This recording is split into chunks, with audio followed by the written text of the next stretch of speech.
If time's supposed to heal, why do I feel like I've been here for hours? The pain that's in my throat continues to grow. They say it'll get better.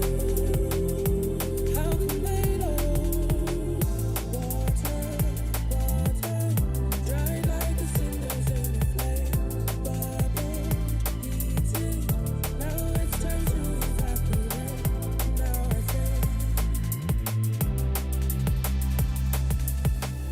Now I think. The pain that's in my throat continues to grow. They say it'll get better. How can they know?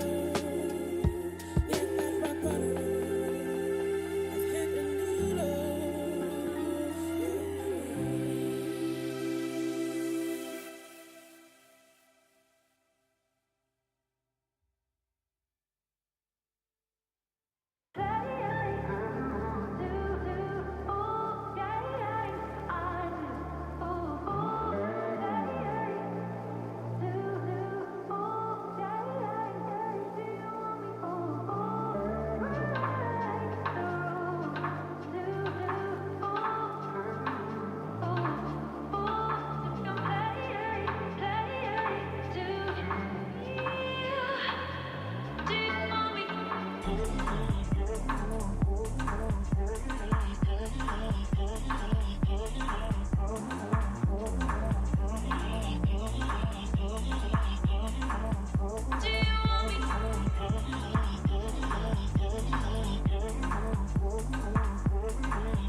Andy. They're going to lock onto the base. Panda unloading right now.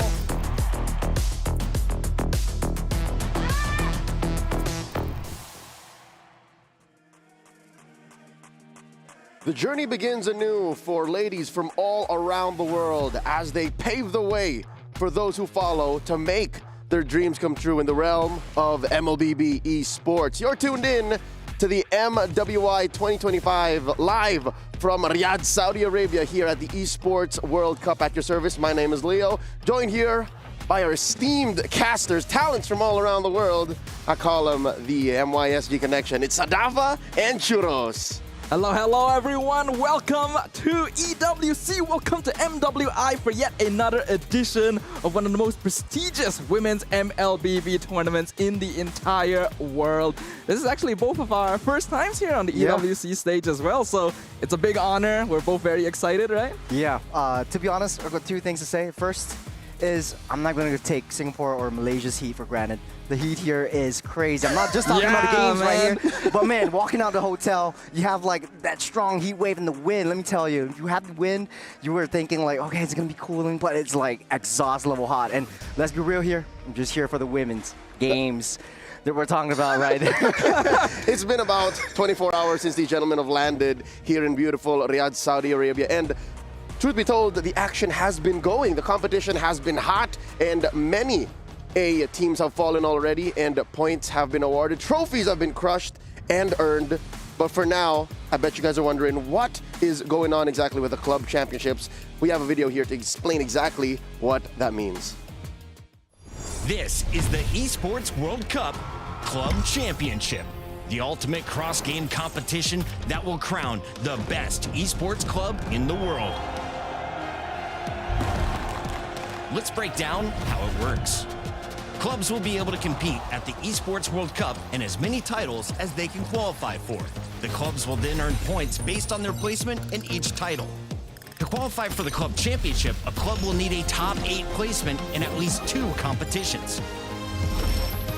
But to win the championship, a club must place first in at least 1 competition. At the end of the Esports World Cup, the 24 clubs with the highest number of points will earn a share of the 27 million, with the winner taking home a staggering $7 million, and of course, the title of the best esports club in the world. Who will rise above and write their place in history? Watch it all here at the Esports World Cup. More than just a race for glory in the respective esports titles, clubs have already garnered points to become the club champion of the year. Amongst titles such as Valorant, Rensport, Fatal Fury, I think some teams have already made their mark onto that scoreboard. We're about to get the update now. This is brought to you by STC. The top 16 teams ranking so far. Up ahead is Genji Esports, tied with a handful of other teams, while the defending champions, Team Falcons, tightly sitting at 750. Let's not get too far ahead of ourselves. It's still the second week of the EWC. There's still many games to be played, and we're still getting started. Yeah, there's still so much more of the EWC that is going to be approaching, but it is great to see the variety of clubs that are up on this list right now. It goes to show that in our second edition of the Club Championship, this is only ever the second Esports World Cup. Teams, clubs, organizations from all across the world are putting more and more attention into making sure that they can establish themselves as the top esports org in the world. Here in the MWI, Team Falcons, Virtus Pro, Team Vitality, Navi, all in hopes to add to the points they already have in the club championship if they make it far. Another big part of the Esports World Cup are the trophies. From macro to micro, the club championship is run through points, but in every title, teams have a trophy to call their own, and that is their pass to move on from round to round. And the eventual winners, well, I think we have a video to explain exactly what is going on through that, because I think it's an integral part. It's one of the things that make the EWC what it is. It absolutely is, right? This is the thing that many teams, many players, many viewers tune in for. And being our first times here in person as well, we're really excited to actually get to see it happen. That's right. We have a quick video to watch exactly to introduce you guys in case you're unfamiliar to the trophy system here at the Esports World Cup. Check this out. No competition is as ruthless as the Esports World Cup. Its trophy system is no exception. The Club Championship Trophy, awarded to the one club that rose above the rest and reigned supreme across all EWC games. The Game Trophy, when a competitor closes their eyes, it's all they see, and it's not complete until it's sealed with a champion's key. Every participant earns a key engraved with their name. That's their right to compete. This year, returning champions hold a key unlike any other. Only one can place their key into the Game Trophy and become an EWC champion. The frame of the champion's key is embedded into the totem, a stone marker of legacy displaying every champion of the year. The keys of the eliminated will be crushed. The champions select 3 broken keys as a personal token, a reminder of who they have humbled. Beneath the totem, a resin block holds the remaining keys, a graveyard of fallen contenders. Will your dreams be broken or your name carved in golden stone? At EWC, nothing is granted, everything is earned. Welcome to the Esports World Cup, the pinnacle of esports competition, waged over 7 action-packed weeks, featuring the world's best players competing in the best games for a chance to take home a share of our life-changing prize pool. There's a ton of money on the line, so let's break it down. $44 million will be split across game championships, qualifiers, and achievements, with the remaining $27 million reserved for the best performing clubs across all tournaments in the Club Championship, where we'll crown the best esports club in the world.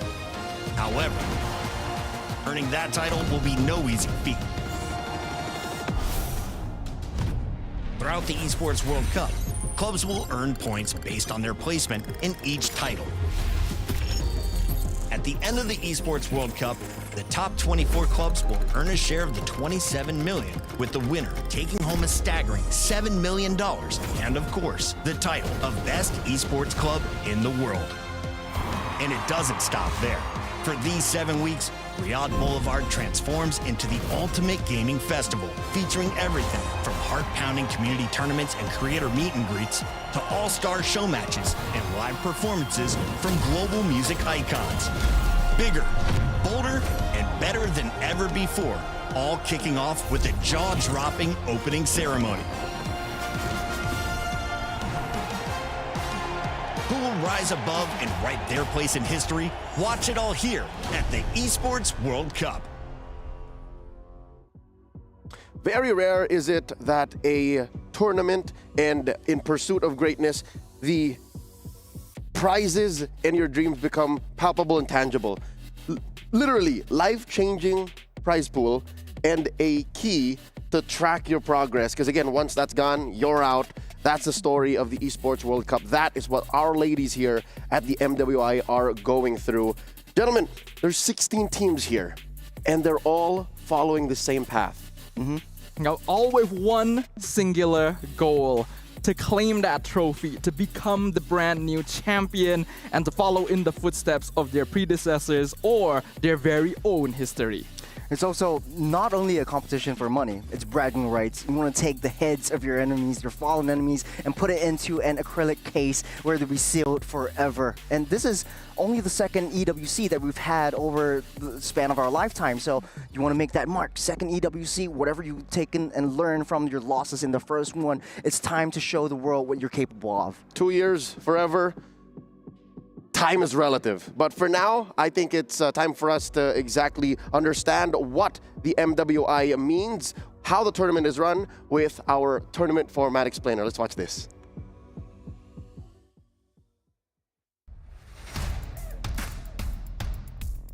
MWI is back at the Esports World Cup from July 15 to 19. The top 16 women's MLBB teams from around the world are heading to Riyadh, Saudi Arabia for a 5-day showdown on one of the biggest stages in esports. And only one team will rise as the champion. This isn't just another tournament. It's a celebration of how far the women's MLBB scene has come and a glimpse at the unstoppable future being built right now. The action kicks off with the group stage featuring 20 best-of-3 matches across 2 jam-packed days. Teams will compete in a hybrid bracket format with both upper and lower brackets giving everyone a fighting chance to stay in the race. It's a high-pressure battlefield where early wins mean everything and only the top 8 teams will advance to the knockout stage where legends are made. The top 8 teams will enter a single elimination bracket, starting with best-of-3 quarterfinals, then best-of-5 semifinals, and finally, the grand finals. A high-stakes best-of-7 showdown to crown the best women's MLBB team in the world. Expect bold drafts, clutch moments, and history in the making. These players aren't just here to compete. They're here to prove they belong at the very top.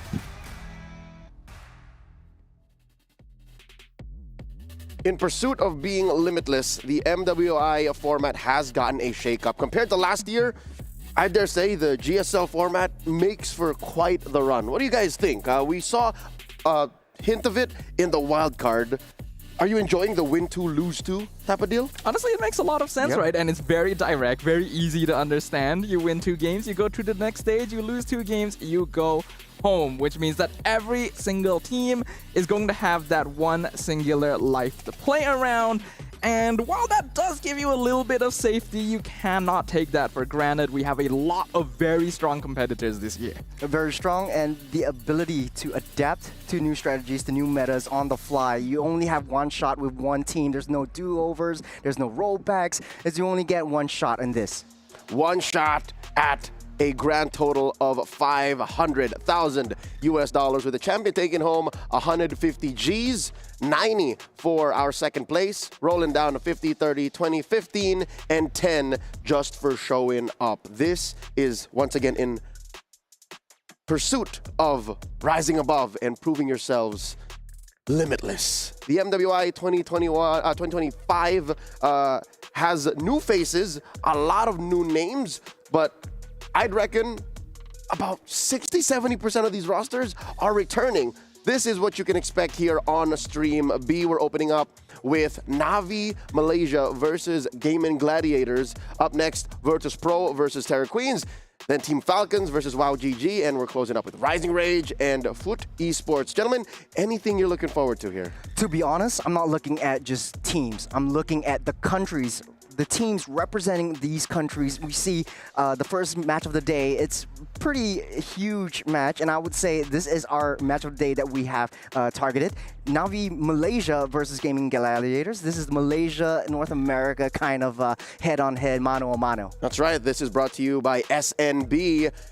Snafa, it's no secret that Navi MY was under the banner once of Gaming Gladiators when they were known as Gaming Gladiators Homegirls, and they went for quite a deep run in last year's MWI 2024. What's new? What's new here? Why are they suddenly now another threat to behold, going up against the new GG? Well, I think that the MY scene has always been a contender on the MLBB stage, whether it's in the women's scene or the men's scene. While we've definitely had to take some time to really get started, I feel like we have players with a lot of potential and players with a lot of passion and drive to really reach the top. Now that we've had a taste of victory from last year's MSC as well, we have most of the same lineup from previous Gaming Gladiators Homegirls as well, but they've added some new players into the mix to really make things interesting. And what's even more unique about this particular matchup is that one of their previous members, Aria, is actually on the opposite side playing for the American squad. There are layers to this complex matchup, hence why it is our SNB match of the day. But real quick, where do the rest of the teams here in MWI 2025 fall? We have the power rankings brought to us by Aramco to discuss exactly what tiers these teams from all around the world fall into. We have 3, S tier, A tier, and B tier. Gentlemen, we agreed on this. Again, arguably, relatively, we agreed to this. Why the S tier placement for these 4? to be honest, S tier, Na'Vi, MLBB, PH, this is the old Omega Empress. They were crowned the queens of MWI 2024, and now they're back and sealing their fate on the throne yet again. Team Vitality, Onyx, ID, as well as Na'Vi MY, they are the crowd favorites. They have a lot of fans backing them as well. They're also having a long track record in other competitions as well. My eyes are on A tier. There's a lot of promising talent from A tier. I'm looking at Virtus Pro. I'm looking at Terror Queens. They were definite threats last year. TLG out of the Chinese server, like they were. I fell in love when Chokes played the Bane. Like I'm a big Bane fan. So I see. Maybe this year. B though, tier B. These are new names to the MWI. They're coming out. Any favorites? Ooh, that's a tricky question to ask. I personally have not actually had a lot of chance to witness the women's leagues. I'm gonna be completely honest with you and everyone watching right now. I do not have a lot of information on these squads. A lot of it came from just the research I did for this tournament itself. So I will say I don't have any direct favorites just yet. I am going to watch. I'm going to observe. I feel like a lot of the teams, not just in B tier but in A tier, have dark horse potential. There's a lot of new faces that are making their debut on the international stage for the first time. So I am just going to keep an eager eye out in this case. Hey, box of chocolates, right? Glass half full. Churros, do you have any favorites out of Group B? Tier B, that is. Tier B. Actually looking towards Rising Rage. And I got a really good reason for that. Is watching a lot of the different strategies that these countries bring up and coming into the international stage and see whether, I mean, as we all know, Southeast Asia is always the ones that are rising up on top. They're always the ones that every other team are looking at. But the EECA region, they're actually coming up strong with a lot of interesting picks into the meta, into the composition as well. And I'm glad to see, I'm excited to see a lot of these new heroes that are coming up to play and not just like, oh, I'm just going to pick up some of the main meta heroes. I want to see new flavors, new seasonings coming in. They are quite the force to be reckoned with. They swept Rora Avalanche in their qualifiers. But real quick, let's lock in to our first matchup of the day, the best of three between Diamond Gladiators and Na'Vi MY. Let's bring up that first lineup. Na'Vi MY, once again, formerly known as GGHG. Yeah, they were homegirls. Here we have the squad: Sha, Rina, Hani, Fafao, and a new face. That's their ID import, Raymond. Yes, they do have an ID import on the squad this time around. I'm very interested to see how that dynamic is going to work out, even in the men's league. ID imports tend to find comfortable homes among Malaysian squads, and many of these girls are no strangers to the international stage. They performed admirably, taking 5th to 8th place in MWI 2024 as GGHG, and they have stated that they are eager to make up for that lost progress. They may have been unstable, but they're coming into this competition with a vengeance, with a drive to succeed. And I am very excited to see how much they have improved since their previous appearance. There's a reason why Na'Vi MY is, and up against GG, is one of the match of the day. It's the age-old rivalry between Malaysia and the North American region. But speaking of Na'Vi MY, like, they've been together before. They have secured countless sort of like great positionings, great sort of like windows of opportunity for them to be up on top. I think they really need a little bit more exposure, and I think they had. Coming into this game, they should be able to, I mean, a team that sticks together makes really big impacts. Yep, leading up to MWI 2025 to qualify on behalf of Malaysia, they were once known as Arcane Ladies, and they swept Todak Ladies 2-0. What a glorious way to come back under a new banner. Na'Vi MY definitely won on that trade. Now their opponents, they'll be facing off against GG, Diamond Gladiators, coming out of North America. They have a couple of imports here. Their XP laner, here she is now, Arya, as well as their sub Jewel. They have, of course, Nicolette, Sayori, Panda, and Ashley.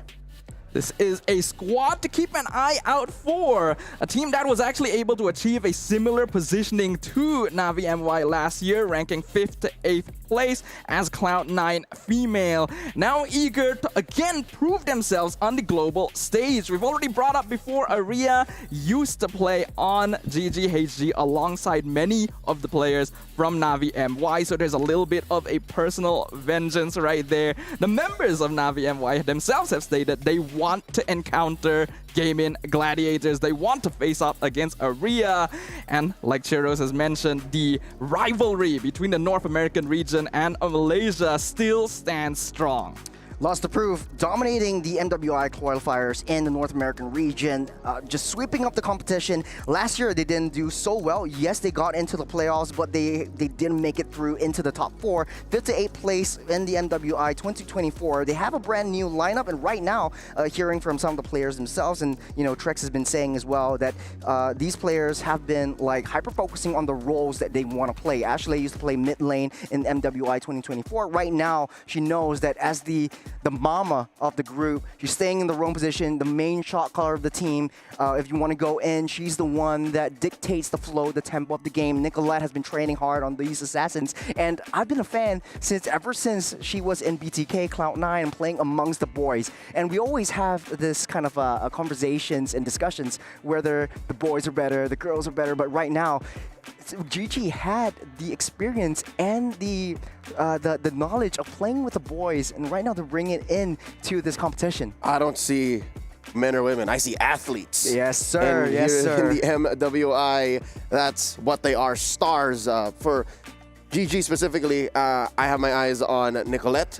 Yes. Prior to this, she actually spent a good amount of her career playing in mid. Her Kagura, even with her old IG and Apple, was something to behold in the old days of MLBB. But here now, again, I'm so glad to see that she spent the better part of the last year, ever since coming to MWI 2024, just focusing on, as you said, the assassins, the jungle meta, and this is the best we've ever seen women's MLBB out of NA. Because there's always been this weird shuffle, there's always been this compromise, and yet still they made it to the knockouts last year. So now, what more? I can see Staffa quaking in his boots. Like, are you worried? Are you worried about this first matchup? Because again, lose 2, you're out. Win 2, you're out. This is a great way to set that momentum, right? Yeah, it definitely is, right? And I'm glad that you pointed me out specifically as the Malaysian on the desk here. There's definitely a little bit of bias going on. I want to see Navi MY move on, but in the same way, we do have a Malaysian player on GG as well, so there's still a little bit of, you know, balancing in that sense. I do feel confident that Navi MY will be able to do very well here, but in the same way, we cannot count out Gaming Gladiators. They have been very driven, like you've already pointed out. I think Ashley specifically is a player that is really worth highlighting because she was the one that really got the ball rolling the moment that she heard about the MWI qualifiers happening again, wanting to make up for their less than stellar finish last year. Ashley's bottled thunder. Again, in game and out of game, like she is a force of nature. Specifically, you mentioned already a handful, but Churros, I want to ask you about the XP lane. Personally, do you think Arya has just as much a grudge against Navi? Because Navi, they're saying, hey, we want to fight GG, right? Very rarely do you get what you want in the opener of a tournament like this. Do you think this will be beneficial to GG, or will it, you know, derail their approach towards qualifying the knockouts? Because Arya, she knows these girls. They were once sisters. Yeah, it's always a flip of a coin, in my opinion. If you are in the region that you used to be, you're facing up at regions that you used to be in. And I think for the side of Gaming Gladiators, they do have that expertise from Arya. Hey, they know how to play this hero. This is what Navi MY is really strong in, and let's try to ban out, or let's try to dictate their movements around. But has been a lot of changes in the meta as well. But on top of the meta, though, I would say it's a flip of a coin. They do have one substitute as well in the games. So if they don't work out, if Arya doesn't perform well in the first game, they might be able to switch it up over Jewel. And Jewel actually has a little bit of experience playing together with the team all the way in MWI qualifiers in NA last year and this year as well. So they have a much longer kind of interaction with each other, and I think they know each other more. So I would say more of learning and understanding your players, and I say this again, a team that stays together wins together. And they have been together for quite a while. Hell, they spent the last month in Malaysia boot camping. Dafa, you know this. Yep. I've been following their coach, Coach Midnight stories, standing that hard every now and then, especially when he posts a good plate of food. Any thoughts on the Malaysian server? Because that's mainly what has honed the playstyle of GG for the past month. That's a long time in MLBB terms. Now, I am probably going to say something that us as Malaysians are not going to be very happy about. Hot take incoming. We're gonna have a bit of a hot take here. The meme of us being the easy server. I didn't say it. Yeah, You said it. Yeah, I know. I'm the one. You're not allowed to say it. Only I can say it. Because he? I'm from Malaysia. Are you get the from E-pass. Malaysia? No. Okay. He doesn't. Technically, yes. Technically, He was born I in had. Malaysia. No, I was born in Singapore. You can but half say I it. held a Malaysian passport before because my family traveled from Malaysia into Singapore. Okay. for You a can better life. you can half say it. I can half say it. I can say legally. E. You can It's say an E You can server. say E server. Yeah. But basically, continuing what I was saying, I will have to admit the Malaysian server does lack a little bit of something compared to some of the other servers out there. Obviously I don't play at the highest level, but from the rank that I have done in pubs myself, I always hope I get Malaysia server rather than PH server, for examples. Just to There's a good reason why a lot of teams, especially for their run here in the EWC, the other big tournament in the MLBB esports scene being the MSC Mid-Season Cup, they also boot camped in Malaysia. So there's got to be a good reason, right? It can't just be a one-off thing of just GG saying, yeah, let's send the girls over there. Ooh, we have the connect, we have the people we know. Your thoughts on this? I feel like there is a certain kind of gusto that the Malaysian server actually brings out. Individually, and a lot of players also agree with me, the Malaysians are very micro-heavy. They know the heroes' ins and outs. I think they do want to test their mettle on the lane-to-lane matchup, so that's something that I do want to see, whether the EXP lane, like you said earlier on, will match up with Navi MY's EXP lane and see how that pans out as well. But also, the NA region, or Gaming Gladiators in particular, they are very much focused on the macro gameplay. So that might be their trump card, or that might be their ace in their sleeves. Yeah, their macro should be on point. Again, even if they are boot camping in Malaysia, they have a Filipino coach. Yes, Coach sir. Robert Neal, Midnight de Guzman, he's taking care of them. On the other side, though, you have Coach Aish. Coach Aish taking care of Navi MY. Their play style, what Coach Aish has allowed. Staff, have you heard of this? They once played Bane in the Gold. Yeah, that was definitely a strategy that existed at one point. We have not seen a lot of it in recent days, but if you think back to like many seasons ago, a past era of MLBB, Bane Gold Lane as a way to split push and just provide macro control genuinely was not a bad idea. It was a way to force out pressure onto one's half of the map and basically distract your opponents using a hero that they typically wouldn't be the most prepared for. Do I think we're going to see it under this current meta? I think it's a little bit unlikely. But I feel like this is also a stage that is going to facilitate a lot of very interesting sort of metas, a lot of interesting hero picks, and I'm really hoping to get to see it. You mentioned the M word, and I think that's gotten Churros excited. The meta. Yes, Let's talk about yes. it now. Churros, you got so giddy. One thing that I want to point out was not only the girls' team, but the boys' team. They're bringing out The men. new, interesting... The men's team bringing out new, interesting kinds of heroes into the fray. I remember the last MPL MY, Todak was actually bringing out the Harleys, and they're testing things around. And I think the first game could be interesting to play things out a little bit, test their mettle a little bit, and put their toes in the water to see how Gaming Gladiators like to react. And I guess I know why, because Malaysia is a server that likes to test their opponents. If they are too hyper-focused on the meta, they bring out something that is totally out of the meta. They haven't played against it before, and they find themselves struggling and choking out themselves in water. So they're threading onto like the cold water in the end. Well, I do agree in that sense, but there's definitely benefits to playing heroes that may not necessarily be meta in the first place, right? I do admit this is kind of a potential downside to our server, where we do just like playing our mains. We like playing specific heroes rather than adjusting the draft based on what is needed. The meta just seems to be a suggestion. Yeah, but that results in situations where players are heavily focused on micro, as you guys have already pointed out, right? A very heavy practice towards making sure they play this hero as best as possible. They know every single matchup. They know how to negate potentially bad matchups. and figure out where on the map they can be most effective, even on a hero that may not necessarily be the most optimal pick. As we set up for the match, we do have confirmation that the ladies have taken to their battle stations. Y'all can open up a new tab, check out the statistics and the drafts that went down at the wildcard just about 48 hours ago. We gave over a trophy. They have earned their trophy. Virtus Pro joining the top 16 teams going into the Mid-Season Cup. That was a meta that was established, but there's a good chunk of us amongst the talents, amongst analysts, pundits in the MLBB scene saying the meta we saw there isn't exactly what it might be come the next few weeks. Is there a wish list of heroes you gentlemen want to see coming up into today's matches? Again, that's 4 best of 3s. We can't just be seeing over and over again Farsa, Kimi, Zetian, Zushin, Angela, Baksha, Uranus, Yisun, shit. I can go That's on pretty much forever. all the heroes. I Pretty much, yeah. can go on forever. Any one of these names, or names I did not mention, you want to see come up suddenly today? Well, my favorite hero has always been Ruby. So I would just love to see Ruby gameplay. Very universal hero, very safe pick, very good under the sustain meta in the first place.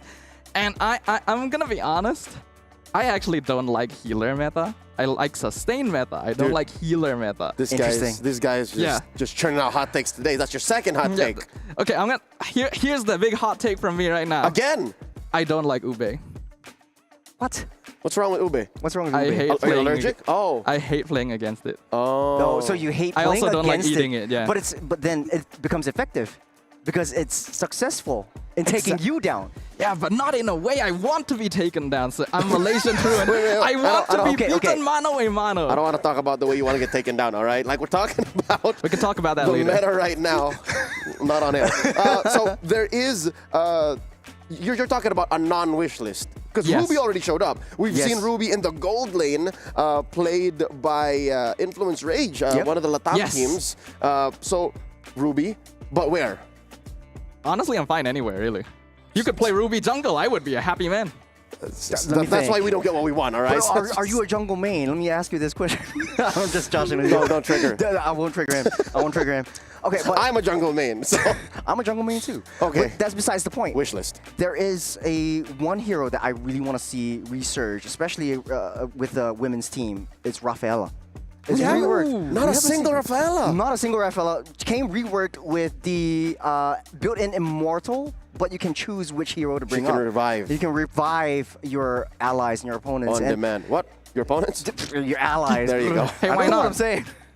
May yeah. as well, right? Revive your opponents too. But that means, okay, so the sustain meta is coming up. In order to build one up around the sustain meta, is you put in an enchanter or a healer, and Rafaela might be a very viable option. I don't know why it's not picked so far. It's kind of new to this meta as well. She's the most mobile That's enchanter. She's the most mobile healer because you're looking at Estes. He literally walks around with a big book.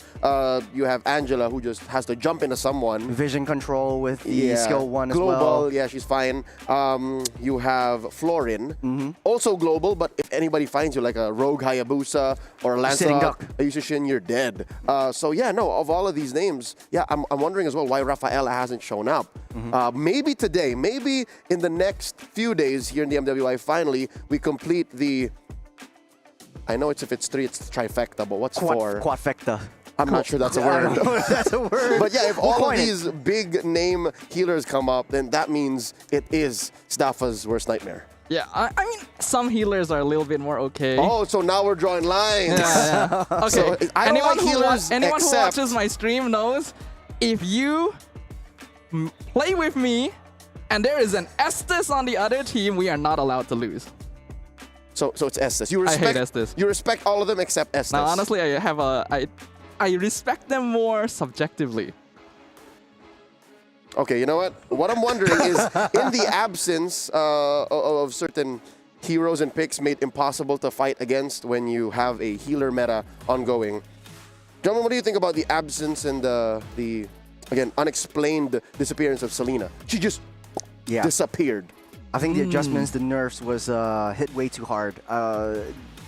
Before the patch, she could shoot 2 arrows, 1 arrow, reset into her other form, and then reset again and shoot another arrow. And I think a lot of pro players, they like that kind of flexibility. Run and gun. Yeah, it also allows you to gain vision into the jungle, but right now it's a little bit too slow, especially since you gotta wait a little bit longer. You can't set your traps all willy-nilly.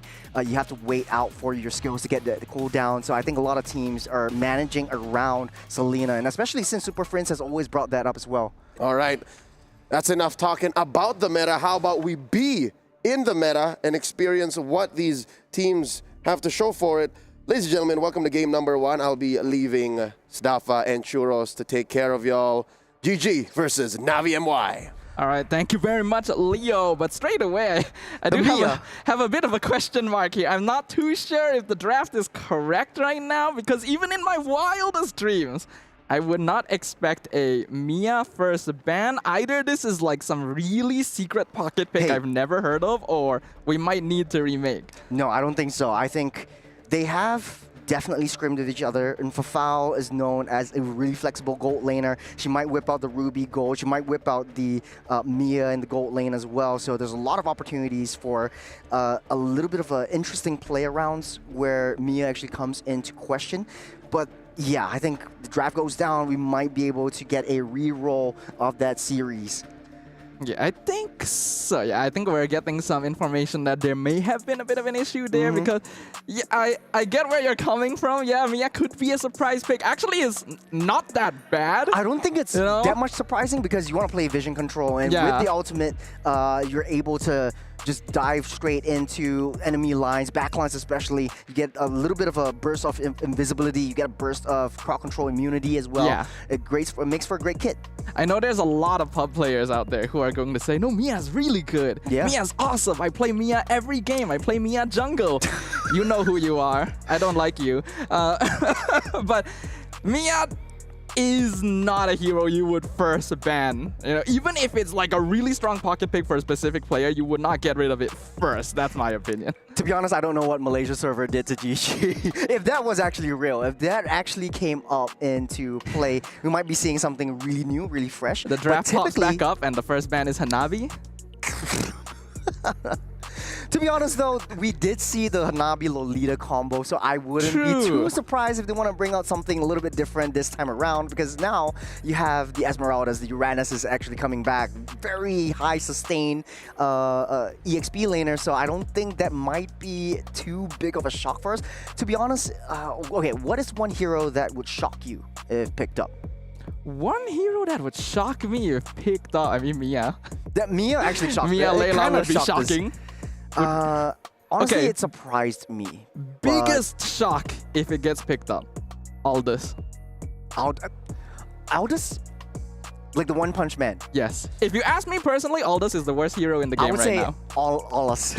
Aldous? No, Aldous is still okay. Nah, but we haven't seen him like ever since his first debut. It's just not the right time. It's always not picked up. Like, people just like forget about that hero and forget it ever exists. But actually, it kind of works the same way as Freya. If you're playing the ranked games kind of situation, yes, if you get a snowball early, you get a level 15, you get a little bit of a level gap and an item gap, and then you come in all hammering in.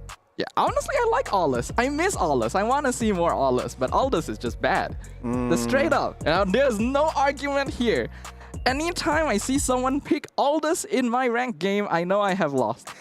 If they pick up an Aldous, it actually brings me back up to the M3 kind of season, where Wise actually picked up the Aldous quite a bit and get that sustain. You just come in when you have your stacks and you deal tons of damage. So right now, we have a little bit of fix. It will be the Uranus and not the Mia, and this is what we're all predicting, the first ban up onto Uranus. Yeah, this makes a lot more sense. We have been seeing a huge resurgence of Uranus ever since the changes that made it so that all of his damage also scales off of his passive Radiant stacks. So by building those up, you are not only more tanky, you are also more dangerous. It's very easy to control the EXP lane with this hero because there simply isn't a lot of answers of taking him off the board. We're also seeing a lot of other common heroes being banned out on this first phase here. Badang, Baxia, very common options nowadays. 1-1, also getting a lot of attention. It tells me a lot of about both these teams. Like, they don't want to do any testing. They want to try to ban out the metas and try to pick what is available into play. We still have options like the Kimi, the Yi Sun Shin, the Zhu Shins, or the Zhe Tian that was still unbanned right now. So as I say, the Yusung Shin getting banned out by GG. So that is a first ban phase done for GG. I am kind of curious to get your thoughts. Let me probe your brain a little bit here, Cheros. Yi Sun-shin did get banned out, but this is one of the core heroes of the triple marksman lineup that we've been seeing a lot of in the wildcards. What are your opinions? I was honestly edging for GG to pull out the triple marksman, especially since, you know, Nicolette is known as a very versatile jungler, and now into question you have Ashley playing the roam position. You're bringing Sayori into the mix as well, but I think it's more of like, let's just play what we're comfortable with in the grander scheme of things. And now a target ban from Na'Vi onto Nicolette, so no Hayabusa for Nicolette this time around. First pick option, we have Kalea, we have the Kimmies on the tables as well, but they want to pick up that R-Lot. So Aria wants to pick something that's more comfortable with her, a nice little setup hero that could never go wrong. Yeah, Arlet, also a hero that got buffed in a pretty notable way in the previous large patch, now having much better quality of life in lane, faster animations, quicker recharge timing on the passive, which ends up resulting in overall more damage and more sustain. The setup ability of the Final Slash has always been very strong, and with Uranus already taken off the table, there's not a lot of EXP laners that put up a good fight against it. It is also a very good combo option with the Fredrin, which GG has just locked in.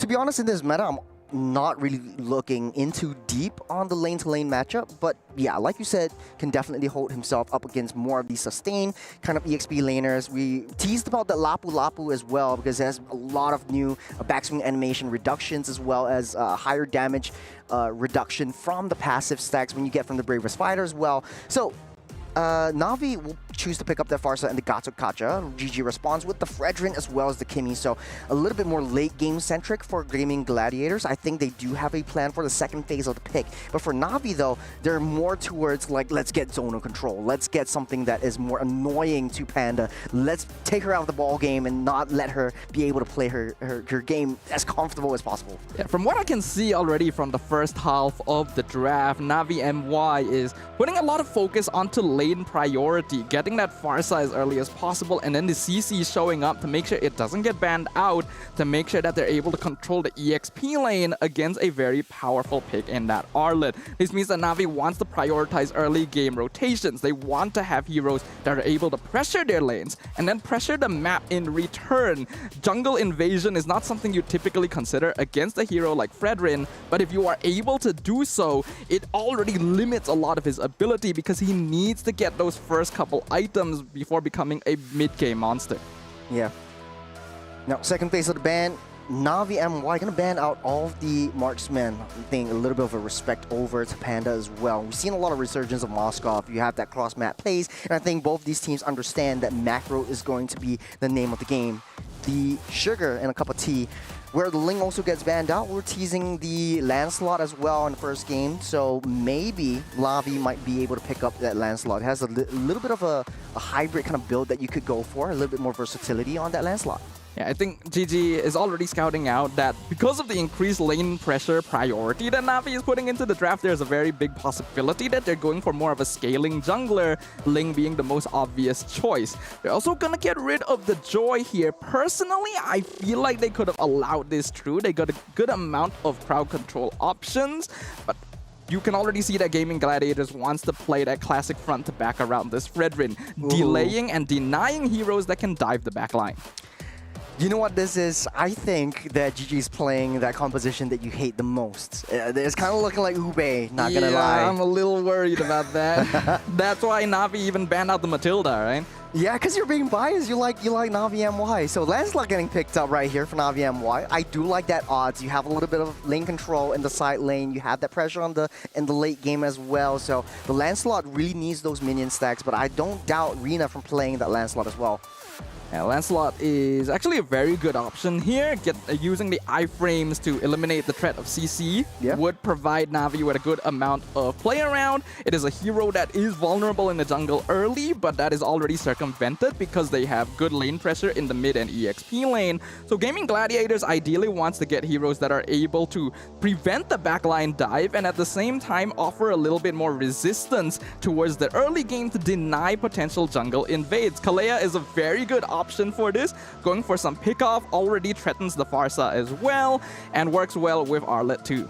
Ooh, okay, very good lineup from GG. They do have a lot of crowd controls. They have single target pickoffs. They have a tanky front line as well in the form of Arlok, Kalea, as well as Fredrin. And you have backline heroes. The only threat that GG has to deal with is that Lancelot and the Gato just diving straight into their backlines. Maybe you have the potential to deal with the CC as well. Might take a little bit of time to try to disrupt the CC from getting into the backline, but a traditional front to back for GG might work out well in favor for objective takes. But for Na'Vi though, they don't really need to care about objectives since they have that zone of control from the AOG as well as the Predator Airstrike with that Farsa. If they want to continue going for early lane pressure, then you want a gold laner that can take care of themselves fairly well against the Irritel and can also protect themselves from Kalea later on.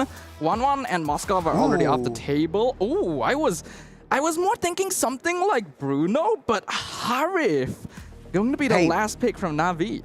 I know a lot of teams in Wildcard, they don't want to pick up their Harith. The damage that it deals has been nerfed to the core, and they don't really see a lot of value in their Harith. But right now, I think there's a little bit of a difference here in terms of getting that Harith up on top. If it ain't broke, don't fix it. Am I right?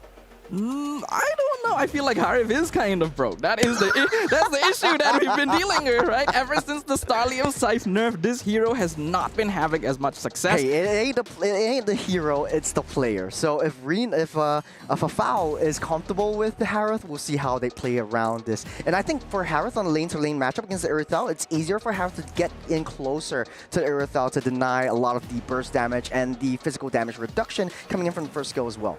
I don't know, even in the past when Harif was strong, Irritel was still a pretty 50-50 matchup, but we will see. Ladies and gentlemen, let us jump into the Land of Dawn for the very first game of MWI 2025 Gaming Gladiators versus Na'Vi MY. We'll start things off strong, a lot of damage taken by Ramoon, able to walk out of the way with the Revitalize. But now Na'Vi MY showing that they're getting pushed back. GG starting things strong, starting things very aggressively. That's what you get when you have a Sayori with a Kimmy in that mid lane and Ashley taking control of the momentum in the early game.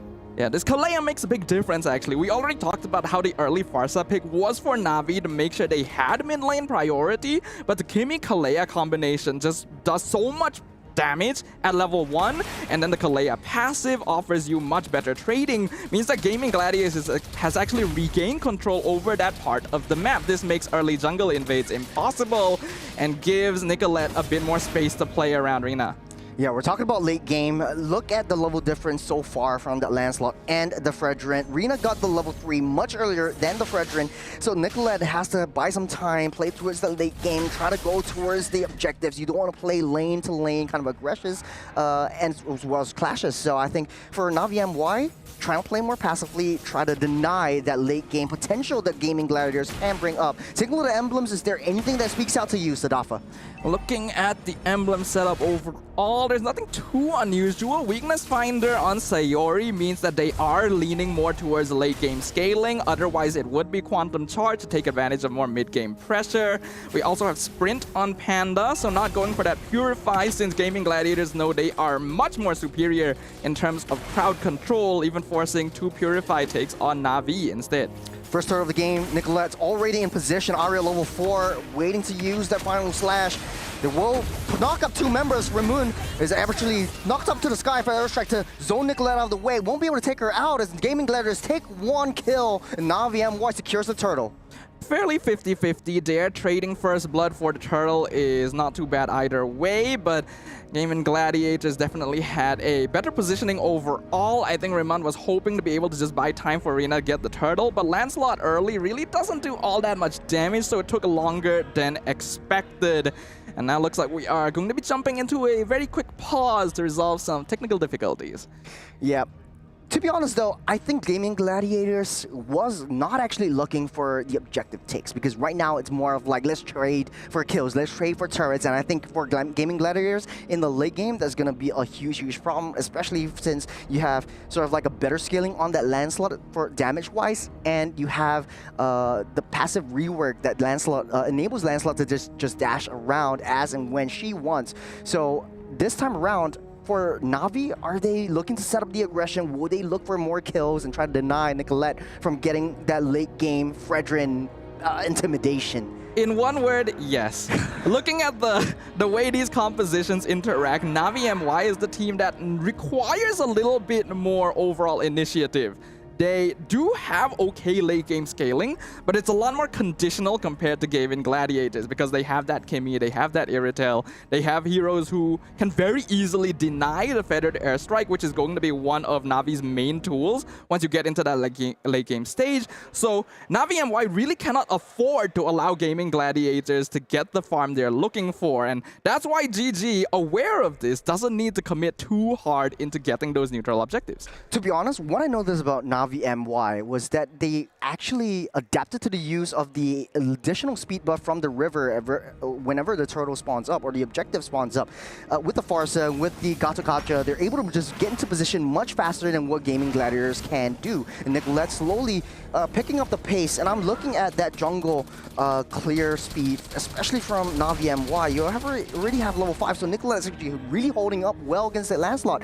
Now on the other side of the table though, what do you think of the EXP to EXP lane matchup?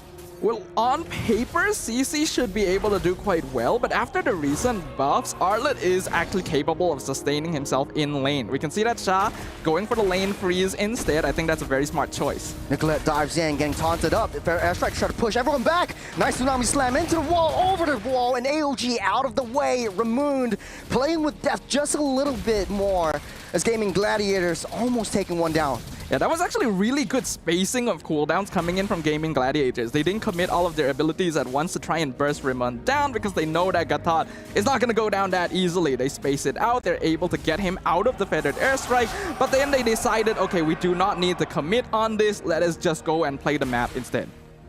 It's a little bit of a slow movement.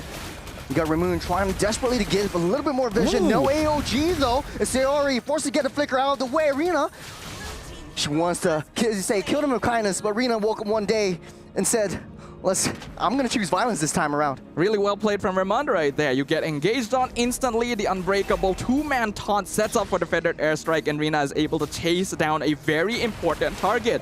The more they can delay the farm on Sayori, the more time Na'Vi MI will have to play around. Because once you get into the late game scaling, this Kimmy is going to become their biggest problem.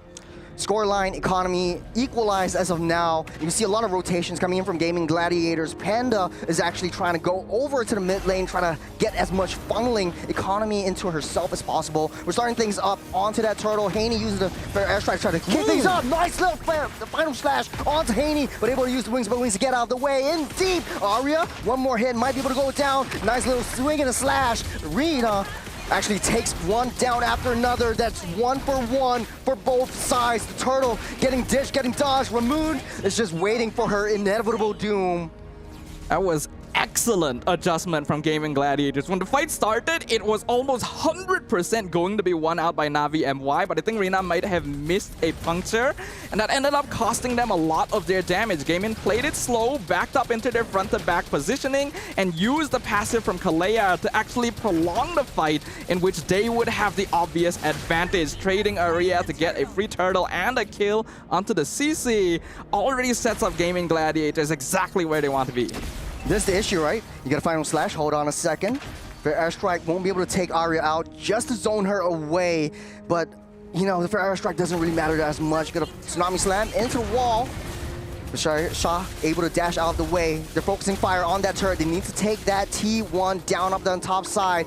Nicolette trying to zone out the members. Haney and Ramoon can't even get close. They take out that T1 and they get out of the way. That's a drive-by from Gaming Gladiators. I'm really liking the rotations from Gaming right now. Playing the map, going for structures, not overly committing. They already lost the tier 1 down bottom. There's a wave pushing down there against them actually, so that's something they'll have to keep in mind. But now Raymond does have the AOG, so he is safe as Revitalize keeps her up and alive for now. Now, focusing fire, they have that 5-minute kind of a composition turnaround as Arya on 1v1 against Rena. So Arya should be the answer for the late game side lane split push. So you want to send that Arlot over to the side lanes to maintain that priority over these major objective takes. Is that enough though, Sadafa? I think it's more than enough. Gaming Gladiators should just win out team fights once you get into the late game because they just have so many more tools to play around with. They don't even need to fully commit to the macro necessarily as long as they set up the map advantageously in the earlier stages. When we look at their itemization as well, I actually kind of like that there were 2 Dreadnoughts on Arya and Nicolette. There was actually no magic defense itemization because they know they can cancel Feathered Airstrike really easily. Conceal play, just to scare them away, as right now the 2 marksmen down the mid side as well. Oh, Arya starting things up. Vengeance trying to pull them over for airstrike, trying to save Shaw from harm's way, but getting pulled back. Saruri takes up that kill. Ramoon stuck in the middle, waiting for an inevitable doom. Nicolette will pick up that kill, but from the back line, you have Rina trying to dash, weave, swiping away. Will not get any kills whatsoever. Gaming Gladiators still up on top. Sayori down low, almost taken out as they win out on another trade. But here's the kicker though, and Navi MWI still up ahead in terms of economy. What's happening, Sadafa? And they're still farming the map pretty well because we have to know Gaming Gladiators have a lot of tools, but that also means that their heroes need multiple members around to make use of those tools. The fact that they're rotating together quite closely means that they're not farming the map quite as effectively. I imagine Fao Fao actually has quite a lot of gold at this point because this Harif has just chosen not to participate in any engagement. Oh, Coming in, Haney doesn't have the wings by wings, able to walk and prance out of the way. Nicolette taking a little bit damage, but they are not targeting onto that turtle. Arya getting ganked on by 2, down the bottom side. Shah trying his best, but Arya actually gets away from harm's way. This is the turtle getting decimated, and the Lord getting coming up into fray. Navi MWI able to zone out into this one. Gaming Gladiators, what is their play?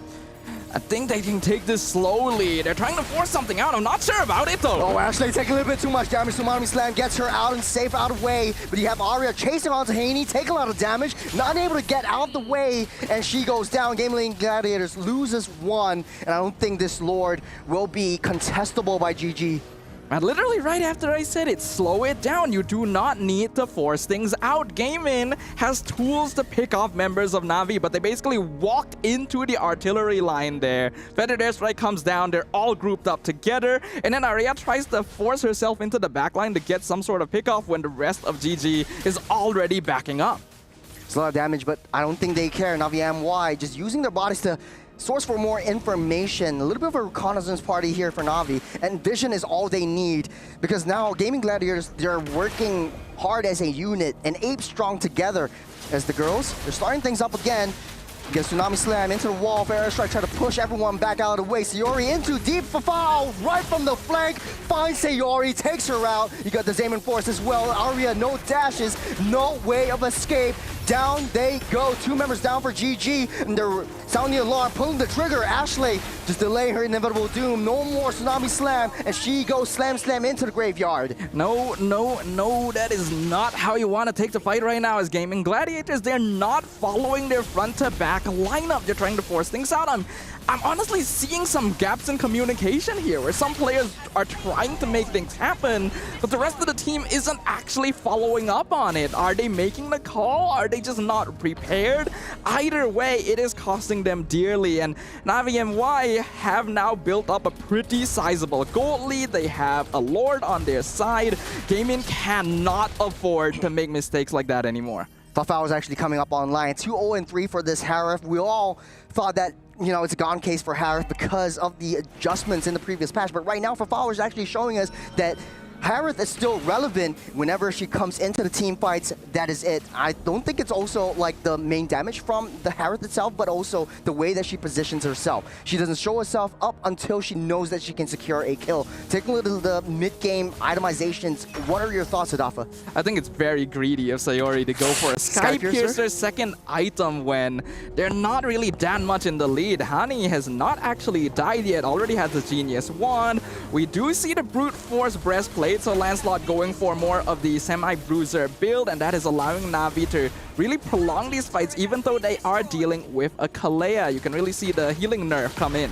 Oh, Arya tackled on by 4. She will fall in the process as GG. They're losing their composition. They're losing their minds over this one. They're running around like hitless chickens. You have a loose member from Navi MWI up on top. Rina doing and making quick work off the long lane. As Gaming Gladiators, they're struggling on that defense. They're starting things up yet again. Two-man Traction Pulse into the fray as they pull someone back in. Ray Moon goes down by the hands of Ciari, but it's not enough. It's 4 members down by GG. Nicolette is all that's left as Navi MWI cleans up shop.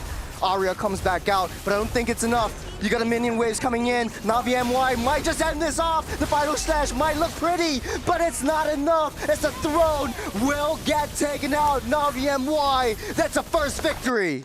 Almost as quickly as it began, it came to an end. A single strike surgically placed into the heart of their opponents as Navi MWI claims game number 1. Definitely some things that needed to be worked on by Gaming Gladiators there. The start of the game looked really good, looked really clean, but they found it difficult to adapt as the game went on, and the flexibility coming out of Navi was what won them out in the end. Let's go ahead and bring Mr. Leo back onto the desk. What did you think about game 1, sir? Oh, is he back yet? One day. And that day's today. You gotta have an epic entrance. How was your nap, Leo? I did not nap. I'm just kidding. I watched the game. You know I was close to you like your shadow. I would say GG had a great draft. Yes. Very rarely do you get the likes of an Arlet, a Kalia, a Kimmy, a Fredrin. I'm just naming all the heroes, right? On the same lineup, but here, all right, we're going to be seeing the highlights in just a bit, right? Yep. I think on paper, what was happening was they just did not know how to use their resources, and Navi punished them hard for that. I agree with you, because in these first few fights, Gaming Gladiators was doing a great job. They were taking fights slowly, adapting to the situation, spacing out their crowd control to pick off members. But then as the game went on, there was a sort of unnecessary desperation to make something happen on the map, even though they could arguably wait and scale. Yep, they put a lot of pressure on Redmond. And how many times was that they killed Redmond? Like 3 or 4 times? How many more times did Redmond get away with it? And I think that's where the frustration builds up, which eventually leads to them being scattered on the map. And I get how they got to this position. I watched it minute by minute, beat by beat. This is not looking good for GG and Navi. They just know how to punish hard. They knew how to slip between the cracks and end quickly. What was that? Less than 12? Yeah, I think it was like it was 13 minutes. The first Lord, anyways. About 13? Around Around 13 minutes. Yeah, seeping into 14 minutes. But I do have to say there are some patterns that Gaming Gladiators actually brought out. The first is that they work better if they are in a defensive position. If Navi MWI goes in deep into their own jungles, they have what it takes to get a defensive play and try to win on some kills. The second is that Arlott was just way too committal. You know that Arya is going to go for Haney down onto the back lines, but when she does, there's no means of escape. It's do or die. And this is what I alluded to earlier. Remember when I said, hey, yo, Arya used to be teammates with these ladies from Navi. Would this maybe be a detrimental factor to their approach? Because one might say, oh, this is just misplaced. She was just misplaced, right? Yeah. Or she was just too forward. But what if it was aggression? What if it was just like... What if it was just personal? we fight now! There's like a personal issue happening. No, You know I what don't mean? think so. Boyle, we fight now! I'm gonna be honest, I don't actually think that is the case, as funny as it might be. I feel like the issue for GG this game was that they went into every fight with a checklist. I think they set up a checklist when the draft concluded, where it's Kalea catches the first person in front, Traction Pulse pulls him in, locks him down, Aria goes to the backline, cancels Feathered Airstrike. Every single fight, the goal is to do these things. And if none of these things happen, nothing happens. Pretty much. The problem is they were going out of their way to make them happen, right? The Arlet was always too far back to cancel Feathered Airstrike. Quite physically. They were going out of their way, and it was evident. Folks, when I mentioned that they were not using the resources to the best, I think we would better understand this if we checked out the gold distribution. You'll see that the reason why possibly the Harith got away with so much and got bank in him is because of how they played this game, how they managed to put enough pressure on Sayori so that they questioned their mid lane rotations, how they managed to, again, whether it be Arya's fault or Navi's fault to put Arya in such a weird position, led to them missing the roamer for most of the fights. And then that just naturally led to, you know, the subpar gold laner in Harith showing up and, again, uncannily beating the Irithel. Because right now, I think Irithel is number one. Like, if you get an Irithel to farm up, she is bar none the best gold laner. Like, some would pick her over 1-1. Some would pick her over Granger. But here, Harith shows up. I think we can set this up very simply.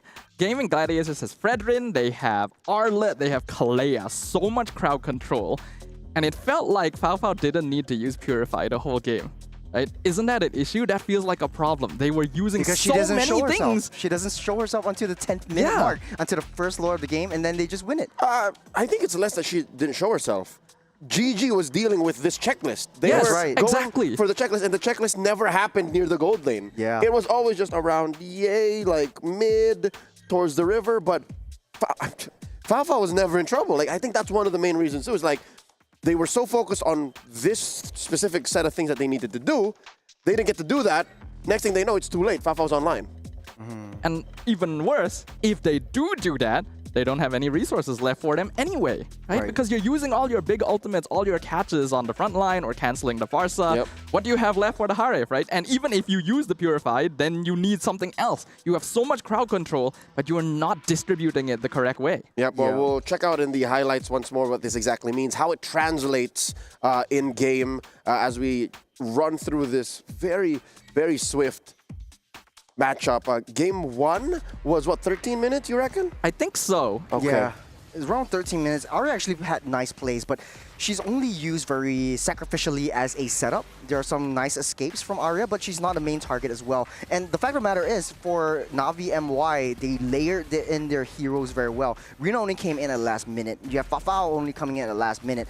But for GG, they're throwing everything onto the three members. That's Shaw, right. Haney, Ramoon was always there in any of the clashes. So take a look at this. Sariori goes in without any vision onto the back line, and when Aria actually commits that dash, there's no means of escape. Yep. They were basically proposing on the first date. Yeah. Just look at how awkward. Literally, look at how awkward they're standing back there thinking, what do we do? Do we enter? Do we back off? Do we... Like, there's question marks happening over the heads of GG, and as the game kept going, they kept trying to do the same thing or forcefully attempting something different, which wasn't necessarily something they were prepared for. If y'all were to name an MVP, like just off the top, who would it be? Navi MY. I'm gonna... I think either Rina or Fafao, but... Okay. I'd say Trina. You say Rina? I'd say Trina. It's very straightforward for Fafao to get to that point. Because Rina gave her that space. Exactly. Rina was hunting down Sayori. Rina was compromising Ashley's entry because just in the highlights, what was that, twice now? You saw Ashley overextend, try to get somebody good, but it always just ends up being Remund. And Remund was doing her job well, just like, just get me, just get me. Pull out all the resources, taunting even more, and then the last second, AOG out of here. I think genius. Many members of Navi were honestly doing a good job. Raymond was great. You know, Gatot is specifically very good for these situations. You get caught, you AOG out. I would give it to Rina, but there were actually some Lancelot plays in the first few minutes that I felt like were a bit sloppy. Hey, so. she's just getting warmed up. What are you saying, that's man? true. But That's did she possible. die, though? She didn't die. She didn't die. So we'll still give it to that. I would personally pick Hani, actually. I think the Farsa, the feathered airstrikes, forcing them out of position every single time, even though it didn't do the most damage, made a big impact. All right, so definitely these are must-watches for GG as we go into the draft. I had gotten word that the draft is nearly upon us. I do see the ladies back to their battle stations. So Coach Rexvin, Coach Aish are going to be playing once again a game of chess to set these ladies up for combat. Besides the Lancelot, besides the Farsa, I think these are the two spotlight heroes for Navi MY. Any other picks that maybe GG should watch out for? Maybe that Gatot. Maybe the trade for the Gatot and Kalia wasn't as straightforward as we thought. First pick Arlot, I don't think that would be There a you very go. viable option. Switch the priorities. Switch the first pick Arlot. I think try to suss out what your opponents want. I think if Phobius would have been a much better choice as well. At least you're able to disrupt that back line more effectively. You can soak in more damage and you're healing everything back up. Fight the Harith better. Fight the Harith better. The only trade-off is you don't really have a loose member down on the side lane priority. So I guess that's what they want to go for. But I think putting Arya in a first pick position and you're playing against your old team is like, okay, I know Arya's gonna first pick this one. Now this is how they're gonna play. You're playing right into their books. You're falling into their traps. I agree. I can definitely see that because Arlott is actually not too bad as a first pick, but it's always risky to pick EXP lane early, right? Because this is one of the most what's the word I'm looking for? A lane that can be very versatile, yes. This is a very versatile lane. This is a lane that affects the game very heavily depending on how that matchup goes. So picking a hero early, you need to make sure that it's able to make an impact no matter what. Yeah, it's versatile. Weirdly enough, meta-wise, I think XP lane now is versatile in purpose, but not in hero pool. It's one of the most shallow hero pools I've seen in a while. Maybe only second to mid. Yeah. Because who's really in the XP lane right now? Lapu. Top tier. Lapu. Uranus. Always banned. Always banned out. So it's Lapu, Arlott, Phoveus, CC. Glue. That's it. That's it. Maybe on the off chance, sometimes you pick up the Yuzhong, but we haven't seen that yet. We've been alluding to the Yuzhong. Tamasha is very situational. My eyes are on these ladies and the coaches. Come on. Rexvin, Midnight, Aish, you have to do this now. Like, no debuts. I wish that was an actual Mia ban. Like, I was hoping that was real. It's like, what do they know about the Mia? We don't. Yeah. I mean, they've been scrimming in the Malaysian server, so they've definitely met a couple of times before the EWC main stage. So, if Mia is actually banned out, I think I wouldn't be shocked. I wouldn't be surprised. I wouldn't be shocked. I would be like, oh, it's kind of interesting. I would be shocked. I know you would be. I think I would be pretty shocked. And I see Mia in all my pubs games. What rank are we playing exactly? That's dangerous. I'm worried for you than anything else. But folks, do let us know exactly who you think is going to be winning. Wherever you're watching Stream B from, welcome. Once again, we are smack dab in the middle of this best of 3, the opener to the MWI 2025. This is a Group B matchup between Navi Malaysia and Gaimin Gladiators. Again, just a quick refresher on the format. There are 4 groups. GSL format each, and the top 2, meaning they won 2 series, regardless of how many losses, makes it through to the knockouts. Anybody who loses 2 is knocked out. So this is what? Navi MY 1 game away from being halfway there to qualifying for the knockout stage. Yeah, but honestly though, we talked about this backstage. This is a matchup of the day for a reason, and I'm actually gunning to see 2-1s coming up from both teams. Maybe the first game is like, I just woke up, there's a little bit of a time difference, and I'm adjusting to my jet lag, and I think this might be coming through. It has been about 48 hours since these ladies have landed, but that's more than enough time to make up for it, given that Game 2 is upon us. Here we go. Churros, Staffa, take care of business. Thank you, sir. We will catch up with Leo after this game. Will it be the end of the series, or will we be going to a game number 3? Gaimin Gladiators now under the spotlight to see whether or not they can adjust their strategies to deal with Navi Malaysia. They have swapped sides, so they're going to be on the opposite sides of the draft this time around. Navi going to be banning out the Badang, the Gatot themselves, as well as the 1-1, whereas the Uranus and Yisun Shin will be taken out on the red side. Apart from the heroes, pretty much similar from the first game, but take a look at the girls on both sides of the table. You have Navi MY actually feeling very confident, very calm and composed, but you have a lot of focus, very locked in kind of phases coming in from GG. So from both these two teams, I guess they have a different way of locking in. For Navi MY, it's just another game. It's just another game. But okay, coming back to the draft, GG actually bans out that Arlott, possible EXP shallow pick, but now the Boxia getting first pick up by Navi. So take a look at a lot of the Enchanter and support heroes for the side of GG. You want to deny that from coming in. Granger getting picked up here by Panda as well. Very interesting choice to go for the Granger here. Still an okay goal lane pick, but definitely not nearly as strong as before. Though we've already been proven that strength of the hero doesn't really play the biggest role, since Navi already won game 1 with a Harif, which we all thought was just out of the meta entirely at this stage. Granger will provide some good poking potential and is a good way of whittling down a hero like Baxia from afar, but you're still going to need a solid front line to be able to stop it, and I don't know if I agree on Kalea.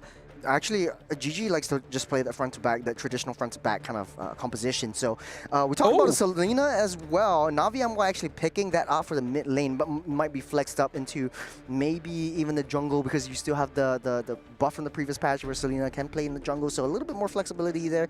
You might even throw Selena in the roam position. It might be a possibility as well. But they are going to pick up the Irithel. And like Leo said, I do agree with him where Irithel is one of the better marksmen to pick in this meta just because of how mobile she is. You can dash away from the Death Sonata as well. So it makes it harder for Panda to deal her shots. And it's a very greedy lineup right now with Hayabusa and the Granger coming to play from GG. Both of them actually need so much more farms to come online. Ooh, this is this is risky here. Like you mentioned, Shiros, Haya and Granger both need items, both need farm to really start making things happen. Granger can afford to play a little bit safer, but Hayabusa needs early snowballing, and the Baxia is not an easy target for you to take down. Selena could be an option, but part of the reason why the hero was good before was also because of the map vision that it's able to provide you with those abyssal traps, right? You just set them up around, you make sure that you always have vision over where your opponents are going to be. Right now, I'm not too sure how I feel about Gaming Gladiators draft, but we will see how it comes as we jump into the second phase of bans. GG banning out the Ling as well as the CC. You don't want to deal with that up on the EXP side, but on the side of Navi MY, taking out the Juicin, I think the Zetian hasn't seen the light of day just as of yet. They might think of taking it out, and then you play a little bit more vision because right now you're facing up against the Selena. Once you have the Selena traps around you, give your team a little bit more vision control, and I think Zetian would be a viable possibility to pick up just to deny that vision play. I can see that. Right now, I'm very curious about the CC ban. Banning CC here indicates that GG probably wants to lock in their EXP lane as the fourth pick after the bans conclude. But what hero would really be prioritized here? Farsa. You got Farsa wide and open, creates a lot of pressure in space, but then it's vulnerable to Selena and three Baxia, vulnerable though. heroes. Yeah. Like, banning out CC. Usually you'd ban out CC against Uranus. Uranus is already banned. Phoveus, but not very good against Navi right now. Glue, but also not very... Lapu is probably the most likely EXP option, but if GG wants it, they need to lock it in now because there's a chance Navi steals it away. They go for Zetian? Yeah. It's more of a passive play, doesn't do a lot of damage, and we talked about this yesterday as well when we were like discussing about the viability of Zetian. It's basically used as a utility mage. You want to give a little bit more vision on the Fury of the Phoenix, but as well as maybe try to set things up together when Ashley goes in with a Kalea, you throw down your Fury of the Phoenix, maybe you can get a little bit more burst damage when you have that Venn diagram, the circles coming in and integrating it together. So Lancelot will be picked up once again. Right now, I think much easier target onto this Granger, but then chasing Granger is not what you want to be. Yeah, I mean, it's not ideal, but it's still something that you can do, especially now when you look at GG's draft. They have a lot of backline, right? Zetian and Granger are generally going to be quite vulnerable since most of the time, Kalea is going to be trying to set up for a pickoff in the first place. So they would be quite vulnerable to a hero like Lancelot, especially when you also consider the lack of crowd control on GG right now. They need CC, they need a strong hero that can form a secondary front line that can protect the Granger and the Zetian if the Kalea goes in front. The Glue already going to be taken away by Navi as well, a hero that's very good at diving.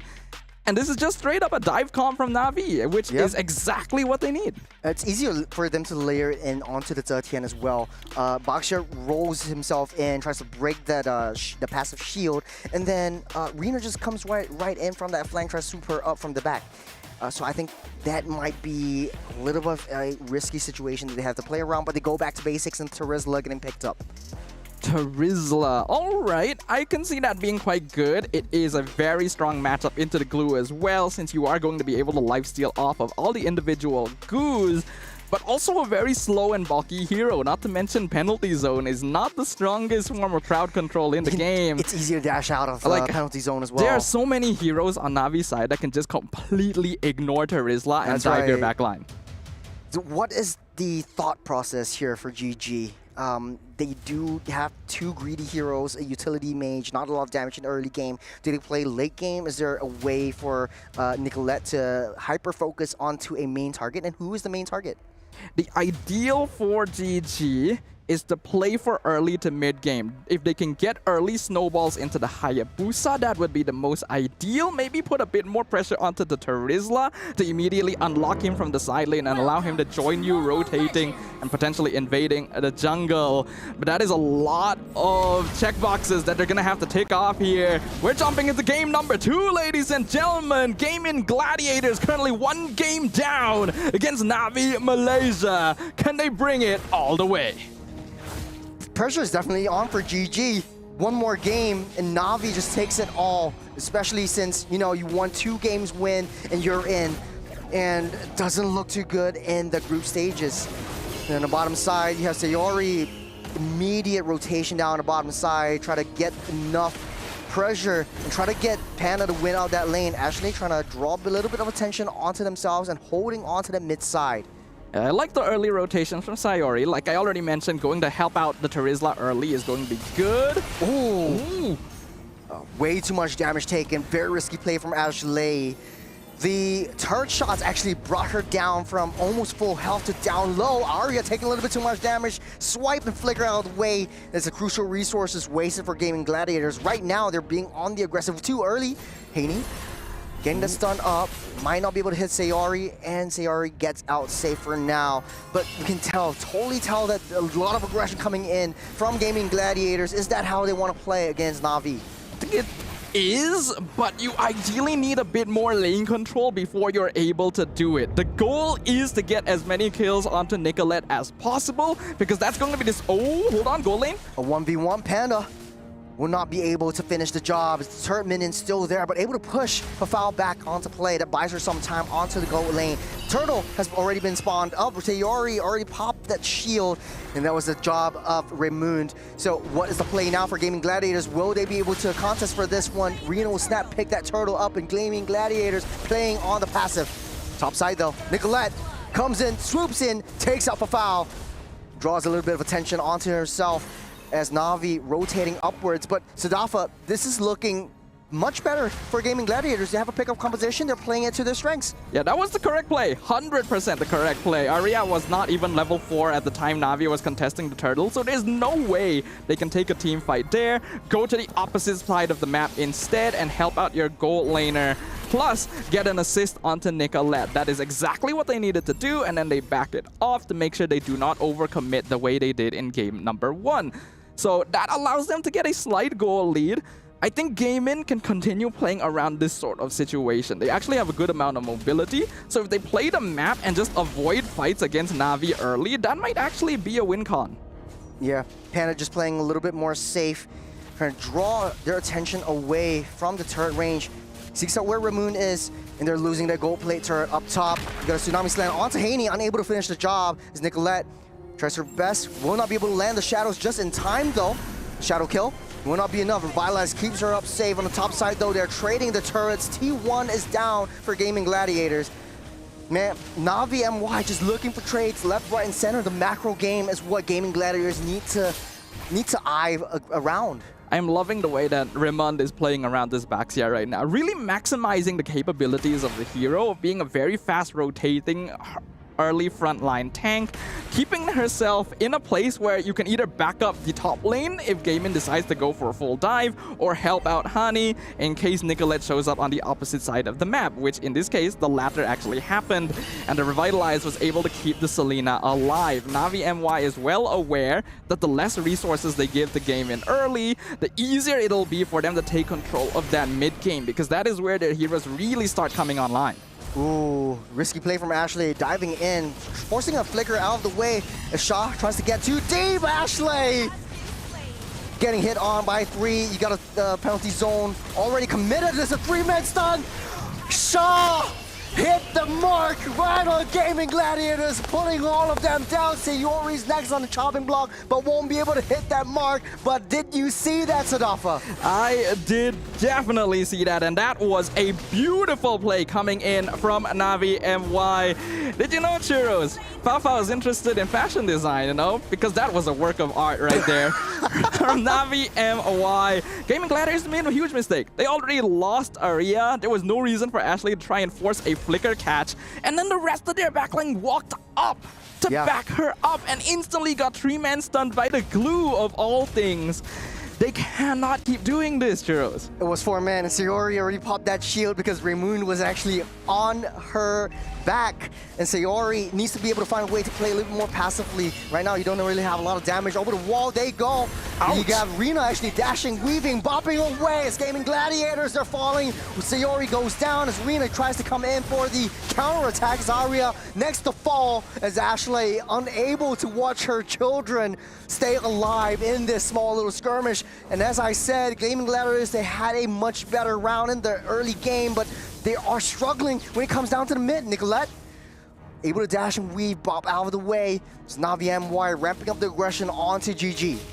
Honestly, though, I feel like we are starting to see this game go down the exact same path as before. We can see here in the instant replay, they tried to go in on the lance, but look at how much damage the Thorn Rose does, and then the instant Abyssal Arrow follow-up. The communication from Navi MY is on point, and when Panda's already backing off, the rest of GG is just hovering there very awkwardly. They need to decide. Another Abyssal Arrow. Zarya taking a little bit too much damage. She will fall, but hands off a foul.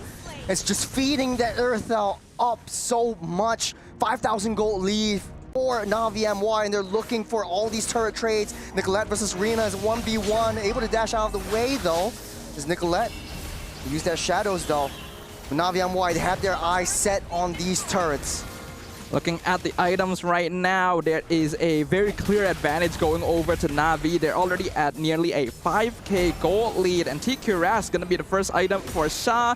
Very wise choice, since most of the damage coming in from Gaming Gladiators is going to be physical. Only Hunter Strike completed so far on both Nicolette and Panda.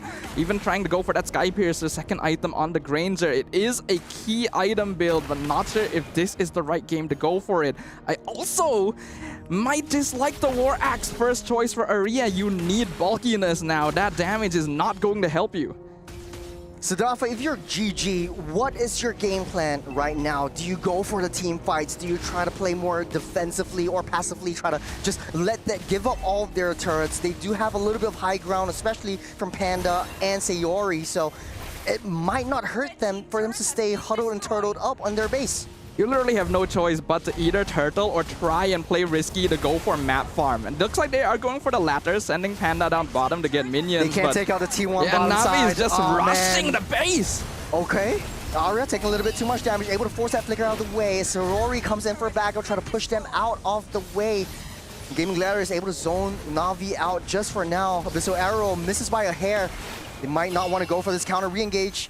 Not a lot of damage from the shadow kills. Nicolette dashes out with the shadows. As Gaming Gladiators, they're struggling to keep up. We have reached the point of the game where Gaming Gladiators just straight up has no damage. They do nothing to the members of Navi MY unless they're somehow able to jump on Hani. Otherwise, you are going to tickle Sha and Ramon most of the time, and Navi MY is more than aware of this. It's so easy for them to dive. And we talked about this during the draft, right? There's a lot of heroes on Navi that can just ignore the Terizla and go for the backline, but they're so farmed at this point that the Terizla is basically a pebble on their path that they're kicking aside. They don't need to ignore him because to them, Aria no longer exists. Ooh, nice Abyssal Arrow. They might not be able to have that damage to follow up. It's Ashley getting possessed on by that stick. Oh man, Sha will be able to stop her in her tracks and take her down the way. Gaming Gladiator still up on 1 kill. Nicolette has that shadows to dash out of the way, but they're waiting by that shadows. They don't know that Nicolette is running away, but they're making a beeline for it. There's a silver arrow and there's a huge red mark at the back as Nicolette slowly walking and prancing all the way as Rina, oh man, there's 2 levels ahead. I don't think she'll be able to survive this. Even on Rina, you can see the Yogi Shadow Kill barely does anything. Even though Nicolette is buying a lot of time, there's not enough map control for the rest of Gaming Gladiators to do anything with the space created. Nicolette goes down. Somehow they pick up Aria as well, who's hovering around the Lord Pit. Very dire situation from Gaming Gladiators. Now they don't have their jungle. They can't contest for this Lord. It's Navi MWI taking full control of game number 2. Messy. I am seeing a lot of messy plays. Really, no reason for Arya to be that far out. Your jungler is getting chased down across half the map, and the rest of your team is not going to be able to back you up. Give up the Lord. Try to get farm wherever you can.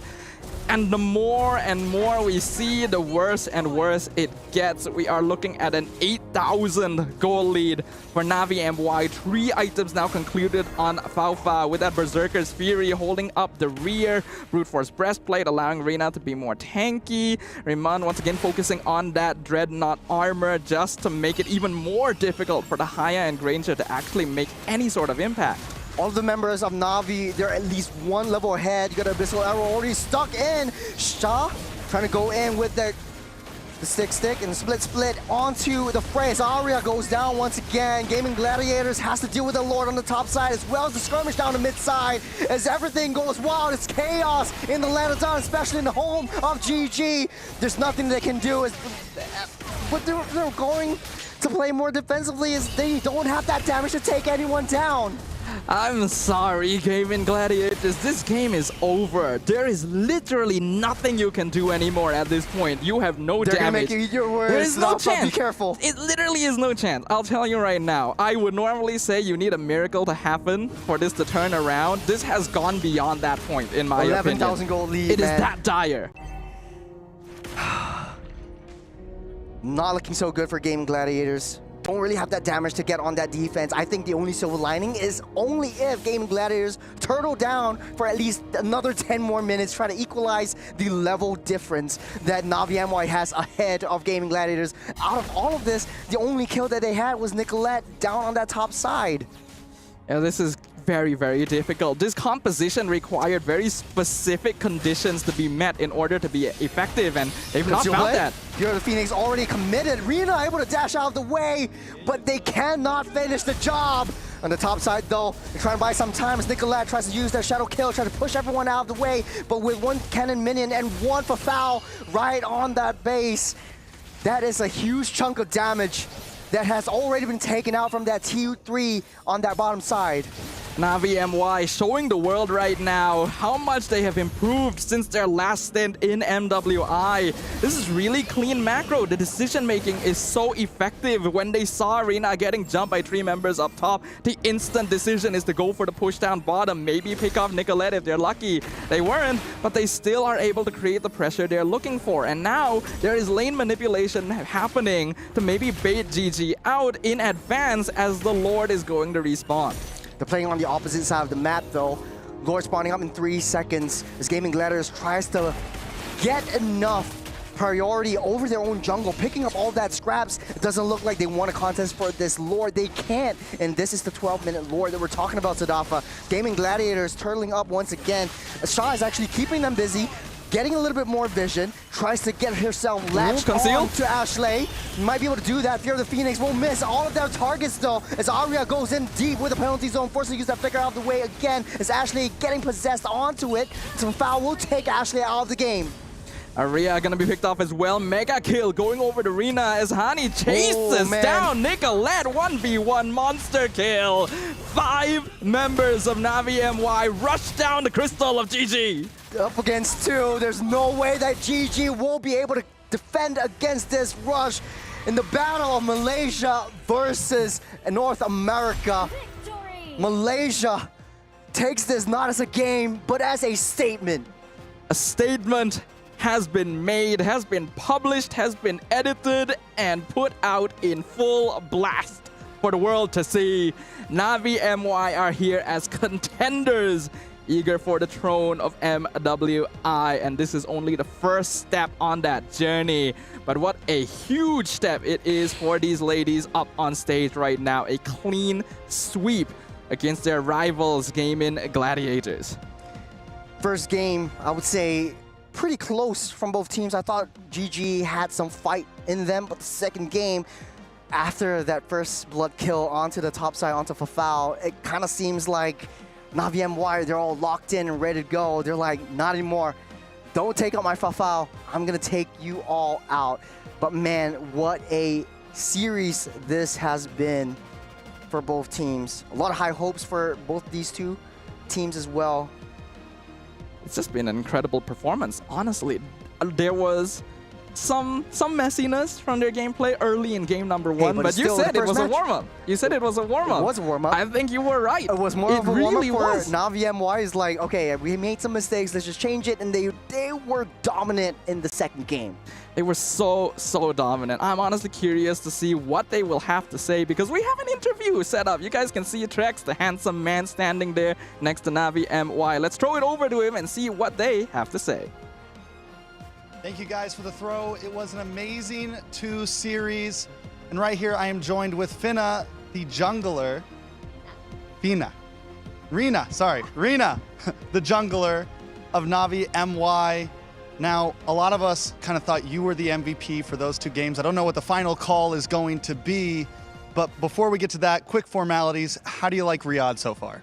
So far so good, but it's just a little bit hard. Yeah. Definitely a little bit toasty. You guys came into this game swinging. You 2-0'd. Did you feel confident coming into this game? Yeah, I feel so confident that we are gonna top 1 in my grouping. All right, top 1 in the group. All right, are there any teams that you're really excited to face after you top 1 in this group when you get to playoffs? If you top 1 in the group, do you feel anyone that you're really aiming for? I think it's gonna be Onyx. Onyx? So, because we lost to them in other tournaments, yeah. So we want to revenge, yeah. Okay, and last question. We got to see you play Lancelot amazingly. Are there any other junglers that you're excited to play during this event? Yeah, I will bring Saber. Right. No, I'm joking only. So you guys have to stay tuned and watch our all games. Yeah. Awesome. All right, make sure you guys stay tuned, and let's throw it back to our wonderful casters with the highlights. That is a face of a man that is trying to hold back his tears. But hey, congratulations to Rina and the rest of the Navi MY squad. They played a heck of a game. This is the second game that we're seeing right now. And this was the play that Ari actually went in, Shah actually went in with a 4-man glue stick down the bottom. And they really set themselves up for that. They were basically lined up like bowling pins, waiting for a shot to roll them over. Again, this draft is not easy to pull off. It's a composition that needs a lot of conditions to be met, and they're already playing from the back foot because Navi MY is clearly adjusting their hero picks based on what is coming out from Game in Gladiators. You go for a full dive composition to punish a front to back, and I still am not too sure about some of the options we saw here, but we have Leo back on the desk. What are your thoughts about our first series, sir? Something tells me maybe, if not just as quickly, much more quickly, things went sideways for GG in game number 2. Definitely some stuff they need to polish, their communications, their positioning, even the draft. It's clear that they love Kalia. They like a certain way of team fighting, or they prioritize certain resources when it comes to building comps. But here, it seemed like it was more disjointed than even game 1. And that ended in 13. This one was just... This had at least 2 lords, right? Yes. This had 2 lords. It's just... It felt like it wouldn't have been if Navi MY was being more aggressive in the first Lord run. They could afford to be, but then you might give advantage over to GG. So they were dominant, but they were also disciplined in how they want to play out the entire of the game. A lot of teams struggling with closing games out, but Navi MY actually learning from their mistakes. Yeah, I think that's an excellent observation. That's exactly what happened. It was aggression, but controlled. They knew exactly the limits that they could push while still keeping their egos intact and having fun on that Land of Dawn. It's very clear one of these teams knew what needed to be done. I think that Gaming Gladiators definitely went into this game with a plan. That's why they stuck to their draft so closely. But it's already difficult to have to execute that kind of plan against a full team of counters. And I feel like even from game 1, there was some miscommunication that needed to be fixed. Yeah, what exactly that looks like translated into the game, we're going to go and take a peek once more at game 2's replays here. Run through this base defense, which was, again, as soon as I saw a majority of the ult spent, I think, what was that? Sadafa, you said this, like, yeah, it's over. I don't think there's anything left for GG. And Yeah. Churros, as much as you'd like for Tsudafa to eat his own words, it's the reality situation. The math checks out. Rina was just a little too much. I'd say even Hani was a little too much. And we were looking for the Selena pre-draft, yeah? Pre-game, pre-match. And here, Hani brings it out. I think this was a much easier game, even for Remun, compared to game 1.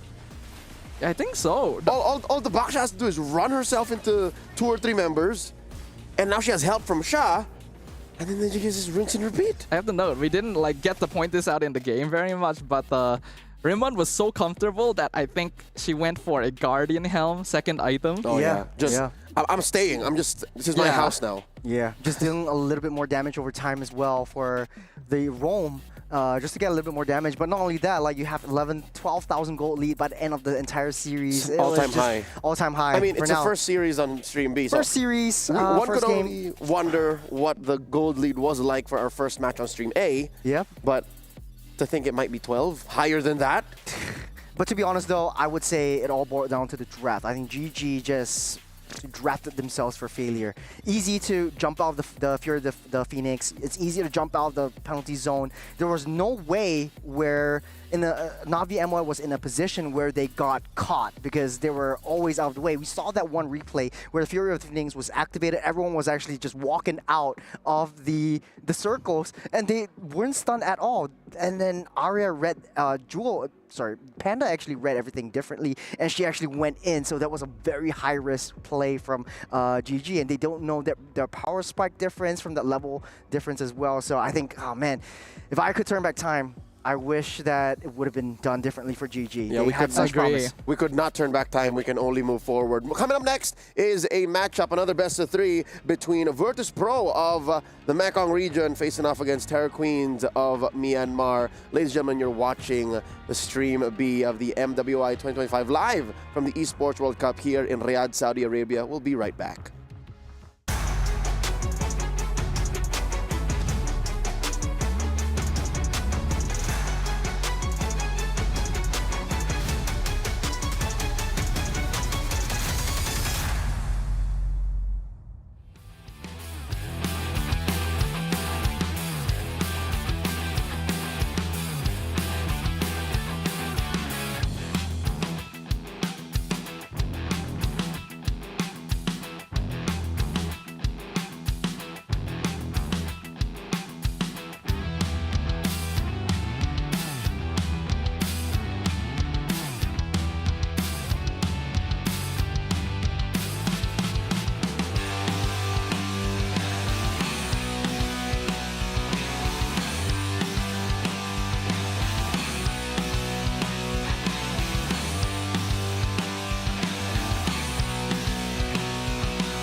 Welcome back to Stream B of the MWI here at Esports World Cup 2025. At your service, my name is Leo, here with Sadafa and Churros. We're bringing you a best-of-3 matchup between Virtus Pro of the Mekong region facing off against Terra Queens from Myanmar. Gentlemen, we ended up with a quick sweep with our opener this time around, or what are we expecting? I think this one's going to be interesting because both of these regions, their men's teams, have actually done surprisingly well on the global stage, even though they don't get quite as much spotlight. And I think the women's teams are just as eager to do so. We got Daisy, Starsoy, Sa, Cow, and Liv. This is a Virtus Pro. Yeah, we're starting things off. Virtus Pro sweeping the Mekong qualifiers in first place. And I think they have got their way through. There is a little bit of changes. Starsoy is Indonesian, so bringing the Indonesian flavor into the Vietnamese mix as well. So I am having a lot of high hopes for this team, especially since, you know, they have been highly dominant. They've shown a lot of adaptations on the fly, especially in the Mekong qualifiers as well. And the fact of the matter is, they have been some sort of adapting, and I want to give a huge shout out to my friend Lucian Cutie, who's now the coach of the Virtus Pro team, and bring his own experience into the flavor as well. Lucian Cutie, the cute one? Yes. He is the cute Yes, one. he is the cute one. Dude, he stole my heart at MSC 2023. Competed as the roamer for RSGSG then when they played in Cambodia. They went far there. Yes. That's yes, the one they and did. only Lucian Cutie. Yeah. There he is. They are facing off against once more Terror Queens. Majority of the lineup were the formerly known as Net Angels when they competed in the MWI 2024. Let's get to know these ladies now. Once again, these are the Terror Queens coming in from Myanmar. The Burmese squad made up mostly of Klang, Rui, Lunalin, Sikoshi, and Ku. There is one import here. We're looking at Rui. This is a team that has a lot to prove and a team that is confident that they are going to be able to prove it, being the first place finisher in the MWI Myanmar qualifiers, sweeping Weibo Gaming 4-0 in the grand finals. They went undefeated throughout their entire qualifier tournament, and after finishing 5th to 8th place under their previous team last year, they're eager to rise up among the rankings and claim a spot even further in the championship. This squad does not belong in the region. They are so talented. They even got their old coach back, Coach MSK, aka Vladdy. These ladies proved themselves an amazing squad. Even last year, this is not their first rodeo. Mind you, Skoshi here, if the facts check out, she's a med student. She had to put her studies on hold to be able to chase his dream of esports greatness, and here she is now. Yeah, I believe that is correct. From what we've heard previously, Sakoshi did give up on medical studies to follow an esports dream. Definitely a risky path, but we gotta give her props for following up on that passion. This is going to be her second MWI and also her second tournament with Luna Lin and Ku. She has stated before, and we asked her, that her idol is actually Benny Cutie. So that's definitely a player that she looks up to, and we might see similar playstyles from. Yeah. To be honest though, both of these two teams have very notable hero picks as well. For the side of Virtus Pro, they brought out the Alice Angela, the Alyssa Jala, in the Mekong qualifier series, and I think that caused them to sweep the entire round, especially during the group stage and up till the grand finals, where they had a 4-0 run as well. On the other side of the table, we have Terror Queens, who has a little bit of a juicy pickup for the Harley. We haven't seen that in a while. Yep. The last time I remember seeing that was Todak and MPL MY in season 13.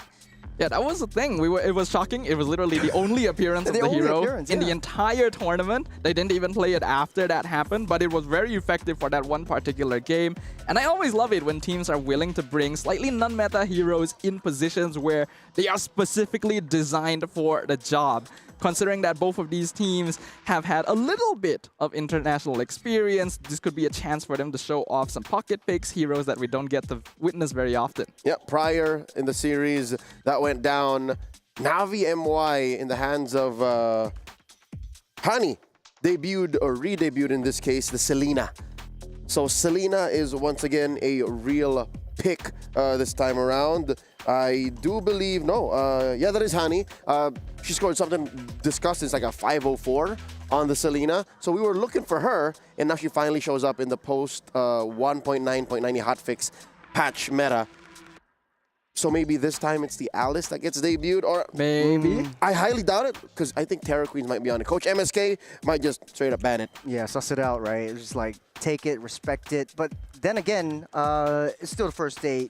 Would you want to risk playing things around, trying to open up kind of a tease new heroes that are coming into the mix and try to play around that meta? No, this might be the best time. Because That if would it be the doesn't best work, time. you revert back to what works. Yes. I see, if you ask me, there's no difference between first day, second day, whichever day you are in the competition. Every single game could be your first, every single game could be your last.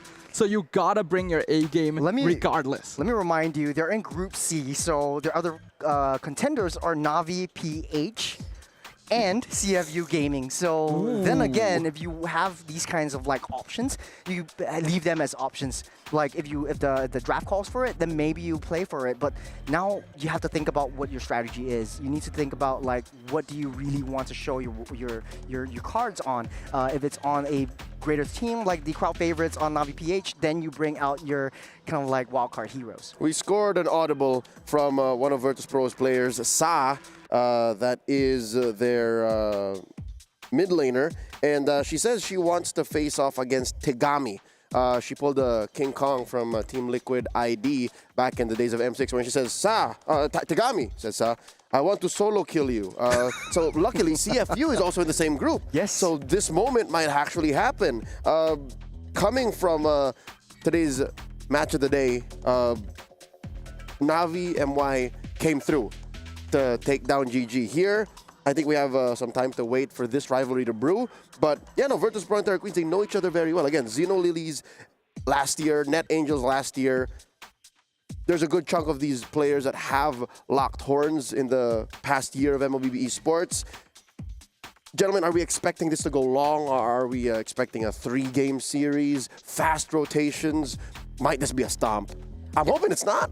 I think it's going to be an interesting dynamic for sure. Because when we went into the start of the day, right, GG versus Navi MY, we were expecting that to go the whole way. We were expecting that to be the game that really started things off, the ball rolling for Get real MWI. scrappy. And then it ended up being a very fast, clean sweep for Navi MY. So even if we say, oh, these teams might be evenly matched, we don't know how much preparation has gone into this tournament in the past few months of both these teams. Based on what we know, though, from previous information and from the interviews that have been done by our production team, thank you very much, the guys behind the camera, I think there's an interesting dynamic happening here where Virtus.pro were very honest with themselves, right? They admitted many times that they didn't play very well, are quite blatant and direct to each other about their gameplay and willing to look within themselves to see if they're doing anything wrong. Whereas on the opposite side, Terra Queens is one of the only teams that has self-proclaimed that they will be the dark horses of the tournament. That's right. How often does that happen? Humility versus pride in this kind of setting. But I think it's quite exciting to see like the top of the Mekong qualifiers up against the top of the Myanmar qualifiers, which should be pretty much in the same region, so to speak. They're all in Southeast Asia. They run through the Mekong region. And Moment was also saying like, yeah, they should be in the same team. But hey, right now, it's their first time, or Vietnam's first time in a international league, and so this is where most of the Virtus.pro players are having their first foray into international tournaments. So jitters definitely in, but then you have some experience from star players like Star Soy and Sa. Yeah, more about Vietnam as a region itself. This is the first year that they have been removed just being under the Mekong banner. Yes. They are more now likely known as the Vietnam region. They are 3 out of 5 Vietnamese, correct? Yes. But I'm looking at Star Soy too. Story goes she was inspired by EVOS, the champions of the M1 World Championships, and here she is now fighting for a world championship of her own in the realm of women's MLBB, facing off against a fellow Indonesian too. In the jungle as well, Rui, who has, word on the street, been staying in Myanmar. She's lived with her team for the better part of the past 6 months. I think it's very important for these teams to be able to create that chemistry, right? That's why a lot of these teams have gotten together. They've boot camped in countries outside their own to get used to more alien locations, being able to play under pressure and not necessarily in familiar positions, alongside faces that they may or may not have a lot of experience participating in tournaments of this scale with. So we can tell that from this year of MWI, a lot of teams have put a little bit of that extra effort compared to when MWI joined EWC for the first time. There's a lot more eyes on this competition, and the players are aware of that. Yeah, let's get down to brass tacks here. Talk about the meta because the draft is nearly upon us. Starsoy plays heroes that, in her words, are unkillable. So she wants to try and make the Angela Alice work if it comes through. Yep. She also has a pocket Lucas. Well, in the days of their qualifiers, Lucas was still a top-tier jungler. Gentlemen, what heroes do we want to see come out this time around? I think it matters more now because the wish list is very real. As long as we manage our expectations, we did see a Selena come out in game one match one. To be honest, game two.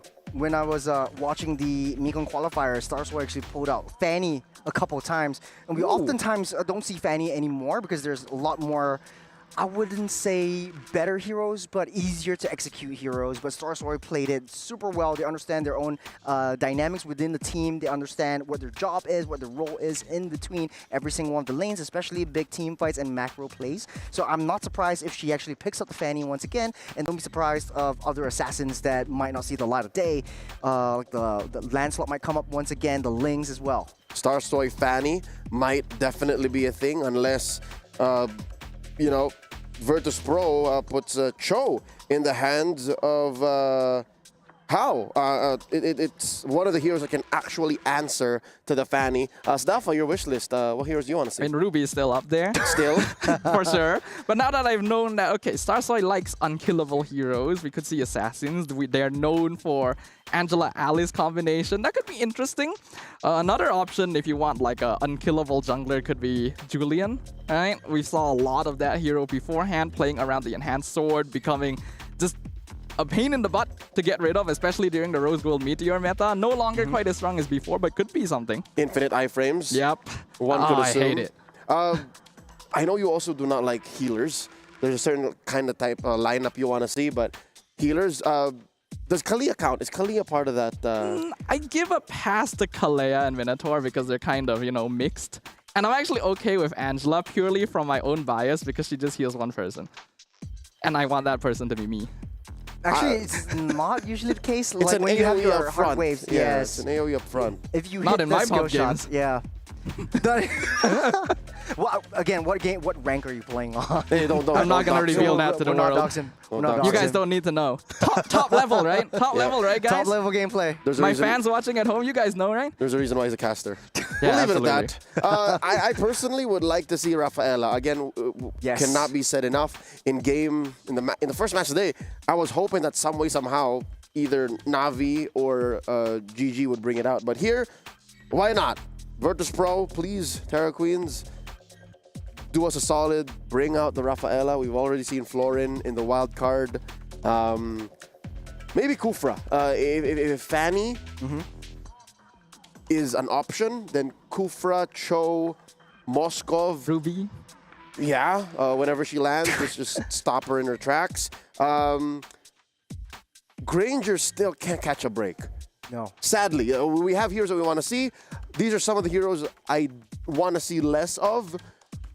I hate that Granger took an L while Harith got a dub. Like, it doesn't paint the metagame in a good light because we're going left and right here. We're pulling and pushing and pulling and pushing.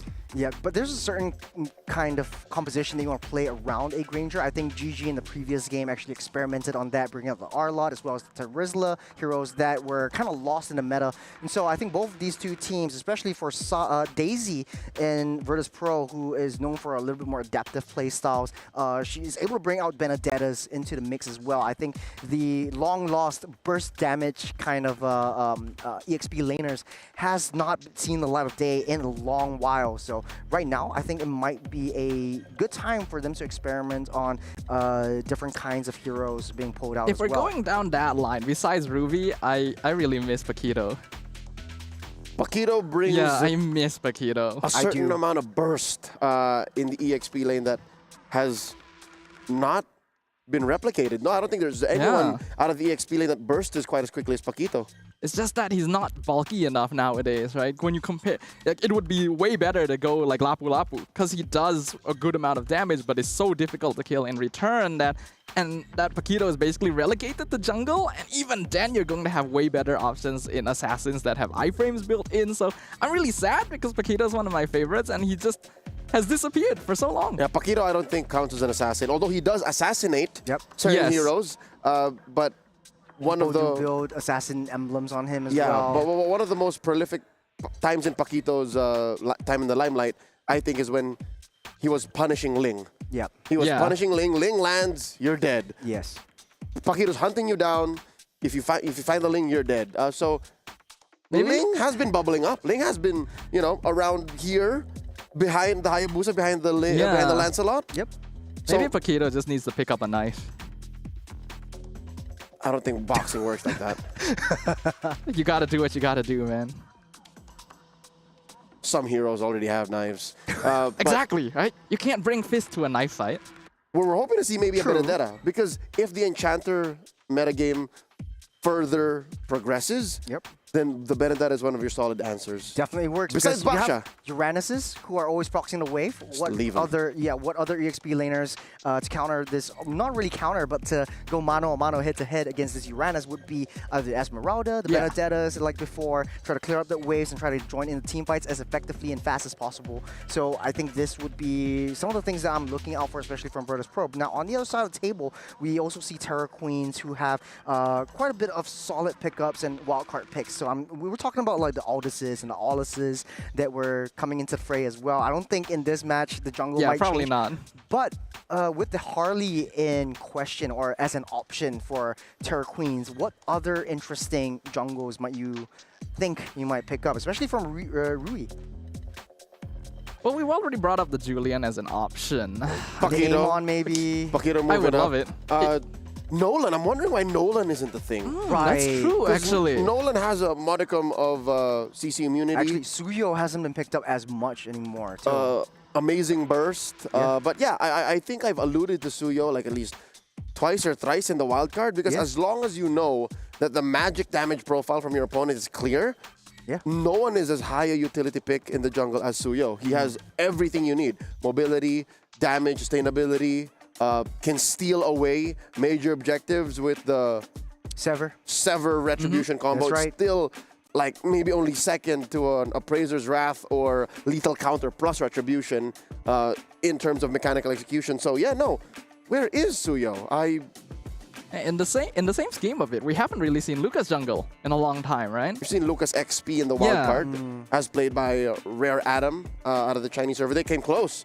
They were almost gonna make it through, but Virtus Pro, not this Virtus Pro, but Virtus Pro men's, knocked them out. So I'm happy you brought that up, actually. So the men's team actually got in through the qualifiers. That's right right. now, the MWI women's team has a lot of pressure. Like, hey, the boys are already making it through. You guys have that onus in you to really take it to the top and win out the MWI series, and they do have that gusto in them to make it work. Yep, they're driven. Again, this is for club points as well, for That's that club right. championship. And if I'm not mistaken, Virtus Pro was right about here. Like, they were at least top 8 Yeah. in club championship There's still a shot. points. Still 2 weeks into the EWC. And if you ask me, big picture, I think Virtus Pro, this Virtus Pro now, these ladies, I think they can make a top 8 Yes. here in the MWI. So that means those points count up towards the club championships. No matter what happens to the men's team in MSC, they're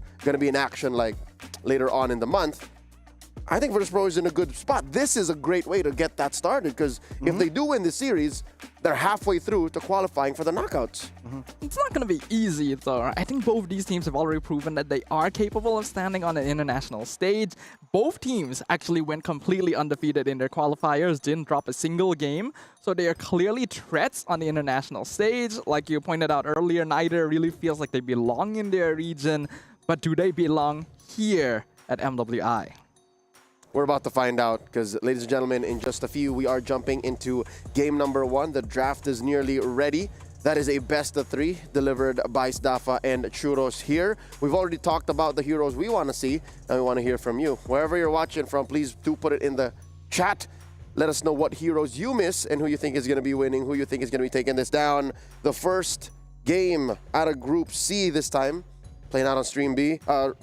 Virtus Pro out of Vietnam or Terra Queens out of Myanmar. Gentlemen, let's do some predictions. Predictions, ooh. I'm going to help you out. No need to put scores. Honestly, I gotta say, I'm with Virtus Pro on this one. I've seen how they play in the Mekong qualifiers. I've seen also Terra Queens play in the Myanmar qualifiers, and I think Virtus Pro has it in them. Stafa? Well, I mean, if you guys are going to go Virtus Pro, then Terra Queens needs a little bit of support. You know? This is a team that has said that they're going to be the dark horse. And before they went undefeated in the qualifiers, they said, we will be undefeated in the qualifiers. They made reality. You just gained about 500 Burmese fans just about now. Hey, follow me.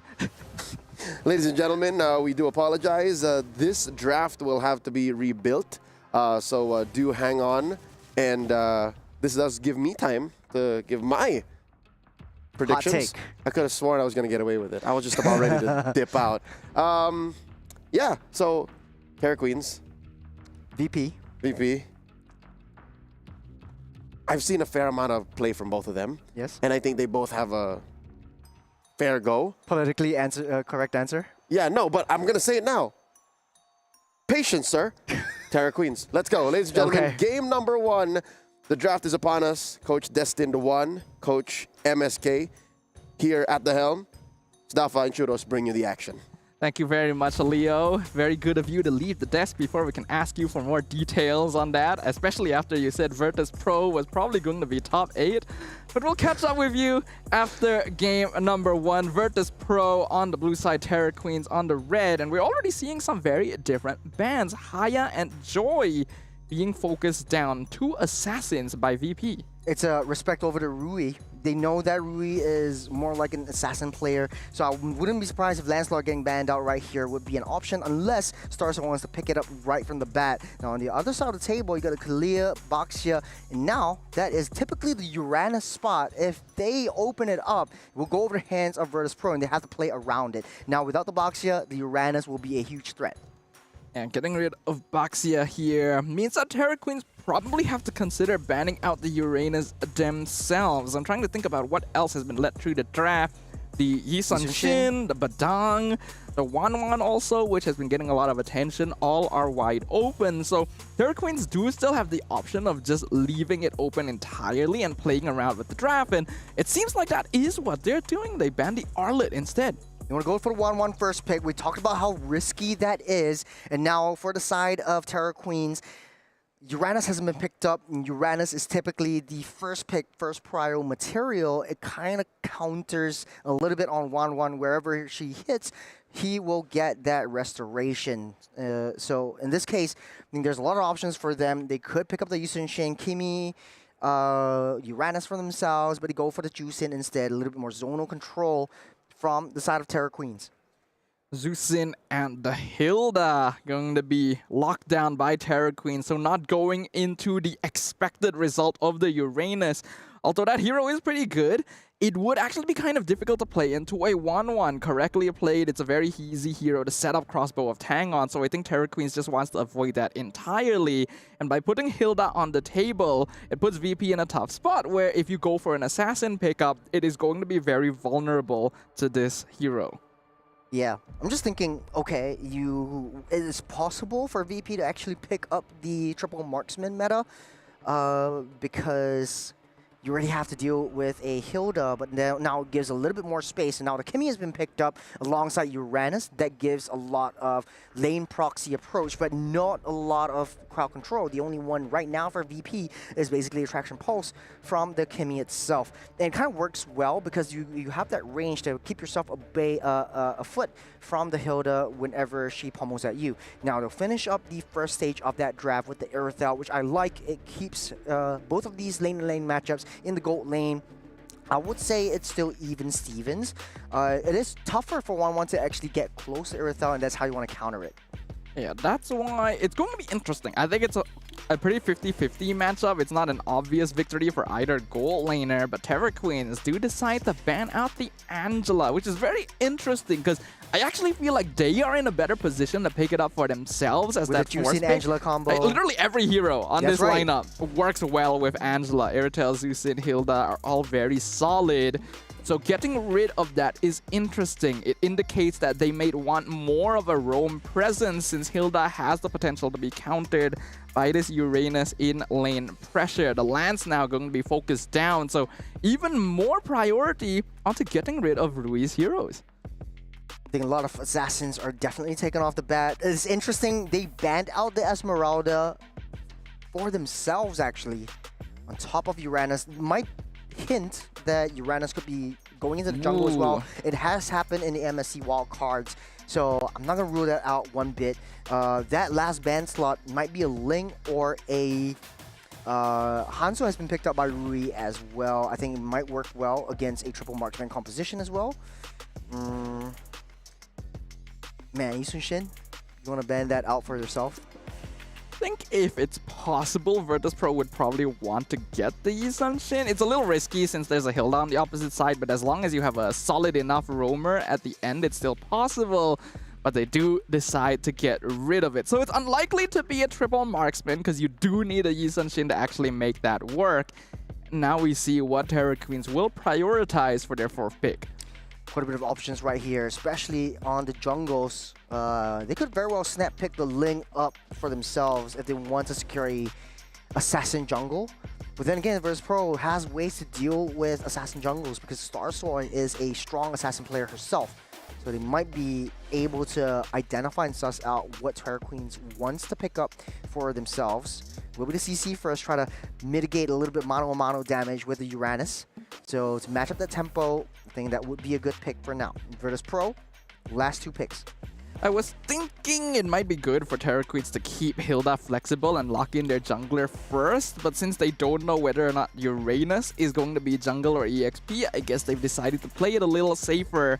But that means that Hilda is going to be locked into the roam position, and VP just makes sure they don't draft a weak early game jungler, and they should be pretty okay. Uranus can actually still go into that position quite well, but Dang going to be locked in. This was a hero that was 100% banned in the first match of the day. Let's see what their final pick is going to be. Now, left with the Phoveus. Okay, so it will be the Uranus in the jungle, Badang in the roam, and then Phoveus in EXP. And then you got a double marksman that you can possibly protect. I love how Virtus Pro likes to play things around. A good amount of recovery, a good amount of crowd controls, and a good amount of chase onto the back line. So Aerithel and Juicin will be a huge threat into this lineup. Okay. The Phoveus is kind of interesting because that is a hero that actually loses lane to the CC, so you're picking him into the counter actually. But they are anticipating the last pick Assassin, which in this case does end up being the Ling. I think it is one of the best options that Terror Queens has. A hero that can dive the backline and has a get out of jail free card just in case the crossbow of Tang becomes a threat. Out of all of this though, I think Virtus Pro is giving us something new, something fresh. Throwing Uranus in the jungle once again. I believe that this is not their first foray into Uranus jungle, but then there comes the question of Uranus actually being a holding on to the Retribution versus holding on to either Revitalize or the Vengeance itself, and that changes how you want to play things, especially in team fights. But then therein also comes where is the Uranus much faster than the Ling in terms of jungle farming, and how impactful is the Uranus within a lot of these objective takes? Well, we'll get to see the answer to every single one of those questions as we jump into the Land of Dawn for game number 1 of our second match of MWI. Will it be the virtues of Mekong or the terrors of Myanmar that secure victory in game number 1?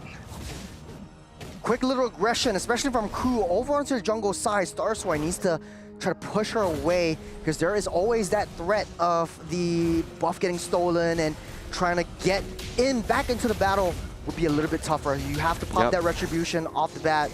Trying to take it away from the hands of Ku, but just giving a little bit more information. But on the bottom side, Daisy taking too much damage from the CC, so that shows a little bit more dynamic into how Terra Queens wants to play this very aggressively. Yeah, that's what we were worried about, right? The Phobius loses lane to CC, so Virtus Pro picking this into the counter matchup is very risky. Loses out EXP lane pressure. Ku gonna try and annoy Starsoy again, but this time Sa is around, and you do not want to mess with a Kimi level 1 and 2. It just creates so much pressure. And speaking of pressure, Terra Queens are on reconnaissance duty. They're always in Virtus Pro's jungle. Take a look at itemizations, and nothing screams out to me on the top of my head. But now look at where that Uranus is. Starsoy is being pummeled on by the 2 double fighters in the bottom side. Still okay though, Uranus is pretty bulky even at this stage of the game, and will definitely have a lot of Radiant stacks built up since the jungle creeps are just gonna be hitting them back. So even a Hilda is not gonna very easily chase Starsoy out of the jungle, and that'll allow Virtus Pro to play for a potential turtle contest as long as they can give a bit of help to the EXP lane. No level 3 from Cal and Ku as of now. You're able to push that in. A lot of damage down by Cal. Starsoy tries to... Traction Fall is going to be avoided by Hling. Starsoy still in position. We can see Rui actually picking up another buff. So Ling going to be 1 level up on the Uranus. That should give Terra Queens a potential advantage on Turtle Take. Infernal Pursuit comes in. Kao going to be buying some time as Ku eating up the damage from Daisy, baiting the Phobius away from the rest of the team. Terra Queens taking this very slowly. Daisy now going to be engaged on the Lantern. Pick up on Daisy, forces the flicker outwards. Rui comes in, does the damage, chases Virtus Pro back into the mid lane, and Terra Queens gain control on the turtle. That's how they want to play it. Terra Queens has a lot of early game damage. You don't have to have that level 4. Starsoy taking a lot more. Starsoy might go down here, is able to get away. Rui secures the turtle. Tempest Blaze comes out. 1v3 in the turtle pit as the rest of Terra Queens turn around and pick up the first blood on Kao. Daisy gonna be chased down as well. Double kill over to Rui. And the Purify even forced out. Sa not gonna be able to escape from the terror in the Land of Dawn. Where everything broke down was that they pushed Starsoy away, and this is where it gets a little bit risky. Yeah, Ku also stole the orange buff away from Starsoy, so that leaves 2 levels behind of Rui. This is not a good start for Virtus Pro, but then again, it is so difficult for Virtus Pro to play this early game because of how well Terra Queens has that damage and that crowd control, especially from the Juicin whenever they come into that clash moment. You can tell that the draft was played kind of defensive. Kao in trouble again. Ku on top. Oh, that is a lot of damage. Fistcrack comes in, but here comes Rui. Killing spree to the Ling. And now chasing down the purple buff, contesting it away. 3-level difference on the Ling. Looks like Starsoy was still able to secure their purple buff, though. Hey, Silver Lining. You need to take the purple buff away. Try to claw yourself up on top again as Virtus Pro actually back on that defense. Terra Queens 4 kills to 0, and this shows the amount of aggression that Terra Queens wants to put onto Virtus Pro. They need to be able to draw some more time though. Virtus Pro might be able to play it more safe, wait till 1-1 or Liv gets online, wait till Kao gets a little bit of an angle, finds a nice little flank for any team fights. But Rui's already 301. There's a lot of damage from that Ling on the top side though. Rui wants to pick off Sa, gonna use the anti-grav thrusters, get away through the back of the purple buff pit. But Terra Queens living up to their name, terrorizing the map, not allowing Virtus to even play on their own half of the jungle. That's it. I think Virtus Pro early game is in shambles. Look towards that mid game. How do you want to play this? Liv trapped in the middle though, on by 3. Looks like Terra Queens not going to commit to this. They don't really need to. They just zone out. They gain control. Turtle is coming up. There's not a lot of fight that Virtus.pro can do is 3K gold lead up on top for Terror Queens. And giving away this turtle might be the best option here, as Virtus.pro don't want to throw bodies. They want to be able to play objective. They want to be able to push and wait till that late game until most of them get to their power spike. Starsoy can't even sustain over the damage coming in from Ku, so that's going to be a huge problem from that. How do you want to play it though? Again, oh my goodness, Ku. Nearly 1v1ing the jungler as the roam. They're the same level, by the way. That's how far behind Starsoy has been put. 5 minutes into the game, we are looking at a 4K net worth lead. By the way, Sa went for a Sky Piercer first item. I'm not sure I agree with that, considering the state Virtus.pro is in. But hey, you made your bed, now you gotta rest in it. yeah, you have that early game rotations, but Terror Queens reading it so well. They're matching that rotations and sending Sikoshi down to deal with the waves, and now the top side T1 is already broken down. This gives a lot of opportunity for Rui to place cross-map plays for the side of Virtus.pro. There's not anyone that you can actually feasibly send at this point to maintain that wave prio. So Virtus.pro sitting ducks for now until maybe the first Lord comes up. But silver lining is that they're very patient. They're playing defensive. They don't want to throw their bodies in the mid side though. Daisy trying to look for the fight. Infernal Pursuit doing good damage to flicker backwards defensively. Daisy just, no, doesn't get away. Lunalin has the Sky Piercer. Lantern finishes off the Phobius, and the terror continues in the mid lane as now Starsoy in a little bit of trouble, has to use the ult to get away. They're trying to re-engage, but the curtain call latches two together. Starsoy can only eat damage to keep his team alive. Not a lot of damage so far. There's a problem with the 1-1 pick. You don't deal a lot of damage in the early game. You need to wait till your Trinity build, and this is proving to be a little bit tougher. And for Ku to match that level that Starsoy is at is not where you want to see yourself. It absolutely isn't. The Uranus jungle should be able to hold things well, but Terror Queens have done such a good job of controlling the map. Purify forced out on Sa again. Cow goes for the flicker and is not able to lock down the Zeus in. Yeah. Virtus.pro actually sending all their resources to protecting all the crucial buffs that Starsoy actually needs to come online. There is sort of like a crucial moment. Look at the bottom side as well, where Sakoshi's busy handling that Liv T2. is in trouble. Oh my goodness, the Sky Piercer. How many stacks does Lunalin have? Liv just exploded, and now Cow is gonna be chased down, gonna follow her into the grave. Double kill for Lunalin. And by the way, Sakoshi got a free tier 2 down bottom this entire time. It's in shambles. Right now, 7,000 gold lead. Rui's always in question. Is able to burst down Starsoy. Rui is just diving. Tier 2 diving inhibitor. Wants to kill Sa. Able to escape just barely. Rui now in some trouble. Doesn't have energy. But the rest of the Terror Queens are here. Ku heals her up with the Revitalize. And the mid tier 2 is being slowly whittled down. Virtus.pro not able to do anything about it. Even in the defensive position, Virtus.pro might not be able to succumb to the aggression that comes from Terror Queens. They don't really have a lot of high ground defense. The only one that can effectively clear waves might be Kimmy. The 1-1's still not online as of now. They have to build more defensively to try to buy themselves some more time, but Terror Queens not giving them the luxury of time. Still 0 kills from Virtus.pro. They don't have that damage to take anyone down, and they don't have that defense to soak in as much damage. This composition doesn't allow Virtus to be the one making the initiations. They've lost out lane priority in almost every half of the map. And with them so far behind in EXP and gold, it's very difficult for them to even contest the Hilda, let alone the rest of the Terror Queens.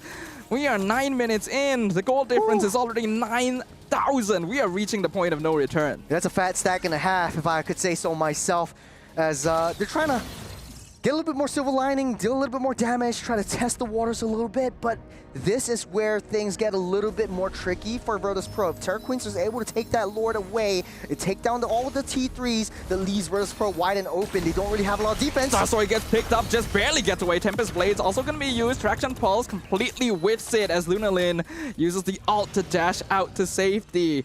Virtus.pro are able to keep their towers alive and everyone still standing, but Terror Queens have complete control of the map and the Lord.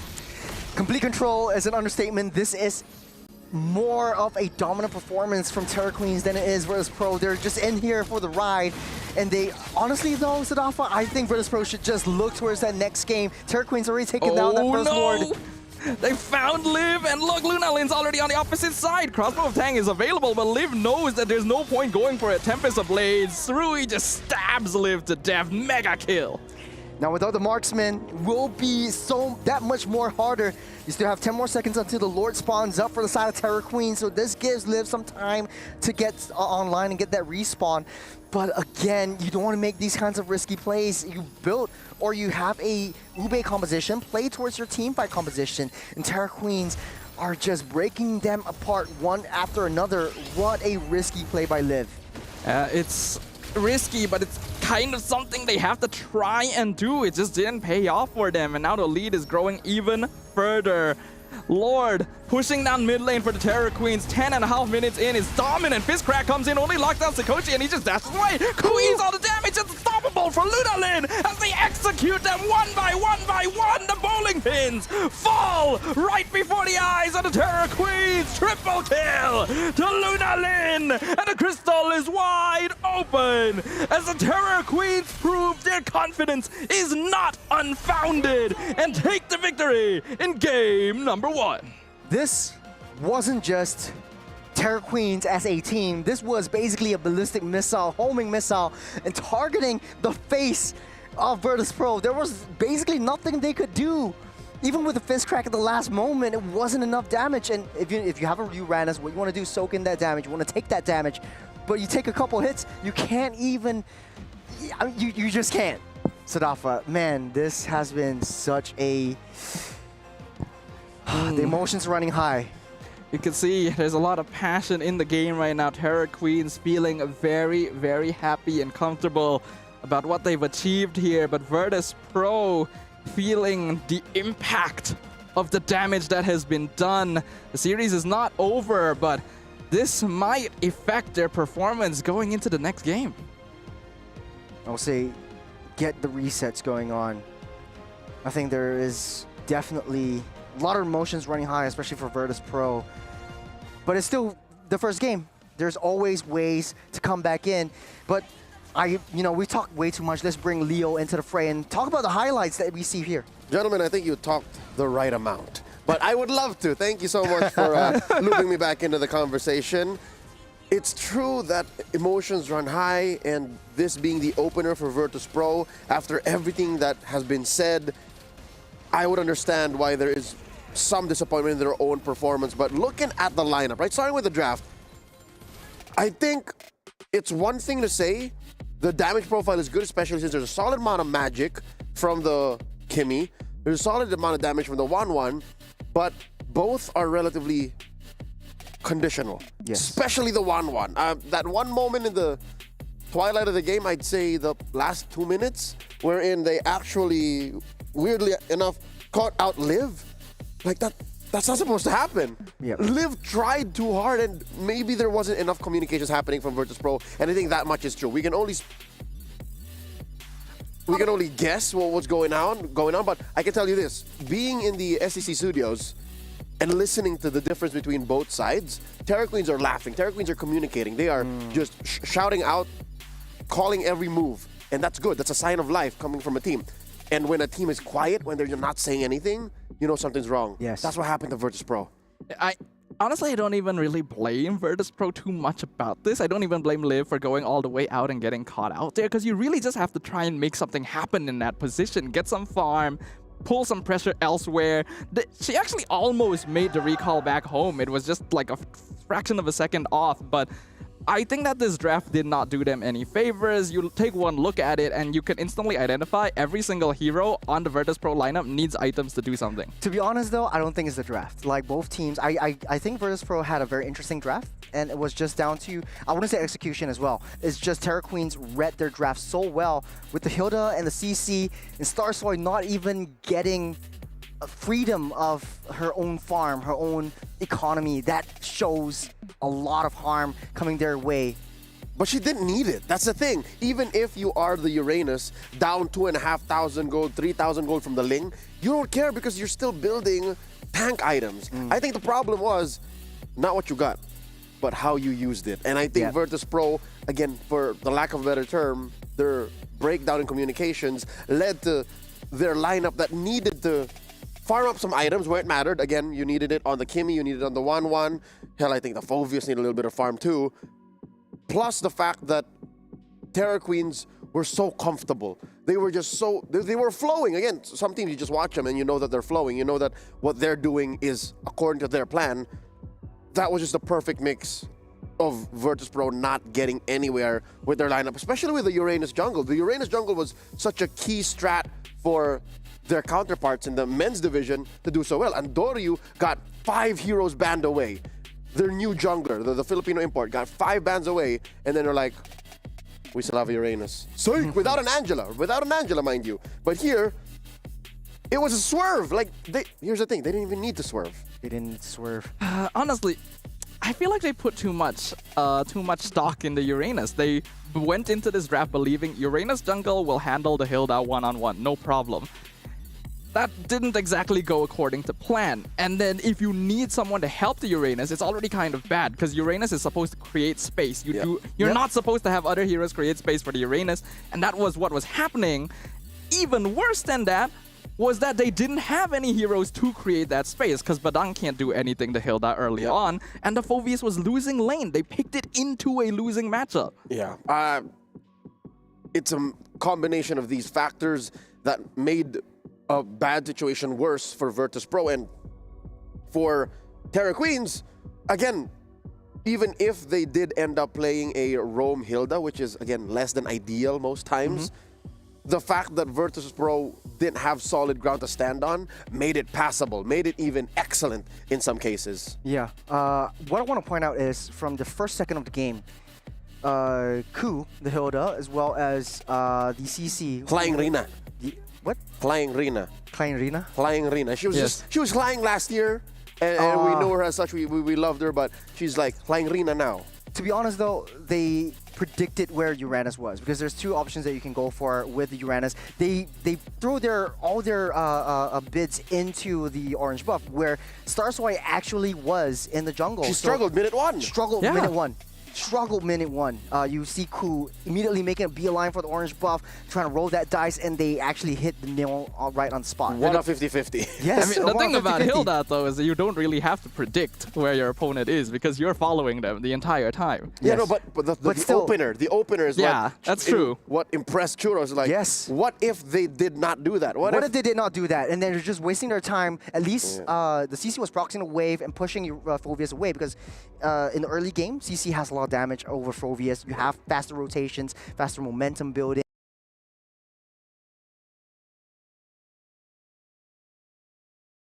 Buff, but then it's much faster if it's in the orange buff. I think Starsoy just read it a little bit wrong for how they want to play this. So what you're saying basically is that if Starsoy had started on purple instead, it might be a different story. It might be a different game. Yeah. Or the other way around, if Flying Rina and Ku went to the purple and read the rotation there. Yes. So it was again, it was a destiny. It was serendipity for these 2 stars aligned. Yeah, these 2 major decisions in the early game, the opener of this game 1, to lead to this. But again, that could have been just amplifying the fact that maybe Virtus.pro weren't in any good shape to take those kinds of fights anyways. You know, like the whole compromising the Uranus to start.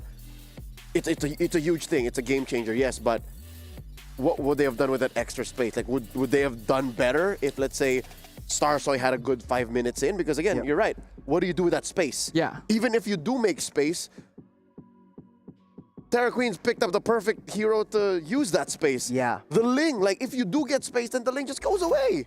Yeah, I'm taking a look at some of the replays as well. Remember where Cal was when, you know, the Ku was in the orange buff and the orange buff was in shambles. Cal was actually walking up from that purple buff, so she was actually giving vision onto where the buff was. And this was the one where Liv was trying to use Inspire to get away. She shouldn't be too far ahead from the rest of the team, and I think that was the whole breakdown in communication issue that Leo, you talked about. Yeah, well, what could have the decision have been made, right? Like, I'm going to bait them away from y'all. No, you shouldn't. You're the gold laner. That's an argument you should be having. But alas, it still happened. It's still what we ended up with. And the reason why we're so fixated on these small things is because the rest of Terra Queens basically had a free game. I saw Lunalyn, believe it or not, her first real item was a Sky Piercer. Yes. Wasn't even the glowing one, wasn't even the boot.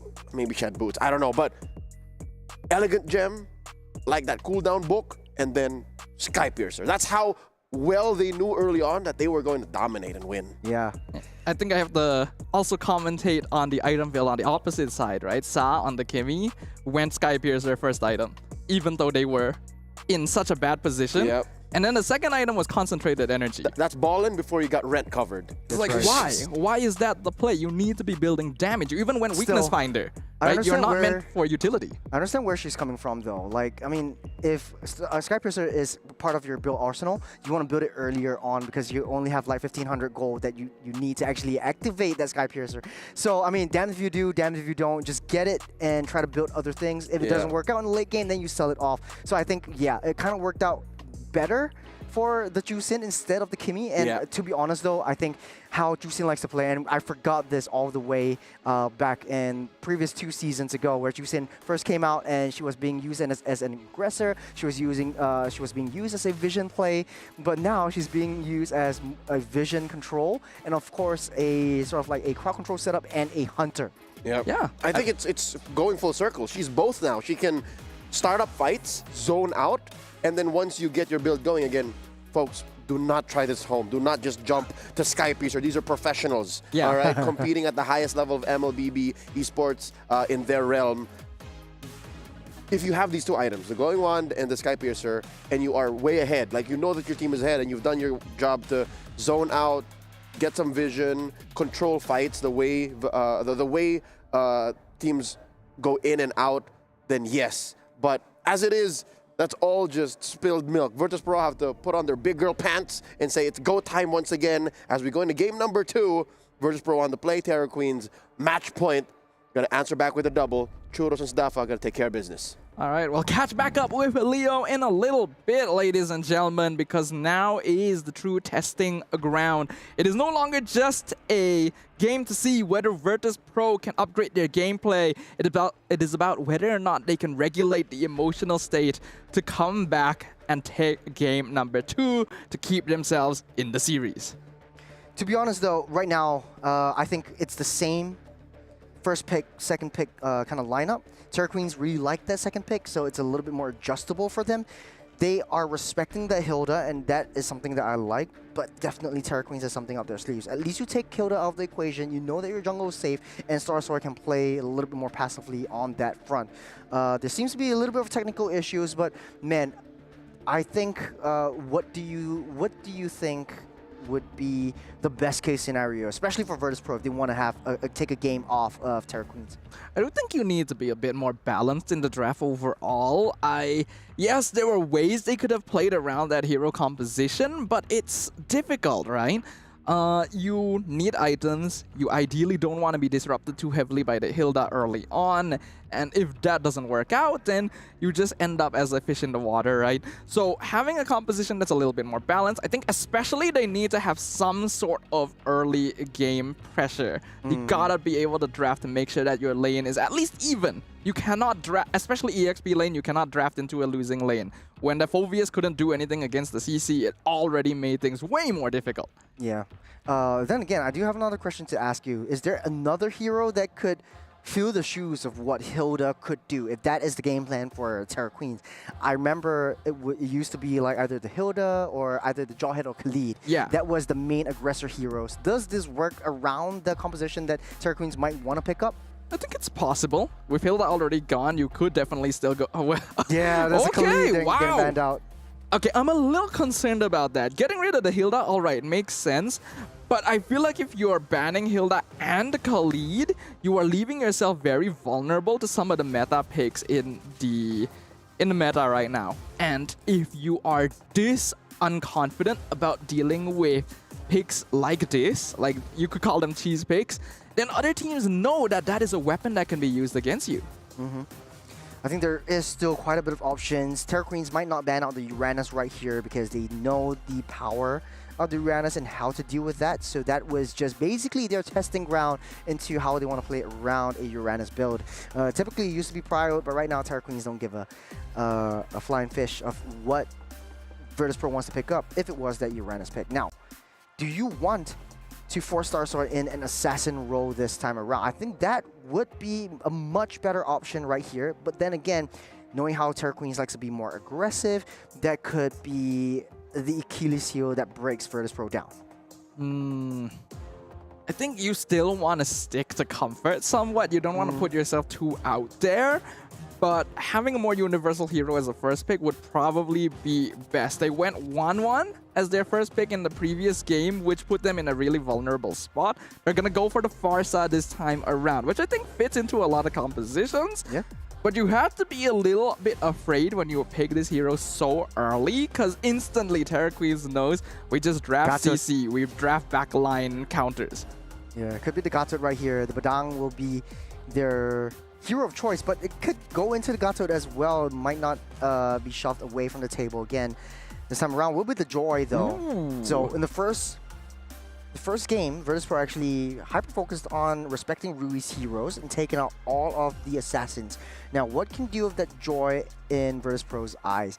There seems to be all the assassins wide open. Starsoy might pick up a Ling, or it used to be the Suyo going head-to-head with the Joy as well.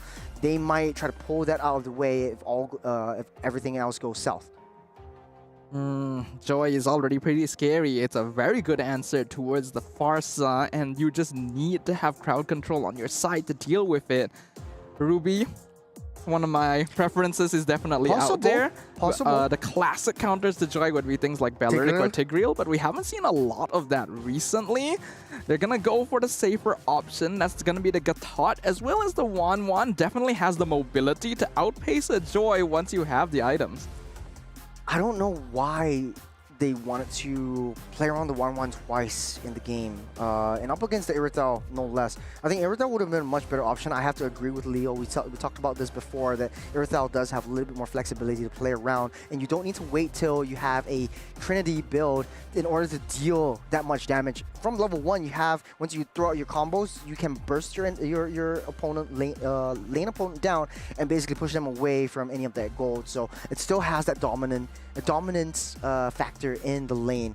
1-1 still needs a bit of time, but right now there is a little bit more of a rotation speed coming in from the Farsa and the Gatot, so that might change things, but it's all down to execution, Sadafa. Yeah, Virtus Pro needs to make sure that they ban out heroes that would deny mid lane prio to a Farsa Gatot duo, because that would enable the Joy to farm very safely and give Terra Queens access to their jungle. I really like the Fredrin ban from Terra Queens, because typically when you play 1-1, it's for one of two conditions. You either have a lot of CC on your side to set things up for the crossbow tank, or your opponent has a slower, bulkier front line that's easier to get the stacks on. Fredrin fulfills this role on both teams, so Terra Queens just takes it out of the table.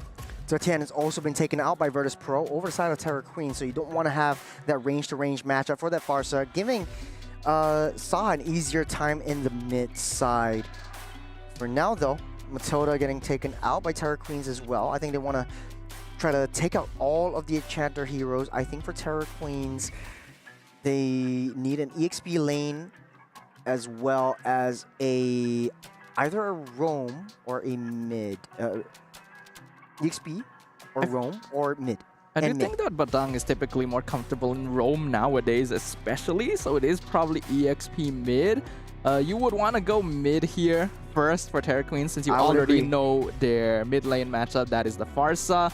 Virtus Pro get rid of the CC. I would say CC is a very good ban. In the previous game, that CC was just running circles around Virtus Pro. Now you take that out of the equation, and you're not dealing with the same heroes that you are before. I think if the Badang is put in the roam position and Terra Queens basically play to their own modus operandi and just going headfirst into the jungle, if they make the right call and they suss out where Starsoy is, it might be a little bit different for Terra Queens in how they want to react to this, because Badang generally doesn't have a lot of damage in the early game. What would be good here for Terra Queens in their mid lane? Kimmy is still Zusin open. has been banned. Yeah, Kimmy could be an option. Selena once again. Okay, of course. Against the Farsa, Selena going to be a very good choice. Is risky because if you're not able to land those arrows, then it becomes very difficult to play with. And against the 1-1 especially, is a difficult hero to execute on, but we've already seen it done to a very effective degree by Navi MY in our first match of the day, so I'm excited. Yeah, I do have to agree with you. I think Navi MWI played the Selena very well, but therein comes several factors that you want to throw out there. There is the primary engager and then the secondary engager. Typically, the Selena comes in with the Abyssal Arrow as a secondary engager, so you're throwing all your eggs into one basket with the Badang, trying to set up with a fist crack. So I think that would be the condition that Terra Queen wants to play around. And speaking of your checklist, I think it kind of ticks all the boxes, right? You have a little bit more vision play, but then again, Virtus Pro responds with the Eastern Shin Phobia's pickup. I do like the Eastern Shin to understand a little bit more vision play, but then now it becomes a little bit more vulnerable because you're an assassin marksman in the jungle. Yeah, Yi-Sun Shin has the potential to be vulnerable to a Joy later on in the game as well. It really is a skill-based matchup. The Phobius is going to help alleviate some of that pressure since it is the direct counter to the Joy. But with no EXP lane revealed just yet, there's still the possibility of a counter. They got rid of the CC specifically to make sure they could lock in this Phobius, and I imagine that Coach MSK would have definitely seen that from a mile away. So yeah, there it is. That's what I was wondering about. It's either the Glue or the X-Borg, and the latter here is going to do a great job of controlling the front line for Terra Queens. Yeah, it typically leaves 1-1 out of the equation. There's nothing that I mean, if you pop the weakness points and you throw the crossbow tank onto the X-Borg, it doesn't really matter. The Firaga armor comes off and you basically throw yourself away. And there's a lot of hints on X-Borg actually coming up into the meta as well because you have more spins in the Last Insanity. Yep. You have a lot more true damage that you can pile on top of yourself. So I think the tanks for the side of Virtus Pro is a non-factor in the eyes of the Terra Queens. We're once again seeing really good flexibility in the way that Terra Queens are drafting. There are more tools for Virtus Pro to play around this time, but they once again gotta keep their jungle safe, play around the mid lane priority, and give their Phobius some help because their EXP laner had a lot of difficulty in the previous game, which meant that the map could not be unlocked. Let's see if they're going to be able to hit these conditions because they have their backs against the wall. Can the Terra Queens spread their terrifying aura across the Land of Dawn once again in game number 2? Pressure's on for Virtus Pro. If Virtus Pro loses this one, they're taking a whole game out of their hands. But right now, we don't see the same aggression that Terra Queens has brought upon the Polar Bears in this round. There's a little bit more held back, a little bit more patient. They want to wait till Rui gets that power spike. Take a look at emblems, not a lot of differences, but I do like the killing spree coming out from this Irithal. So Sakoshi looking for that late game. Whenever you get a snowball rolling, you want to be able to come in. Ooh, the engage onto Cow forces out the Revitalize, but that's a pretty good battle spell to get rid of early on. And that means Terra Queens are actually winning out a little bit in that mid lane prio. But still, Virtus Pro having a much better start. You don't really have the aggression that the Hilda, that the CC brings on top of the Eastern Shin. And what you need as an assassin is basically a little bit more space, a little bit more time to farm up and get your power spikes. And Eastern Shin is known to be one of the, if not the fastest junglers. We have the world record level 15 in less than 8 minutes on an Eastern Shin. So if Starstory plays her cards right, it might be a really easy time for Virtus Pro. That's why it comes in. Mountain Shocker dropped on Hlang. Gonna be able to burn away the Firaga armor, force them back to base, but Abyssal Arrow comes in from the mid lane. Daisy gonna be caught out. The Flicker doesn't dodge as Lunalin picks up first blood. Beautiful dashes from the Selena, and I saw what Daisy was doing there. The Abyssal Arrow was coming in, but he was going left and right and left and right. Wasn't she was a little bit confused. The arrow comes in, gets stunned up, and basically Starstory can't do anything about it. But first blood goes up. Gonna be caught out with feathered airstrike. The artillery strike alongside the 1-1 picks up the kill, but Rui gets the turtle. I spoke a little bit too soon. Terra Queen's ramping up the aggression. Helen Rina coming into the jungles, and you see Rui trying to pop that retribution away. Won't be able to get it though, but buys themselves some time to get into position where Terra Queens is able to understand the rotations of Virtus Pro a little bit better. Now Rui, it's free map, free play for her.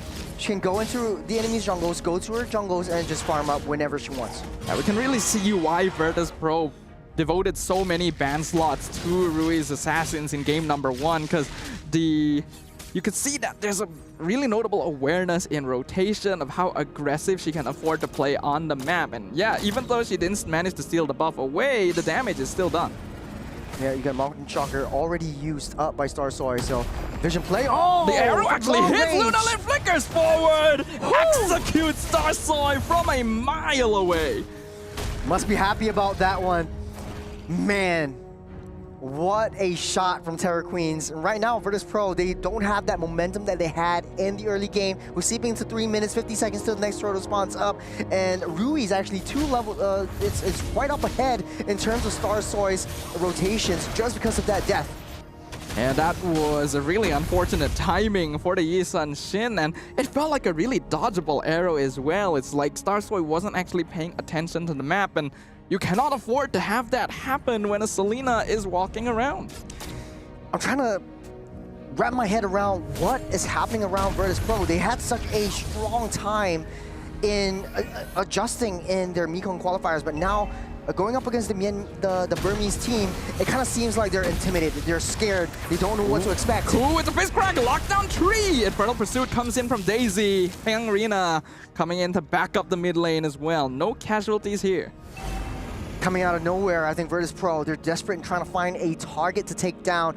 I know they take down one hero on the top side. It's Sakoshi who went down, but now there's no way they can get close to the turret. Better airstrike committed on top of Ku. AOG gonna be used as well. Meanwhile, the backline is being bursted with the last Insanity. Hlengrina forced to flicker away. Luna Lin finally caught as well. Starsoy getting some much needed revenge. Cow gonna be holding the front line. Revitalize still available, keeping her intact and forcing Terror Queens to retreat.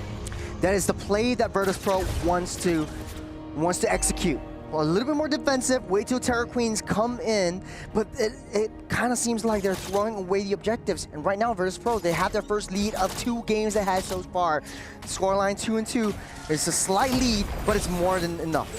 It's something. At least they will have a foothold to put themselves into the game. Liv also has been farming pretty well overall, so Virtus Pro will be able to play more towards their mid to late game scaling, especially with a Farsa as well. Looking at the items, we're already seeing the first being completed. Yeah, we're starting to see the rotations. Loose member Starsoy actually having going onto the long lane, trying to maintain that lane, Prio pushing it in and trying to draw Terror Queens away from that. The power spike has ended, the scoreline is equalized, and Virtus Pro has a fighting chance for this last turtle of the game. If things go well... Better airstrike comes in. Ku gonna be caught between 3 members. Virtus Pro executes the Terror Queen roamer. Defensive play coming in from Virtus Pro allows them to secure another kill. This is how Virtus Pro wants to play around. They're not too busy rushing into any of these team fights. They want to draw them in and try to play a little bit more reactively onto Terror Queens. They know that Terror Queens are very aggressive. Just let them come. And then Virtus Pro just comes in for that defensive play. I think it is a smart idea. Their counter attack is actually pretty good, especially if they can time Feathered Airstrike for when Terror Queens have already overcommitted, but it's giving space to Rui. Feathered Airstrike comes out once again. Ferraga armor burnt down on Hlengrina. Ku trying to go for the flank, not able to find it. Crossbow tank comes out, AOG cuts him off, fist crack. Not gonna be able to buy more taste for him. Ku gonna be picked off straight away. Terror Queens still in position, but they don't have a lot of HP to work with anymore. Arena still has the immortality. They're waiting and buying some time, but Virtus Pro will snap pick this turtle up. You don't see Rui in position anywhere at all, but it's a 2 turtle for 1 trade out of both sides. Daisy 1v2 actually burns away the immortality. Liv picks off Sakoshi with the Feathered Airstrike as well on the top lane. Hlengrina gonna recall backwards. Virtus Pro finally in control. Mountain Shocker stuns the Joy. Rui goes back in just to pick up 1 final camp. But Virtus Pro finally in control. Finally, after the second game, the first game, a lot of emotion. Second game, it's personal for them. This time around, they know their win condition. Starsoy is coming up online. You have the vision play around. Luna Lin, the early game is over, and it will be easy for Virtus Pro to take her down. Late game, Selena is a non-factor for the lineup such as Virtus Pro. It's not too viable in team fights, so Daisy's able to just zone out that back line. Conceal play. They're looking for Rui down bottom. Rui realizing, uh-oh, this is a bad spot. Unbreakable into the Feathered Airstrike, and Liv picks up the last hit. Killing spree for the 1-1. 23 seconds, she'll never get back as the Lord spawns up. Look at where Starsoy is. She's handling herself over on that X-Borg. Hlengrina not successful in stealing the purple buff, actually loses her entire Ferraga armor, gets caught with the Dark Wave. Daisy not gonna overcommit this time. The damage is done. That being said, though, Sakoshi busy with the side lane pushes. You want to maintain that side lane priority. They have a lot of pressure onto Another the back bit, that's row. right. They caught out Ku, forces the flicker. Badang gonna survive, but no battle spell for the next 2 minutes. 8 minutes on the clock, 30 seconds until the Lord spawns up. Virtus Pro moving as a unit. Terra Queen splitting all of themselves up. They seem a little bit desperate, but Sakoshi has an idea of trying to get that side lane split push up, get a little bit more farm, and when she comes online, the rest should be history. The longer this game goes, it goes in the favor of Terra Queens. They have a little bit more tankier lineup in the form of that export and a lot more burst damage from Irithel. Now we are reaching the point where Virtus Pro is able to play more of a death ball style, and it does seem like they're more comfortable in that position overall. Terra Queens aren't out of the game just yet, but you can see that they're a little more uncomfortable now that they are on the back foot. Next Lord currently in control of VP. Virtus Pro starting things off, but I think Terra Queens a Who little in bit trouble? into the deep. Federico also catches Rui in the backline. He's sidestepping it, but that means the Joy is out of the fight. Last time he comes in, Starsai gonna be picked up. Star steals the Lord away. Liv gonna be picked up by Rui. It is absolute chaos in the Lord pit. Sakoshi still inside the fight, will lead the retreat, allowing Terra Queens to back off. Very good try. I saw that Rui was being targeted on by Sa, able to dip out of the way and try to get in for that retribution. Unfortunately, though, it was a little bit too late as Sa actually picks that up with a skill 1, skill 2 combination. But then again, it buys Virtus Pro some time. This game is a little bit closer, but I think it's still anyone's game. Take a look at the replay. Look at where Sa is. They know where Rui is. It will dip out of the way. You get the Last Insanity deep into enemy territory, but it was a little bit too soon. If Arena waited for a couple more seconds, the Lord would have been theirs. It doesn't seem that Rui would be able to get in position in time. But Lingarina actually had to go in there. The Last Insanity comboed with Ku was actually what allowed them to take out Starsoy in the first place, and that's what allowed it to be a 50-50. It was just unlucky that Sao was the one to get the last hit. But it's still actually not a bad trade. Terra Queens have been able to halve the net worth difference at this point. Yeah, it's still a long game to play. As Virtus Pro wants to push it through the late game. It will be all even Stevens. And comes out once again. Infernal Pursuit follows Ku all the way into the mid tower. Last Insanity used for defensive options. Terra Queen gonna be able to keep their mid tower standing. Their goal is to just keep their T1 mid up. As long as Terra Queens is able to still take control of their jungle, they could sort of like sustain their farm over onto Virtus Pro. If their jungles open up, I think it gives a lot of opportunity for them to come in. Flicker, Fist Crack connects with 2, but in the mid lane, Cow already chasing down the backline. Sa picks up the Badang. Revitalize gonna be used by Cow. Rui looking for the entrance, but the Mountain Shocker locks her down, forces the retreat. Virtus Pro deny the attempt. Super risky play from Rui, just jumping right in, taking the full brunt of damage from Starsoy, Cow, and Liv. Man, this is a very tough matchup right now as we're seeping into that late game. 12-minute mark. Lord spawns up in 50 seconds. Does look like the airstrike. Sakoshi in some trouble, but able to get out of that. I do like that size, creating a lot of pressure. Has to be careful though. Terra Queens is going to eventually figure out the patterns if there's not enough adaptability. When you slow down tempo just a little bit, especially for Terra Queens, they can't find a way back into this fight. As Virtus Pro, they're leading and dominating this game so much more. And every time Daisy opening up that map, Terra Queens need to find a viable pick-off. Starsoy though. Starsoy in trouble, able to dash away, but now the Purify count out from Sa, actually dodging everything. But Sakoshi picks up the shutdown. Crossbow of Tang finishes off Ku in the backline, but it's still a pretty good trade for the Terra Queens. 1-to-1, Sa for Ku. It's so much better for Terra Queens. They don't have that the mid lane from Virtus Pro to zone themselves out from this Lord. They're able to handle that side lane. Then this Lord should be theirs. And this is the 12-minute Lord, mind you. Sudafa is looking really good, really even Stevens for both teams, and it's a trade for trade, tit for tat for either sides. And I think that the one that would lose out on this game is the one that manages the side waves. And speaking of which, Liv already pushing that in. So they're pulling Terra Queens away from that Lord pit to deal with the bottom side. Yeah, macro play is probably going to become quite a big role in determining who actually comes out on top here.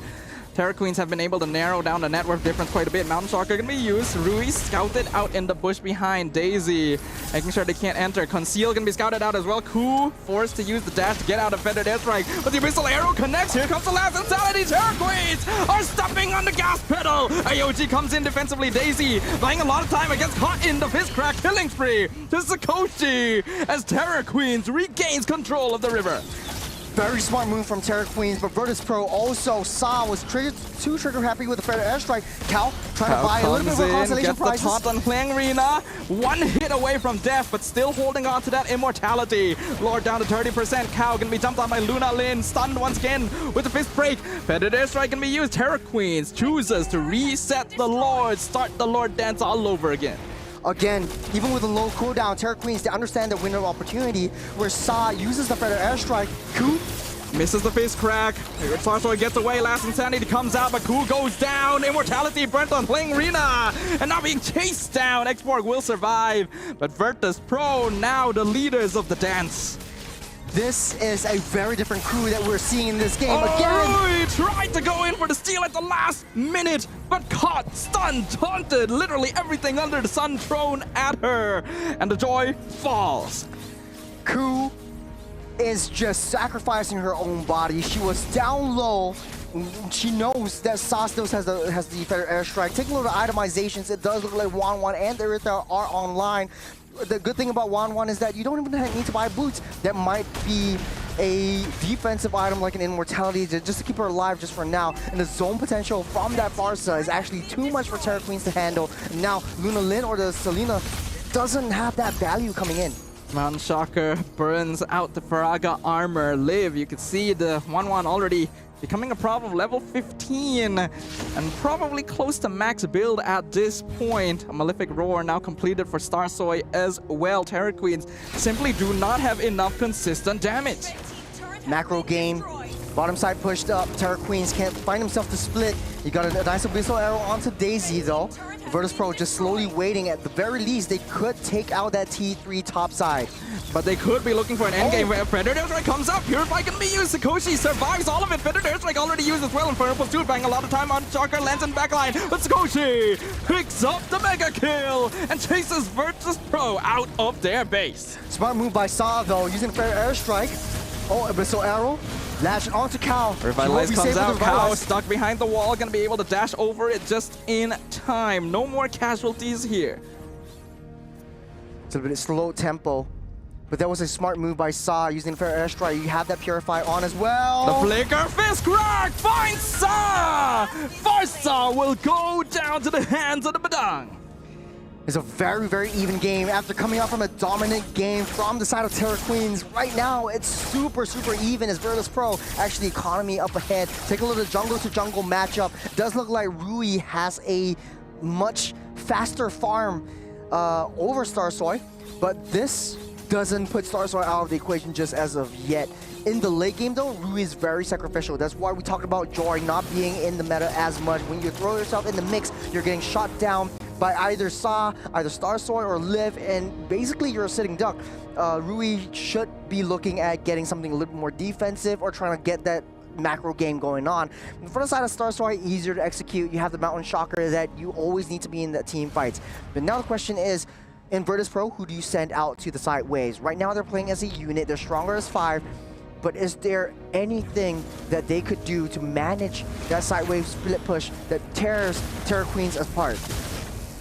Well, I think they do have the heroes that can do so. It's not quite as easy because they're... Oh, hold on, Luna Lin, why are you there? Barely gets out with the... I'm actually surprised that she's alive. But Virtus Pro now have easy control over the Lord. Yeah, you also have the long lane getting pushed in as well. Henrina starting things off, trying to give a little bit more vision. Hliang-Rina going to be engaged on once again by Daisy. Here comes Rui from the side lane. AOG used, misses, but helps hold the front line. The two-man taunt into the Lord knockout. Coombs picks up mega kill to live. Last Insanity not doing enough damage. Lunalin secures the Lord. But what did it cost? A double kill going over the live. It buys them some time, but they have to deal with the side waves. This is what I'm telling you. Virtus Pro has it in them. They're pushing the top wave, the bottom waves. And now Terra Queens, they have to wait till Ku and Sakoshi comes up. Without the Irithel, they don't really have that burst damage. So it's basically a Lord for them to buy time for the next Lord to spawn up. And it's the 18-minute Lord. The enhanced Lord will be in question. Starsoy gonna start working on that mid tower with only 3 members alive. Terror Queen's not gonna be able to stop him from getting Rui trying to go for it. But comes in Winter Crown. Rui punished for trying the 1v1. Yeah, right now Virtus Pro, a huge 180 turn of emotions in the first game. A lot of stress, a lot of pressure, and right now they're just having fun. Nice little outplay from Starsoy on a kind of a 1v1 against Rui. But right now, the later this game goes, Starsoy does have the upper hand. You have that vision play, the vision control. You have the zonal potential from Sa that tries to push everyone out of way from Terra Queens. You know what I'm saying? Yeah, we're seeing the quick 1-2 coming in here from Virtus Pro.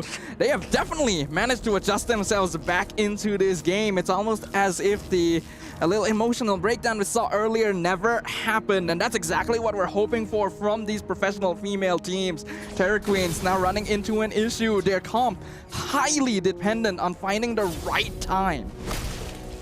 Now, as 90 seconds till the next Lord spawns up, this is the third Lord of the game, mind you.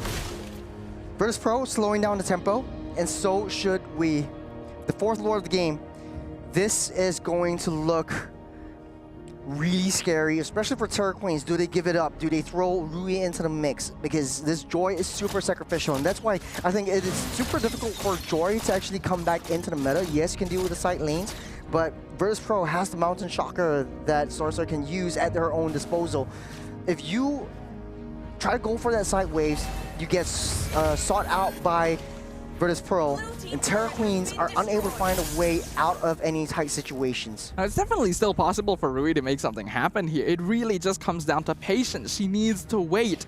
There's a sensation of wanting to jump the gun, of wanting to get those kills, but Abyssal Arrow connects. Sa gonna eat a lot of damage, actually manages to fly away, but the Wings by Wings still has immortality intact too. Purify already popped up, so that's a crucial battle spell out and about for that Farsa. Now, 20 seconds until the Enhanced Lord spawns up. We have everyone from Terra Queens already in position. Crew already giving a little bit more vision on reconnaissance duty down to mid-brush. As Virtus Pro, they're playing on the opposite side of that map because they know that the tower is in shambles. If they're able to take down that T3 up top side, Terra Queens has to watch their 6. Or their 12 for that matter. Oh, here comes the Feather Airstrike once again. Ku goes in, Fist Crack connects with Saba. Daisy is buying so much time and space. Last Insanity comes in, bursts down the immortality with the electrifying beats. Rui gonna be caught in front though, but Daisy finally falls. The big purple man finally taken down after such a long time. Abyssal Arrow actually connects with Starsoy again, but Terra Queens knows better than to overcommit. Yeah, the minion was there. That's 40 seconds. Daisy is offline. And Terra Queens, they need to be able to find a way to block out Virtus Pro from getting in too close. There's Rhythm of Joy onto Sa. Feather Airstrike forced out. Rui eats a lot of damage, but will survive and dash away to fight another day. Mountain Shocker, though, gonna scout out the entirety of Terror Queens. Rui at half health is going to be a They're going for the tricky concealed play. situation. Ku goes in with the Fist Crack, connected one. AOG used defensively, catches out Ku with the knockup. Last Insanity does a lot of damage. Winter Crown keeping Langrina alive. Electrifying Beats comes in. Starsoy is gone. Another will fall. Double kill to Sakoshi as Terra Queens bites back with a vengeance. Rui still has that, it's still online with 3 members down for Virtus Pro. That was such a good pickup. Lingarina starting things off 0-11 for this export, giving a lot of space for Sakoshi to just gun everyone down. Another stun coming in, Liv taking a lot of damage. Daisy in some trouble. Last Insanity comes out once again. Oh, look at the backline. The electrifying beats from Rui. Liv in trouble, but the crossbow tank comes out. The dash away, though. Rui survives all of it. Too close for comfort. What a close sacrificial play from Rui. Man, oh man, this is starting to look, both these two teams playing on instinct right now. Rui trying to find flanks. She knows that she's sacrificial, but right now, since the Lord is being picked up, slowly marching up on that top side, they might be able to crack down that mid lane. Look at the burst coming in for Sakoshi as well. Liv can't survive from that Irithel burst. The positioning really mattered. Oh, Feather Airstrike might have been used too soon here. Ku goes in, gets caught between 5 members with Mountain Shocker though. And that means they go down. Abyssal Arrow connects, but it's Cow. Cow will be fine. Is the Revitalize coming in as well? Star Sword! Rui, okay, learn her immortality. lesson. She knows she cannot afford to take those. She doesn't know the position of the rest of VP. They're desperate. They still have the Lord in their possession, slowly marching down. That's a slow push up on that top side. Terror Queens eventually broken down that T1 mid side. You have all 3 lanes sinking and pushing in together. And Virtus Pro has to play on that defense. Another Feather Airstrike used mid. Sakoshi dropped to half HP, but still alive. And now there is no Farsa ult to defend this mid tier 2. Sakoshi will slowly work. Rui comes in, forces the wings by wings out, and Cow bursted 100 to 0. Immortality gone. Cow falls. It is a 4v5 defense. Mountain Shackler lands on Sakoshi, but the last Insanity flies into the base. Terror Queens are turning it around. Double kill to the tie. Mega kill to Sakoshi. Liv and Sa the only survivors, but Terror Queen's very low on HP, and the Lord will eventually fall. That will be the end of the push. They're taking turns. Arena goes in, but hold on a second. Rui toying with death, but eventually a little bit more discipline to get out of the way. Still have a little bit of silver lining though. 30 seconds until Star Sword actually eventually comes up as Terror Queens continues their rampage onto the turrets. The minions keep pelting against the base. Rui looking for Liv. Bursted down Immortality, but the Abyssal Arrow into the base crack. Shut down. Unstoppable. The Terror Queens have done it. They have taken game number 2 and the series. Playing from the back 70% of the game, and at the last moment they played their cards right. Sakoshi coming into the fray, gunning everyone down and buying them that continuation, the momentum that they so desperately need. To be honest though, I was counting the Selena out of the way, but at the last moment just landing every single one of those Abyssal Arrows, Adafa. It really came down to the opportunity. Would the Terror Queens be able to create the situation, the perfect spark to take that game away despite Virtus Pro's dominance throughout the early and mid game? And somehow they did it. To be honest, GG to both sides. This was a heck of a game, and Virtus Pro actually showed us that fighting spirit, losing out on dominant performance, and right now at least they found a way back up. Emotions ran high. It turned around to 180 from the second game. And right now, man, who do you want to hear for? Honestly, though. Man, I feel like we can hear from anyone at this point. Terror Queens, they came into this. We knew this was a confident team, a team willing to call themselves the Dark Horses, to predict victory many, many times in advance and turn that into reality. And they've done it again in their first match here at MWI. To be honest, I thought they were sacrificial, especially Ru, especially Ku. The Badang, and coming into this matchup, I think the sacrifice actually paid off. Throwing her body, if she didn't attempt to make big plays, none of this turnaround, this comeback would have happened. It was a clear adaptation. These players learned. They realized what they needed to change during the game itself, and that speaks to a level of experience and maturity that we're hoping for from these female teams. We're going to be hopping into an interview very, very soon, though. I think this will be one to watch, right? I'm very curious about what the team, what the players will have to say. We already have Trex in position. I believe that is Lunalin down there as well. That's gonna be very interesting. I think Lunalin did a great job. So let's hand it over to Trex. You know, we'll let him handle things and ask the questions.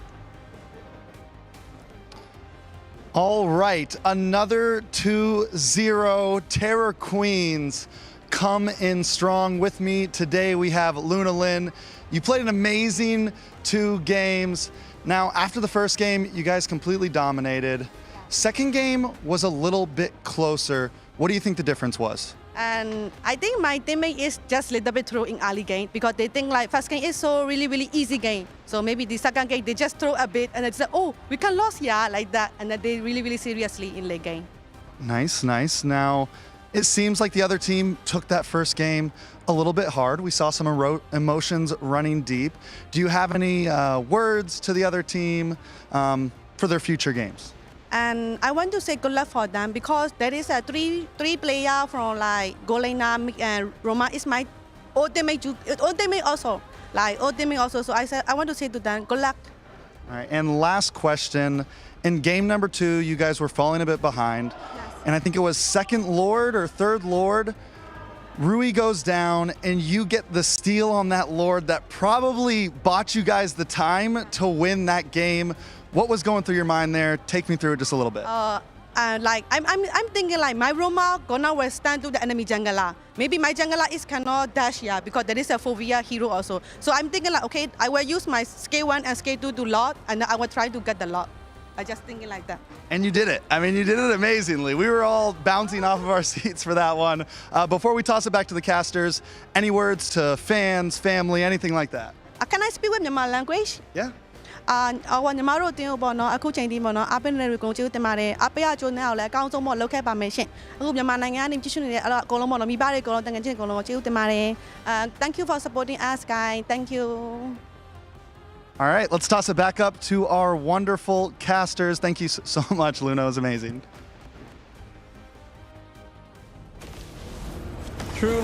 Truly incredible performance and a great interview as well. That speaks to the experience and the thought processes of this very important player. Churros, that was quite a game, right? To be honest, that one Lord take that Trex was talking about and asking about, of all of the heroes, Selena stole that one out. And I can't believe that, and I'm sure Leo can't believe that either. Let's pull him back in to see his perspective on the game on the sidelines. I can believe it. Oddly enough. No, but really, I did not spend a second on my behind. This game kept me on my feet. I was giddy, I was jumping, I was hipping and hollering. And I don't know if any of that came through the mics because I literally was inches away from Sadafa's face. But ladies and gentlemen, what a sweep by the Terror Queens. Again, I think Trex got the right interview. I think by hearing from Luna Lin, we got a lot of the early game. We got a lot of what happened in those tight moments underneath the Lord. And we understand exactly what kind of experience Luna Lin brings to this squad, given that she has spent some time in Indonesia playing as well. Yeah, I think the name of this series is Evolution, right? We got to witness the growth from both of these teams, actually. Virtus Pro, we got to give them props. Their game 1 went really badly, all things considered. But in game 2, they really picked themselves up, played comfort, dominated throughout the early to mid game. Whereas on the side of the Terror Queens, even though by Luna Lin's words herself, she felt like her teammates were throwing a little bit in the early game, it didn't matter. The goal is still that victory. You lock in, you do whatever is necessary, and even if your composition is not quite as consistent, you create those opportunities for yourself. I do have something to say. A lot of people think that esports, it's just a game, but it's not. A lot of pressure, a lot of emotions that you have to control, especially coming in from Virtus Pro. First game, dominating performance from Terror Queens. All right, that's fine. They were able to, just contain their emotions and really play their hearts out for the second game, giving us a really close moment like that. And taking a look at all the ways that they're playing around, Leo, man, this was, I know I was jumping, I was boxing the TV and folks, the screens. In case you didn't know, like there's no cameras around here when the game's going on, but yeah, Churros was physically boxing the air as he was calling the match. Pretty much. On my screen, by the way, you have your own screen over there, and you have to come over here and I just want to be closer to screen. you, Sadafa. I think this was a really close game, just like that. And every single second was just nail-biting for me. Yeah, no, it's clear that Virtus Pro had an amazing reset. The reset of all resets. The team that played in Game 1 was very different from the team that played in Game 2, and they were in control of this slobber knocker of a game for about 70–80%, and that 20% is what makes the difference. Look at this, 21 and a half minutes in, and the Terra Queens are still looking for ways to clap back. Mind you, they don't even have a mid lane inhibitor, and they were still aggressively pushing in. This is a team that understands and knows when they're the beatdown. You can tell, right? This is the team that gave the statement that said they would be the dark horses, that said they would go undefeated. That confidence is not unfounded. They have the gusto, the passion, and the skill to be able to represent those words in the land of Dawn itself. And that is amazing to see. I think both these teams have so much more potential than we initially gave them credit for. They made a believer out of me. Ladies and gentlemen, what a treat it is to have witnessed this long-standing rivalry go this way. Again, a brand new confidence in the Terra Queens after changing their banner, grabbing a couple new friends along the way. But that is that, a sweep. Taking down Virtus Pro. We wish them the best, hoping that they come back stronger in Group C. Coming up next after this quick break, we do see Mana's finest go up against the Mongolian squad. It's Team Falcons versus WOW GG coming your way after this short break on behalf of Sadafa and Churros. My name is Leo. At your service. We'll be right back.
Hello everyone, my name is Othel and we are gonna see the journey of the teams. So we have our official, unofficial EWC drawing game.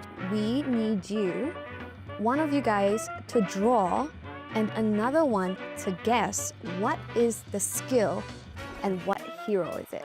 And this is your canvas. 3, 2, 1, draw. Ready? Yeah. Again, mahirap ah. Check the status of the drawing. I'm so proud of her right now.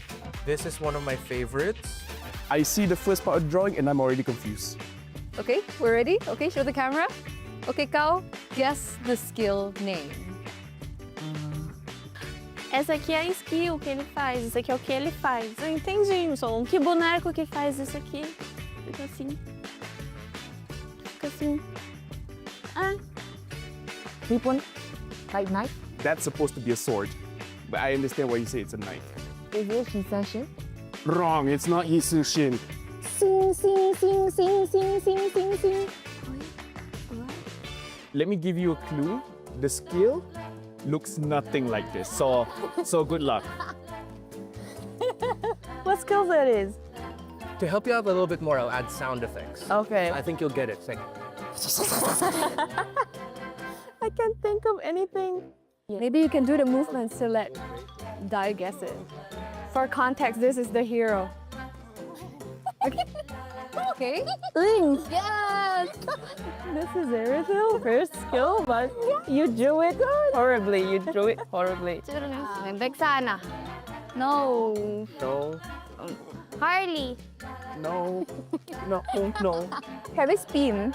There, she got it. All right. Zishan. There you go. Now we've established that you are good at MLBB, Very good. but you're not good at drawing. And we'll catch you guys later.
It's my second time in Riyadh this year, and this city is beautiful. I see a lot of tall towers and very, very clean streets here. Last year, I had a lot of fun. The experience for me was all learning.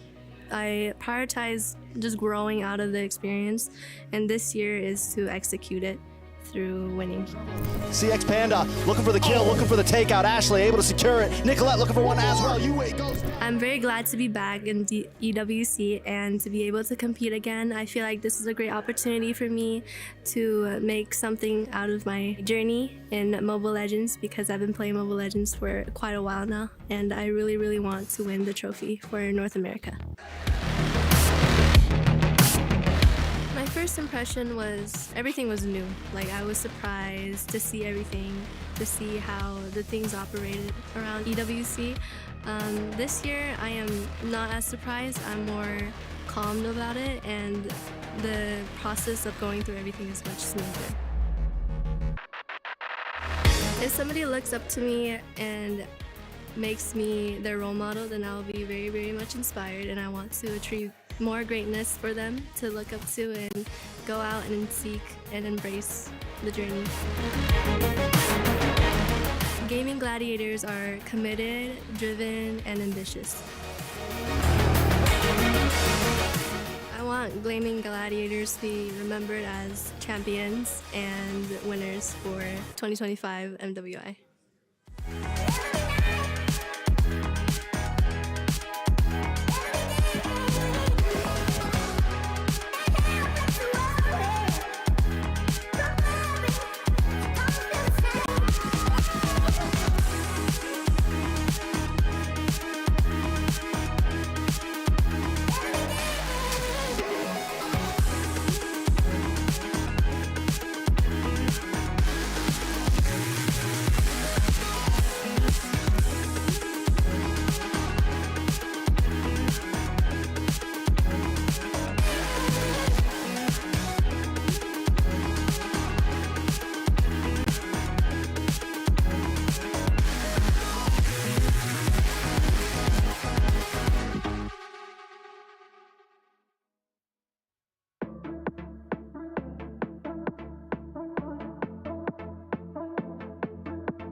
Level up your gaming experience with over 8 billion playlists, only on Spotify, the official audio streaming partner for the 2025 Esports World Cup.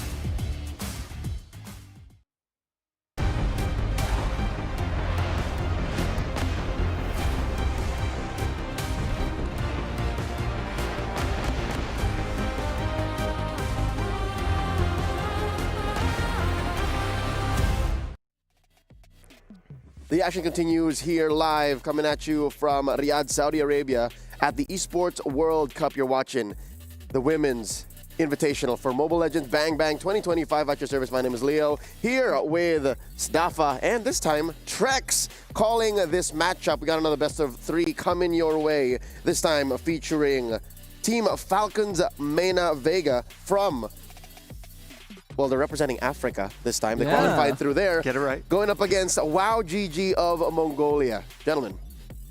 I think this is going to be an interesting one. We've already gotten to see a taste of what MWI is preparing for us this year. A lot of these teams have specially prepared themselves after last year's performance to do even better now that women's MLBB is gaining more traction across the globe. Yeah, I mean, I feel like the past couple games have gotten better and better, and if we continue to track that, it's going to be great. We're approaching Limitless, folks. Let's get to know Team Falcons here. Representing, again, Egypt, you have Velvet, Sunlight, Yui, Piven, Names, and Anucci. I had the pleasure of meeting these ladies towards the end of last year, 2024, when they competed for country pride at the IESF WEC finals. And even then, they were proving us wrong. Like, I have to be honest, I shut them down. I shut them out. Like, if you're not from Southeast Asia, then you got to do something else to prove that you belong on this stage. But I saw them in action, and they were playing awesome heroes. This was in the height of Sicilian, and they were rocking that pretty well, pretty confidently. So I guess they basically did do that something else that you were looking for, right? They have earned their spot here on this stage, and it's a very interesting journey that Team Falcons had to go through, because they technically had to go through two different qualifiers, right? They went through the Egyptian qualifier first, then the African qualifiers, and managed to clean sweep KTG Esports at the end to become the representative for Africa here in MWI. And no, we asked them before this as well. This team actually said it was easy for them to dominate their entire region. Yeah, I mean, I feel like so far every team has brought a little something different. I'm excited to see what Falcons Mena bring themselves. Do they have some sort of clutch pick? Are they going to approach the draft a little bit differently? Because so far from the past two series, there's been a little bit of spice from each different team. Yep, we have notes on the draft as brought to you by Dr. Sulaiman Al-Habib. Those are the doctor's notes coming your way in just a bit. Very specifically for the draft, because Little Birdie told me that their jungle situation is something to be watched out for. The patch, the meta, it's in flux. Let's see how this squad will use that to their advantage. You're looking at WOW GG from Mongolia. You have Deja Vu, Force, Mike Wazowski, Ayame, Rika, and of course their sub here, Kairin. I'm gonna say right now, I love the team name. Wow, GG is such a fun team name to play with. And Could have sworn there was an exclamation point. Right? And I'm hoping that we get to see a similar sort of gameplay as well. This is history in the making for WOW GG Esports and for Mongolia as a whole, because this is the first time that the country has had its own representative in MWI. Listen, my eyes are on Mike Wazowski. With a name like that, you your gotta exactly. You gotta be a beast. You gotta be a monster. You gotta live up to the name.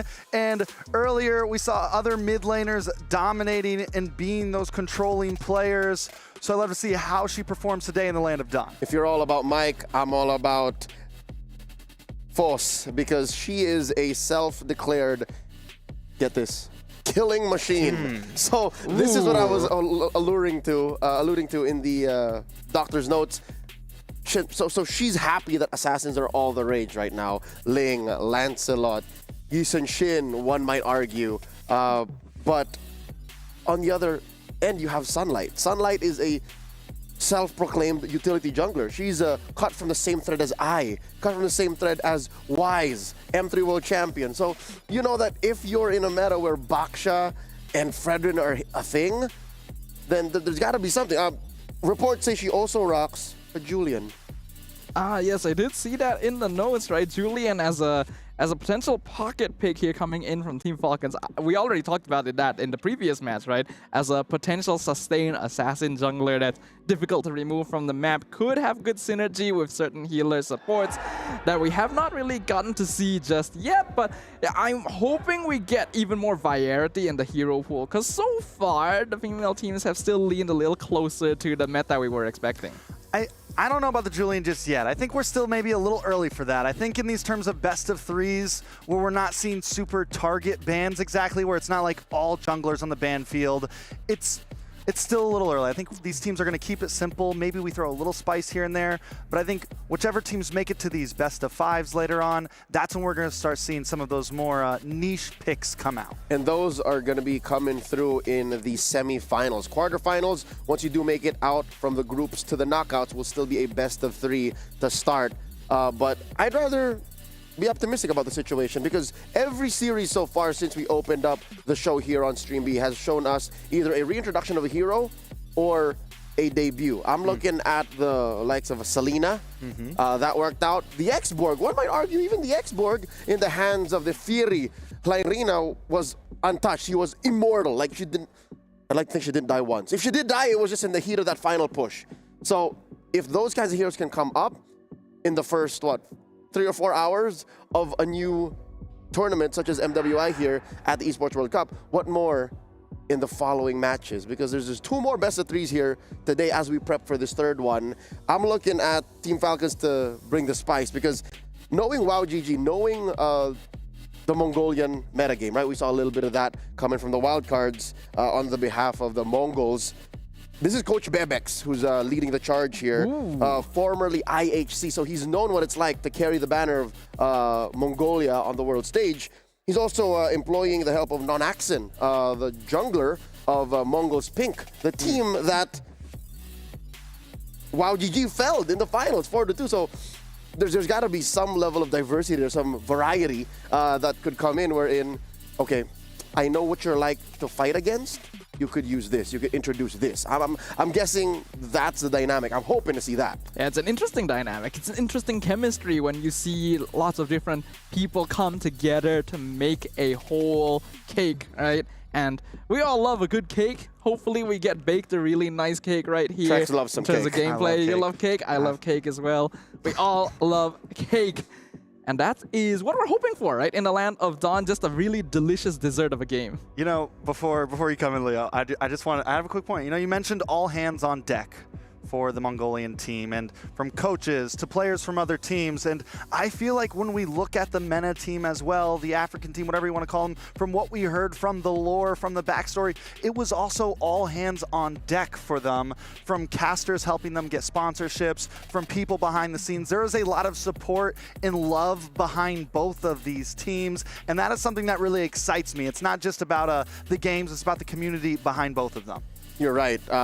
From a community standpoint, these players would not be where they are without the help of passionate and very generous individuals willing to pay it forward so that the MENA MLBB women's scene would grow. And here we are now in the middle of Riyadh, Saudi Arabia, hosting an MLBB women's tournament. What more could we ask for? Not to mention the individual stories of some of these ladies who had to fight tooth and nail and prove to their family that to play in a tournament like this, to live this life, to pursue that bread is worth it. Yeah. So far, MWI 2025 has already demonstrated that it is the amalgamation of all that effort, of all that passion, and all the growth that we have witnessed from these players, from just trying out becoming a pro, now playing on international stage, some of these players for the second year in a row. It is really impressive, the achievements that they have accomplished, and just how much we've seen even the teams from earlier today improve so far. A fact that is actually shared by both the teams that are about to face off here as well, right? When we look at Team Falcons, for example, last year in MWI, they ended in 9th to 12th place. Not really the best performance, but then after that, IESF came in, surprised the entire world by getting 3rd place finish. In the same way for WOW GG from Mongolia, as you mentioned, they took down the favorites, the Mongols Pink, which previously was the country's representative, They were and queens. ending their streak across the entire region. Yeah. I agree. I totally agree. I think it's an Are you still here. Are you still strung up on what happened to open the day? Yes, yeah. My mind was still thinking about. You're still shell-shocked. Still shell-shocked. All right, I have some words for Churro later, but we'll see him on the desk later. All right, real quick, as an update before we jump into the draft here to start Game 1 proper in this best of 3 between Team Falcons and WOW GG. We opened up with a sweep by Navi MY up against Gaimin Gladiators from NA. And then we went to another sweep, but that was a little more hard-earned by the Terror Queens, the self-proclaimed dark horses of MWI 2025, as they took down Virtus Pro from Vietnam. So now here we are, another region, well, 2 regions to be reintroduced, and to show what they've got here, to prove that they earn it to make it out of Group A. So this is a Group A matchup. Ooh, okay. Jumping back a little bit. For those of you who don't know, there are actually 4 groups happening with 16 total teams across the MWI, 2 different streams happening at the same time. So if you guys are not catching all of the games, here's a reminder for you guys that 2 games are actually happening at the same time. You do not want to miss any of the action because these ladies are here to play. We don't blame you though if you choose to stay with Stream B. Yeah, we'll B just for update best. you. We'll just update you what's happening. Stream A, currently, the defending champions Navi PH swept CFU Gaming. So TLG also lost. It's been an insane Stream A over there. I'm not gonna lie. I was watching you guys from the monitor and me in the other stream on my phone trying to catch both games at the same time earlier. It was intense. You were cross-eyed trying to. Yeah. But that does mean all series so far across both streams have been sweeps. Ooh, When does it stop? When does it stop? That's the question. Right when here. does it stop? Trex is here now. It's gonna stop now. You've been hot take. You've been interviewed. We're getting, Is that we're your getting 3 curse? matches right here. Is that your or the next effect? one? One or the other, because you're here for both. Yeah. All right. It's time for us to try and get some predictions in. Is that what you're saying? 3 games, but for who? Are you asking me for my prediction? Yes, sir. You're asking me for That's my where prediction. we are now. Listen, I've kind of been on the Mongolian train for a while. We go way back to even the men's teams and some of the other events. They made it to top 8 once, and we've always kind of seen them fall a little short, but there's always been this hype around them, and I want to believe in the hype. I want to believe that they can show up, and so I'm going to give it to them today. I think they're going to take the win against Falcons Mena. But in 3. 2-1. So it's WOW in 3 for Trex. How about you, Staffa? I would want to pick a different team, but in this case, I actually am gonna put my stocks on WOW as well. I think that Mongolia as a region is always a surprising dark horse, whether it be in the men's or the women's league. This is the first time they have a representative here, so I do want to root a little bit for the newcomers as well, their first ever appearance on the international stage. Also, their name is very fun to say. Wow. Wow. Okay. GG. Gentlemen. Oh, did you give a score? Do you see a score? I don't think I can predict a score right now. Okay, I won't put you on the spot. And you know what, Staffa, Trex, it's okay to be wrong sometimes. Because I think Team Falcons are taking WOW down. Ladies and gentlemen, the draft has begun. Here we go. Game number 1, Coach Koba at the lead with Coach Bebex taking care of business from the red side. Staffa, Trex, it's your turn. Once again, thank you very much to Leo for calling us out and then leaving without giving us a chance to rebut. This is starting to become a pattern, but we'll go ahead and jump into the first draft for our 3rd match here in Stream B. It is going to be WOW GG Esports on the red side versus Team Falcons on the blue. All right, so we're going to jump right in, and things already taking a slight change. We're seeing the Jushin this time banned out, and earlier today we saw the Farza banned out, and the other team take advantage of that by picking up the Jushin. Earlier that was Luna able to pick that up. So this time the Jushin banned out. I'm wondering if maybe we're going to see the side of Falcon focusing on a mage first pick here. Kimmy gone as well. Farza is the next best thing. But what is also interesting is that Zusin and Wanwan are both good counters to tankier heroes, right? The Fredrin and the Baxia might actually end up being more priority for Team Falcon, especially now that they've also decided to ban out the Farsa, all of these being more squishy backline DPSs. Wow, GG getting rid of the CC for their final ban. Yeah, I mean, this is interesting overall. All three kind of meta mid-laners taken off the map, so we're going to have to see them dig a little bit deeper than what we would normally see. But as you said, yeah, Uranus open, Basha open, plenty of choices that have been getting taken out over the past few days, over the past day, along with a plethora of jungle, pretty much multiple lanes with a lot of freedom to draft and pick here. Uranus is wide open, the Baxia is wide open, the Arlet got first pick quite early on today by GG as well. Didn't go quite as well, but Baxia definitely going to be one of the more universal options. Already provides a direct counter to the Uranus as well, so that's why Team Falcons are okay with leaving that open for WoW GG. So they pick up the Matilda to respond. Yes, the Basha does great into Uranus. Is it something they still want to pick up? I think it still can be a solid pick overall to give you that front line. You add something with the Matilda, which adds a little bit of shield. Now you're looking at a fast-moving, tanky composition, a good start composition. Like I said earlier, with all the mages gone, that's not something you really have to worry too much about. I think so as well. The Matilda is often used as a combination with Fredrin nowadays, but looks like they go for the Lapu Lapu first instead, and I think this makes a lot of sense. You obviously don't want to lean too hard into the Uranus at this point since the Baxia is already on the opposite side. So next best thing, one of the most universal EXP laners in the current meta, going to be this Lapu Lapu. I mean, I've been excited for the Lapu. The moment I heard Lapu Lapu was back, it brings joy to me. Same, man. I mean, I agree. We finally have an EXP laner. We finally have a dive EXP laner back. We have someone that can just cause mayhem and damage, and I'm glad it's here. But in terms of that, how do we deal with that Lapu Lapu on the side of Falcon?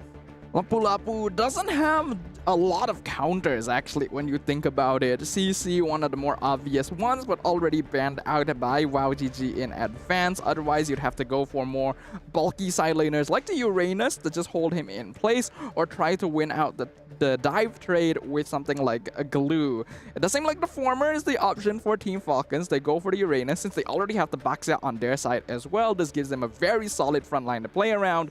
And then also the Zetian, which is instantly responded to with a Valentina. Yeah, we were talking about the Valentina last night and how we barely see it anymore. But again, with all of these mages banned out, these start to be your only options left. Now, don't know not too many options for ults right now. I guess you could take the Zetian ult and be able to maybe get a world, a little bit of hit all over the place, but still things up in the air for both. We need marksmen on both sides. We need junglers on both sides. Or Basha actually has been a jungle pick more often than not, but there's still the possibility for that flex. I think Baxia jungle is still one of the better options, but it is definitely possible for him to be roam. As for the Valentina pick, I do feel like it's a bit strange, because if you did watch the hero spotlight for Zetian, Moonton themselves said that Valentina is a counter to Zetian since you can steal the ultimate, but when you really look into the nitty-gritty of it, it means you share the cooldown. And it is one of the longest cooldown ultimates in the whole game. It means that Valentina just basically has nothing else for that entire duration. I mean, if that's the only ult you want, though, then I guess it's okay. Taking a look at the Valentina, at the Matilda, at the Lapu, it's a quick-moving composition from the side of WoW GG. You've got quick rotations. You've got dashes back and forth in these team fights. It's a dynamic setup so far from their side. Getting rid of the Moskov and Iritel now for WoW GG, focusing specifically onto the goal lane matchup. Getting rid of these two makes me believe that they might be leaning into something like the Harif or Granger, but there are still better options that I hope they go for instead. What is interesting though is the Barats ban from Team Falcons. Yeah, I mean, the Barats, if they follow it up with a Fredrin, I guess it starts to make sense. Like, they're getting rid of that possible bulky roamer that WoW GG might want to bring in, but they take out the carry instead. So now we're also limiting down onto marksman. All we have left is what, the Granger, the Harith. We haven't seen the Bruno yet, but we've heard that it could be good overall. But yeah, I mean, mid lane marksman, it seems like both of these teams have their eyes on the damage dealers in terms of bans. Might be good for WoW GG to grab their gold laner in advance, but there is of course the risk of losing out the lane matchup if you grab it too early. I think Bruno is a pretty safe option, since there's not a lot of early game marksmen that's going to be able to deal with it in return at this stage, and I do think that WoW GG is going to need some pretty solid damage. With a Matilda roam, you are not going to be quite as bulky compared to Abaxia Uranus, and you need a gold laner that's capable of taking care of themselves, but I go for the Granger instead. Yeah, so Granger Valentina, a decent amount of damage. I do think they still could slot in a more utility-based jungler. On the side of Falcons, though, what I'm seeing lacking right now is totally crowd control. Yeah, they have this Atian ult, but that's only every, as you said earlier, every 60 seconds or so, 62 seconds or so. Longer, isn't it? And I think at level 15, it's like 62 seconds. Okay. So end game, it's at around 62 seconds. But I mean, after that, with the Uranus, it's a great pick, but something it lacks is crowd control. Something it lacks is a way to lock down this Valentina, lock down this Matilda, stop the Lapu long enough that you can actually take him out. Yeah, right now, Team Falcons draft is facing a similar... Oh... Who needs crowd control when you just heal? There he is. There's the guy. There's the guy I don't like. And a Melissa pick on top of that. It's spicy. I lied. I was hoping it would take a bit longer for this guy to show up. Estes. That's your boy. Don't you dare. Don't you dare accuse me of such a thing. I do not fraternize with this man. I didn't say you had to fraternize with him. I just said you had to be his guy. I feel What's like going to be your last pick on the side of WoW GG? What's the last they pick go on for WoW GG? X-Borg, looks like. I mean, X-Borg's actually Good pretty answer. good. Beautiful answer. X-Borg is really good here, actually. Great against both the Baxi and the Uranus, and actually very solid with that last Insanity, since most of Falcons will be grouped up for the Moon Goddess. And now you have another ult as well for the Valentina. So, I mean, you could take the Essie's ult, you could get heal for your team. True. The thing about their team, though, is how close up are they all going to be? It feels like a dive comp. Feels like X-Borg and Lapu want to dive in. But hold on, who's the jungler on the side of WoW GG? Is it the Granger or X-Borg? It's probably X-Borg. Yeah. It's got to be X-Borg, right? X-Borg makes a lot of sense, since regardless of whether this ends up being a Baxia or Uranus jungle, he has a good matchup. I like it. I think it's going to be spicy. Which draft do you like more? The one that doesn't have Estes on it. Okay, so we're going for WoW GG. We both did vote for that. I promise it's not going to be a bias cast here, but let's jump in to the land of Dawn. It's game number 1. WoW GG up against Falcons Vega Mena. All right, looks like it is going to be a Baxia jungle Uranus EXP lane. So Velvet's goal here is just going to try and lock Deja Vu in lane as long as possible to provide them more space to rotate around on the map. Looking at the emblem setup as well, we got Impure Rage on both Fos and Rika. And then the Brave Smite on Mike Wazowski. So aiming for overall staying power. So, I mean, Leo was right. We get to see some more debut picks in another series. And not only do we see some debut picks, we also see the X-Borg in the jungle, which is a debut position on the last series debut pick. I mean, they just keep switching it up on us. And how much farther is it going to go? I mean, I love it. I love seeing some variety in my... Oh, Rika could be in some trouble here. Takes a little bit of damage. Will he be able to dash away? Forced to use the flicker. Is able to get a bit of poke off and will be safe. All right, that's good. Team Falcons has to make use of this Baxia to really start causing pressure. It's going to be difficult for them to keep lane priority across the map, since Estes will naturally be a little bit slower and doesn't do all that much damage. But the more presence he shows in the side lane, the more easy it is going to be for Velvet and Names to make their presence known and start scaling up into the mid game, where Velvet and Sunlight become very difficult to handle. Ooh, a lot of damage on Ayame. WoW GG forced to kind of take this slow here. Now, I want to talk about that export because we felt like it was a good pick against the Estes, but for me, that's more of an EXP lane export because you don't want to blow that Last Insanity too early. Like before Turtle, before Lord, you want to try to use it to secure those big objectives. And now, Foe, speaking of the devil, take a little bit of damage. Micah taken out. Here comes Deja Vu into the backside, gets the stun onto you. Slams down onto Fiven as well, but now Deja Vu needs to try to get out of here as Velvet hordes away Ayami, keeping him away from the team, keeping her away from the team. Back onto the Turtle here. Velvet now also keeping space as Mike Wazowski has to run away and Team Falcons take the Turtle. Yeah, really well played by Team Falcons and a great call as well, knowing that at this stage of the game, Foes doesn't have enough items to actually threaten their frontliners. They can just run him down, especially if Ayame is already showing somewhere else on the map. Getting rid of the enemy jungle immediately means that you can just go for the Turtle, and although Deja Vu did try to cut off the back line, the damage was unfortunately already done and Team Falcons can just back off with their spoils. First Turtle going to them, a 1k gold lead in 3 minutes. I mean, it's a big gold lead. A lot of times you'll see teams at least secure something in response to losing the Turtle. WoW GG not able to really get much minion play, get much tower play, or even get a kill on the board. Ooh, Names almost picking off Ayame. A little bit of damage. Ayami is able to get back. Sunlight just being so aggressive overall, and Foes might not be able to get away from this. The frag armor does pop. Team Falcons just ever so aggressive in the first few minutes. Yeah, unfortunately, the issue with going Matilda Valentina in your mid lane is that you're giving up so much rotational priority, and because of that, Team Falcons can keep walking and rolling around with Sunlight, providing help to the side lanes, and they're still fighting. Yeah, they're looking for this tower. They want it so bad. Sunlight takes a bit of damage. Here comes the ult. All stuns onto the side of WoW GG, and the tower goes down. Team Falcons able to take a big step in the right direction.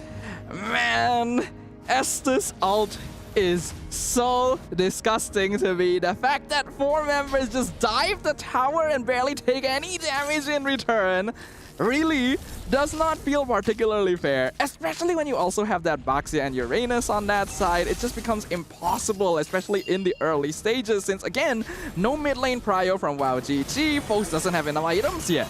Not only that, but if Yui on the ZTN, wait a second, Circling Eagle does get the knockup. Foes trying to get some chip damage down. Deja Vu to the backside, able to get the kill onto Fiven. This could be the game changer. Ayami goes down as Names, drops the shots. Names takes another one. Foes falls as well. Velva onto Rika now. Foes just trying to pick up the pieces, trying to get away, but they're not going to let it happen. Not today. Sunlight picks up a kill, puts it on the board, make it a Turtle as well. 4-2 for the side of Team Falcons. All things considered, that started off not too bad for WoW GG. They were able to effectively split the team fight in half and basically ignore Velvet to try and go for the backline. But again, it comes into the play of there's not enough damage when you have a Valentina on your side, especially against an Estes. Even worse here. It's so much easier for Velvet to survive, actually whittle down the backline, and Team Falcons were able to regain control of the team fight towards the end there, which is definitely not what WoW GG wants. I mean, even WoW, and the thing is, Deja Vu's doing the right job, even able to get the kill onto Fiven there, but it just was a little too late, and by that point, WoW GG's all split up, and Team Falcons just takes advantage of it, taking them down one by one by one. Yeah, WoW GG probably needs to play it a little bit slower. Ideally, wait for the mid-game, get around 2 or 3 items on Foes as well as Mike Wazowski. If you can get a little bit of assists on Rika too, that would be great. Because Team Falcons is definitely going to be controlling this stage of the game. Again, Baxia, Uranus, Estes, you are not getting through this until you have that armor pen, until you have that anti-heal. They can literally do nothing to Velvet right now. Yep. It's disgusting. I mean, and they do have the crowd control, maybe, but they're gonna have to use so much of their utility to try to take him out. Foes on the X-Borg, I like the idea, but I think Team Falcons just has too many answers for it. You have the Basha who can quickly close the distance, get the stun onto the X-Borg, buy some time to get down the frag armor. You have the Estes who can get the second skill, slow him down, not let him get away. And the thing is an X-Borg has to get kind of close. It's not big range. He's not a super quick hero, and I think we're seeing the problem here, but now a lot of damage. Here comes the ult. Everyone gets stunned up, and Team Falcons closing in. The blessing does come through to heal up the team. Deja Vu, once again, caught in the middle of 4, tries to flicker back. One more shot, but he is able to get away WoW GG are able to survive at the cost of Mike Wazowski. That's actually not too bad for WoW GG. A 1-for-1 trade here is actually pretty solid, and they were actually able to finally take down the Uranus. Unfortunately, Team Falcons are just able to top themselves up completely with the Estes once again. Take a free tier 2 up top, instantly rotate, take up a free turtle. Having access to these really bulky, high rotation tanks alongside a portable fountain that is Estes allows them so much map presence. Yeah, I mean, it just feels like once Team Falcons groups up like this too, there was no entry for WoW GG. Even Ayami starting to get shredded down now just by using the ultimate, just by looking for a knock-up, just by looking for some space. If anyone enters that death circle, it's tough, man. Even worse so, Team Falcons picked up this lineup after they had already seen the Valentina and the Granger. They're well aware that WoW GG just doesn't have enough AoE damage. Even though the X-Borg was actually a pretty solid final pick, it might not be enough. They're gonna try and find Velvet by himself though. Velvet might go down for this one. Might not be able to get away. Foe's able to get the kill there. The stun does come in for ZTN. Ayami almost goes down. WoW GG should be able to take a tower, but they're gonna lose one on the boss side as well. Yeah, it's not really an ideal trade. Velvet is no longer worth quite as much as she was at one point, since that is not actually her first death anymore, and a tier 2 tower is very valuable. Though it looks like Team Falcons aren't going to be able to rotate back in time. Rika sticking around to get a tier 2 up top. Sunlight, will they find them? Oh! Now he's alone. Mike Wazowski tries to get away. Foes does come in the nick of time. Mike Wazowski, she's able to dash back. Followed up by the last Insanity. Foes trying to escape Fiven here. The cutoff is coming, but Ayami's there to make sure they're safely to get away. It's actually very surprising that Mike Wazowski was able to get out of that one. It's quite lucky for her that Sunlight is a lot quicker than the rest of Team Falcons, so they weren't able to come back her up in time to pick up a potentially easy kill. Rika being able to get out as well actually ends up meaning that trade is good for WoW GG. They trade 1-for-1. They're actually able to get a tier 2 up top. They are definitely still in this game, but a lot of it rides on whether Rika can continue farming well. Okay. Do we think it's the right play to just keep on targeting down onto Velvet? I don't know if it's the right target. Ayami did use the Circling Eagle. Once again, it's a big utility use. For now, not even getting the kill this time. I think WoW GG doesn't really have much of a choice, Fair. Unfortunately. The only target they can really find is Velvet most of the time, since she's the only person that is not standing next to Fiven. Foes looking for a possible steal here. Can the last Insanity come in the nick of time? Yes. Does pop up. Fiven taking a lot of damage. Rika able to get the kill, and now Mike Wazowski's dashing back as Names slaughters onward. Foes taking some damage, drops a double kill for Names, taking change. Velvet finds one for himself. WoW GG on the back ropes. They do take the Lord though. They do take the Lord, but it ends up being a 1-for-3 trade. The fight started really well, actually. All of the AoE from WoW GG landed on top of a big chunk of Team Falcons. But because they ignored Velvet for it, the Uranus just ended up causing havoc in the backline, not allowing Rika to continue contributing damage and them losing their front line. Oh, Velvet? Oh, that's a lot of damage. Rika finally starting to output. That's what we're looking for. Fury of the Phoenix comes down. Oh, do they want to push this? Names comes in once again. Oh! She's taking Names, pulling their card, clocking their clocks. WoW GG, every time they want to make a move, they're just pushed back. And at this point, the Melissa is looking good. That was the most you are approaching me situation that I have ever seen. Names realizing they're chasing the now. Now Fiven in trouble. Fiven? I mean, at this point, though, we've seen Fiven go down a few times. Yes, that is still a win in the book for WoW GG. Everything works at this point. But we're seeing Team Falcons win fights even after Fiven drops. Yeah, this whole time we've been talking about the Estes combo with the tanky frontliners, and we've just been forgetting that Names exists on the map, right? This Melissa is now 5-1. We can see in the highlights just how much pressure she was emitting, literally walking up forward, using the space created by the rest of the team because of the intense dive from WoW GG to rack up those kills. And now this Melissa is the actual main issue.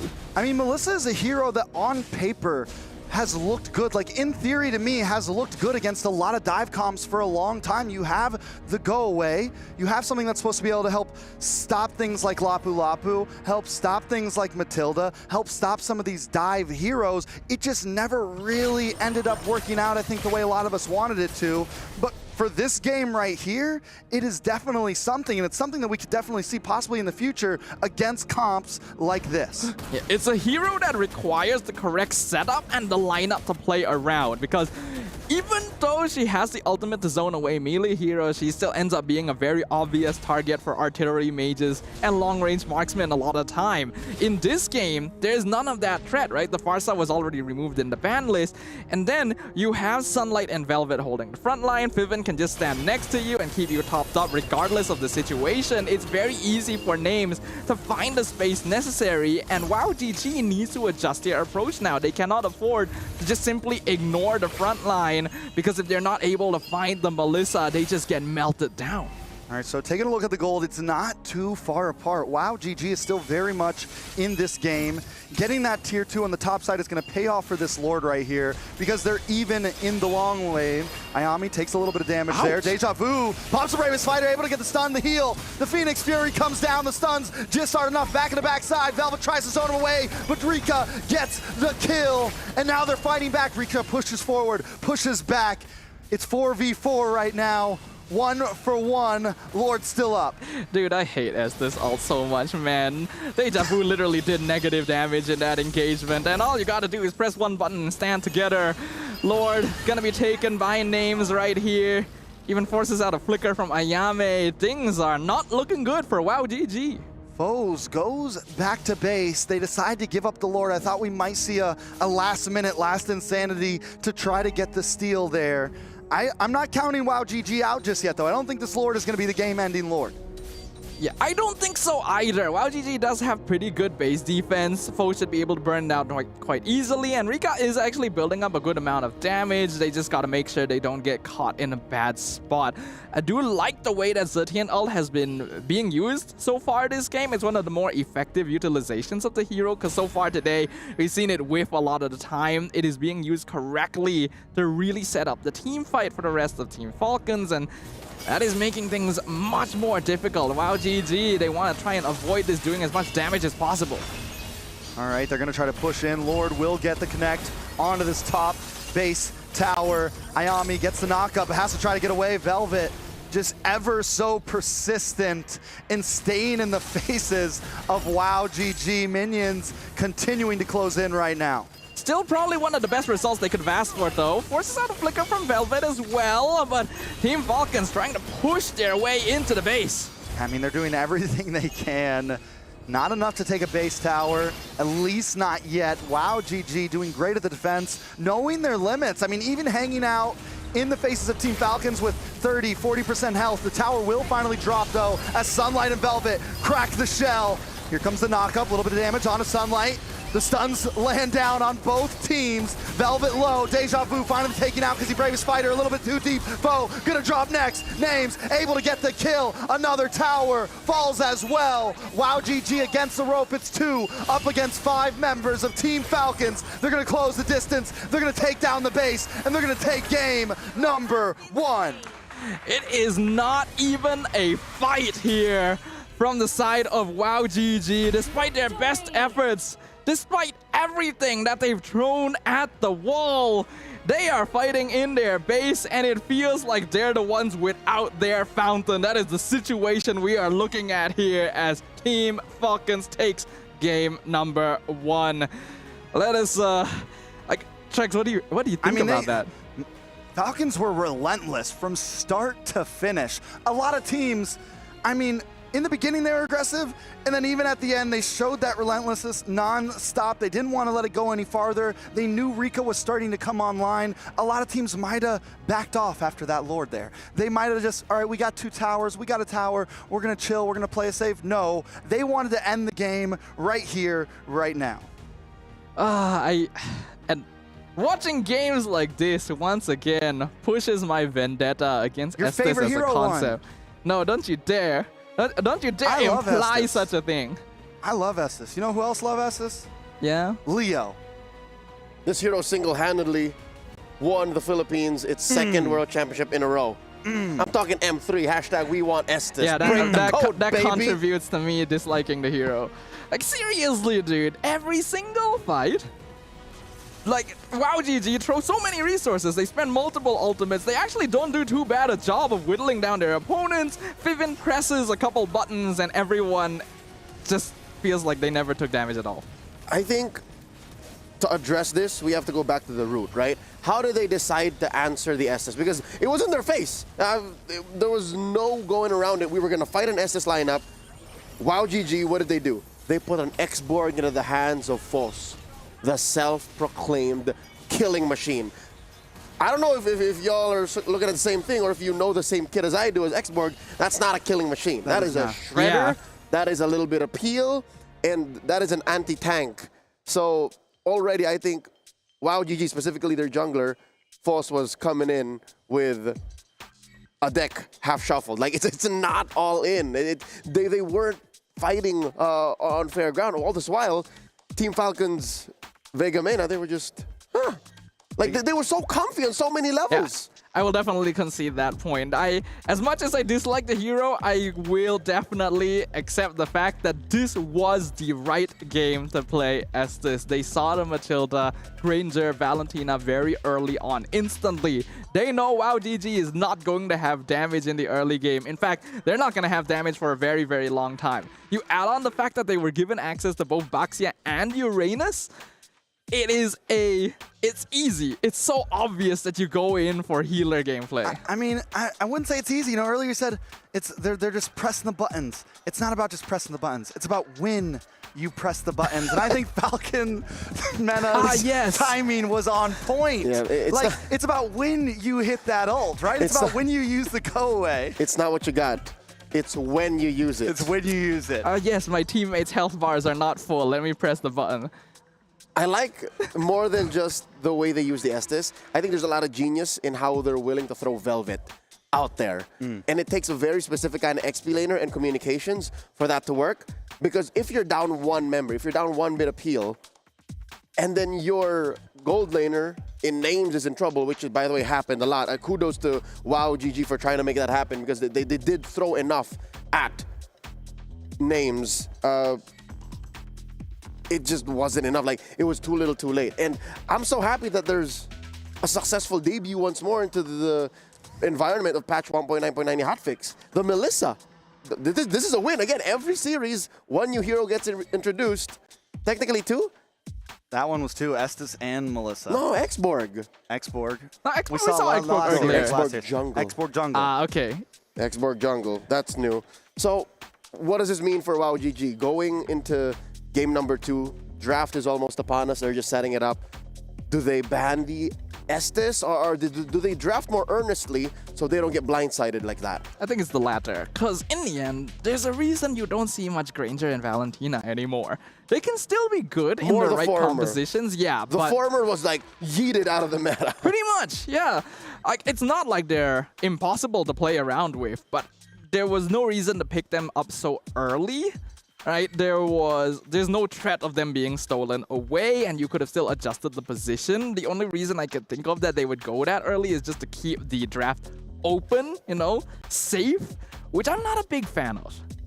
The X-Borg, I think they could have definitely drafted that different and possibly got a win there. I totally agree with you, Leo, that the X-Borg was a rough answer at the end there. They saw the Estes. It would have, I said it earlier, it would have been a good answer if it was in the EXP lane. It could have been a decent answer if it was elsewhere on the map.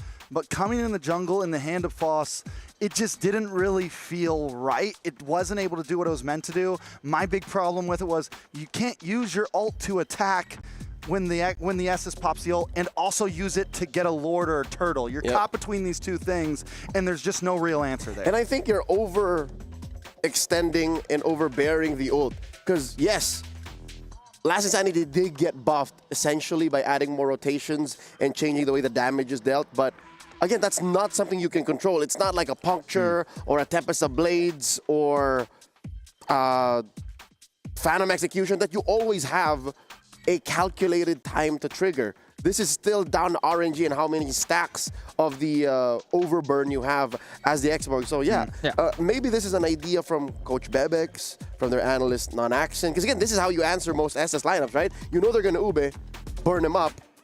Yeah. Maybe this was the right solution at the wrong time because Team Falcons know how to play around it. I want to take a look at Deja Vu here because Deja Vu did play a great game in this early stage. We see Deja Vu plenty of times get back to that back line, split up Falcons Mena. So I'm wondering what exactly happened. Was it that Velvet was also splitting up the side of WoW GG? Pretty much. Every time he went in, there was no follow-up. I guess in the end, Falcons Mena was doing it better? Deja Vu, if anything, was the most effective part of this anti-Estes, anti-Melissa operation. She did well, and I think she did better than Velvet because Velvet at some point was just annoying. I don't think this lineup on WoW GG was as scared of the Uranus as Falcons were afraid of the Lapu Lapu. So Deja Vu did very well. I love how you pointed that out, Trex, because she was literally about to kill Yui or Names one way or the other, and mostly it was Names. But again, Names has fun on her. Names has a go away. She's just built to counter that stuff. And I think this was a game that was won on the draft alone. Yeah, I agree. Because, Deja Vu was doing a great job. I also agree that she was probably doing better than Velvet overall in splitting up the fight. Or Foes. Yeah, or Foes. But, the odds were really stacked against WoW GG here because of how they started that draft. I still think that Xborg is a good option. It's just that in this position, it was tacked on as like a final measure rather than actually built around correctly. It was just the emergency button at the end, which isn't exactly going to help you out. It's a band-aid for a bullet wound, as I like to say. Trex, this does still go down to your prediction. You did say we're going all the way. But you did say WoW GG. What exactly do you think the Mongolian squad here is going to do to make this go that direction? Like, what's the change in game 2? They're going to 2-1 them. Obviously. They're going to 2-1 them. Obviously, but what's how? the change? Like, how, sir? Don't tell me what. They're not going to pick jungle Xborg. I hold strong. They were like, oh, wait. We already picked our EXP laner. And, they just had to... Coach, Xborg, what? So, no, I think, like you said, and like we've been pointing out, Deja Vu played amazing. A lot of their team, during that end game, once Rika got online, Rika started playing great, was able to get the perfect distance on a lot of those shots, was able to poke, dash back and forth. A lot of the members of the team played well. I just don't think they were given the right cards to play with. So this time when it comes to draft, give them the right cards, give them what they're comfy with. Don't get thrown off by some Estes pick that Sadafa hates. Just play your game and do your thing. Pretty much, I agree, because despite the fact that they were facing a lineup that's really difficult to handle with their hero composition, I think WoW GG actually did pretty well. They were very good at engaging team fights, deciding when to actually take engagement. Rika was actually able to farm up quite well and actually become quite a threat towards the end game. But a poke hero like Granger is already stacked against the odds against sustain heroes and healing supports, right? So going into the next game, you gotta keep your tools a little bit more open. Maybe try to lean towards the meta towards the early stages. And I think you gotta respect the Baxia as well on the red side. There's a reason teams usually ban the hero on the red side. It opened up too many things because instantly WoW GG couldn't pick the Uranus anymore, right? And it was just given back over. If WoW GG were to break my heart and take us all the way and even win the series, I think one way to do that is to get back to their identity. I think of all of them, Deja Vu still played a very Deja Vu game. Foss, I think Foss is a huge reason why they weren't as successful in game number 1. So put a Lancelot on this woman, put a Ling in her hands, a Hayabusa.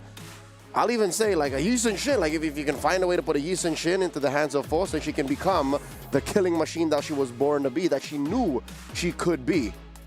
Then we're golden. And also, I mean, in terms of draft, they have a lot of space for bans. Those bans, we saw Farza get banned. We saw Zushin get banned. We saw Kimmy get banned. There's a lot of room for change up, I feel like, that can still benefit both sides. You don't have to give too much by dropping one of those and switching it up to give yourself the Farza, to give yourself the Zushin, to give yourself some damage on your team. Or maybe even in a proactive manner, attack your opponents, give Sunlight a hard time, force her onto said assassins because, again, she's a self-proclaimed utility jungler. Not that there's anything wrong with that. It's just, what if she gets tested?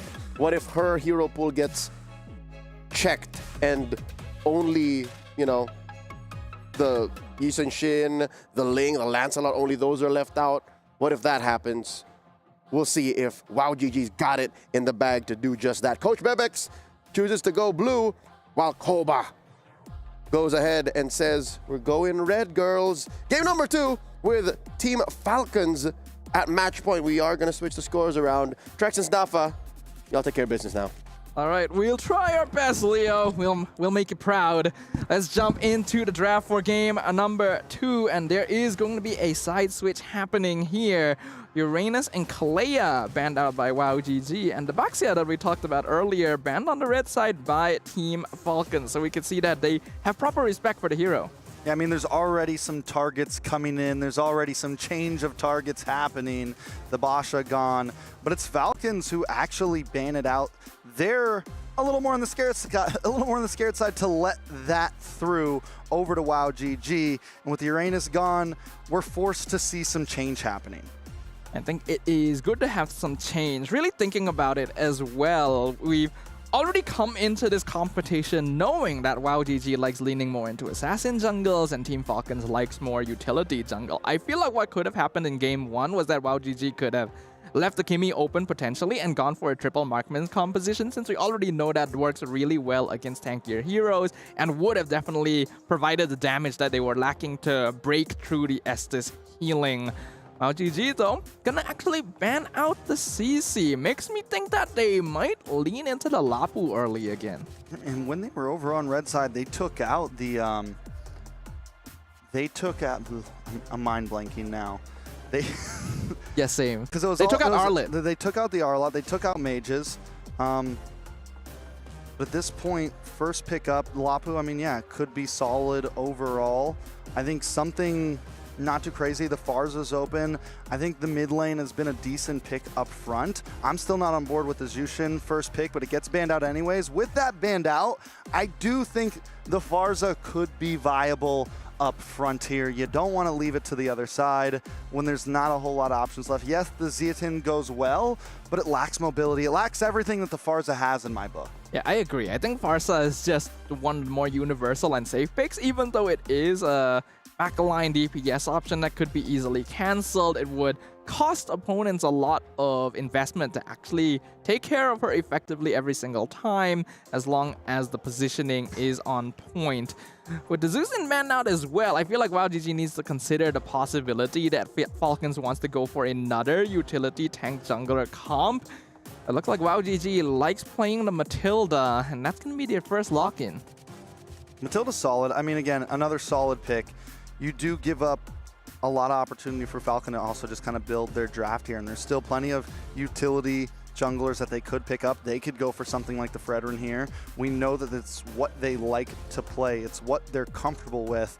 And I'm just wondering if WOW GG needs to kind of prepare for that a little bit earlier. Now with the ZTN picked up from the side of Falcons, they could honestly just go for a very similar draft to last time. But last time did hinge quite heavily on the Baxia and Uranus just being impossible to kill. There's not a lot of heroes in the pool that are going to be able to match up to that level of bulkiness. Gatot does actually come pretty close though, so there is a chance Team Falcons is leaning in that direction. WOW GG gonna go exactly as we predicted here. The Fredrin comes out to combo with the Matilda. So interestingly enough, still not putting foes on an assassin jungler. And they'll also lock in the Kimi. I mean, this is a big switch up, right? We expected to see some assassin junglers, but right now it is hard to do that when there's still things like the Bosch out there, when there's things like the Fredrin out there. If you don't have any answers to those assassin junglers, it can be a dangerous place. And the way that Falcons played last game with how aggressive they were, I mean, it's tough, because if you fall behind with an assassin jungler, if you fall behind with something like that, you're in an even scarier position, because now you're losing more opportunity for damage. And here comes that Melissa again. Another Melissa pickup. It's not too bad against the Fredrin, but the fact that Team Falcons prioritize it this early once again instantly makes you wonder if this is just a signature pick for names. And it certainly worked out quite well for them in game number 1. Now the question for WoW GG going into the second phase of bans is it worth banning Estes? I think in second phase, it could definitely be worth, especially already seeing the Melissa who's long range can benefit from that with a hero like Zetienne, who doesn't have a lot of dashes, is more of a, I'm going to sit close to my roamer, I'm going to sit close to the rest of my team and fire shots from the back. Estes just works. You have the Gatada as well. I mean, so far their composition looks like they're driving towards that end, and Estes band would not be out of the book at all. Up to WoW GG to decide if it's going to be a threat or not, because Team Falcons are definitely in a position where they could pull it out again. You go for the thing is, tank junglers, not a lot of them left nowadays. It's only really the Fredrin and the Baxia. So if they play an Estes with only a Gatot as a front line, it is a little bit more difficult compared to how they played in game number 1. WoW GG ban out the Yi Sun Shin instead. So more so concerned about damage options of Team Falcons. I mean, makes sense as well. They could ban out something like the Hayabusa here now. Just limit down onto that jungler pool. You already said there's not many utility options, and with that left, we're also running out of jungle options in general in terms of damage as well. So if WoW GG, even if they can't handle going against something like an Estes, if they can't handle going against whatever composition they bring, without a good jungler that can try to go throw blow for blow against the Fredrin, you still win those Lords. You still win those Turtles, which are huge in the game. Looks like that is the priority then. WoW GG having Kimmy will already give them pretty good mid lane control. This is one of the best level 1 mid heroes in the game. Clears very quickly, pokes very easily as well. Combined with a Matilda should give them pretty easy access, especially compared to a Zetienne. But we've got Todd around as well. Team Falcons may not be too far behind in terms of wave clear, and that is a little bit concerning, because Fredrin does have a slightly slower clear speed in the jungle compared to Assassins, and that's something that Team Falcons might be able to take advantage of. Okay, so what do we see here for jungle? The Lancelot still open, right?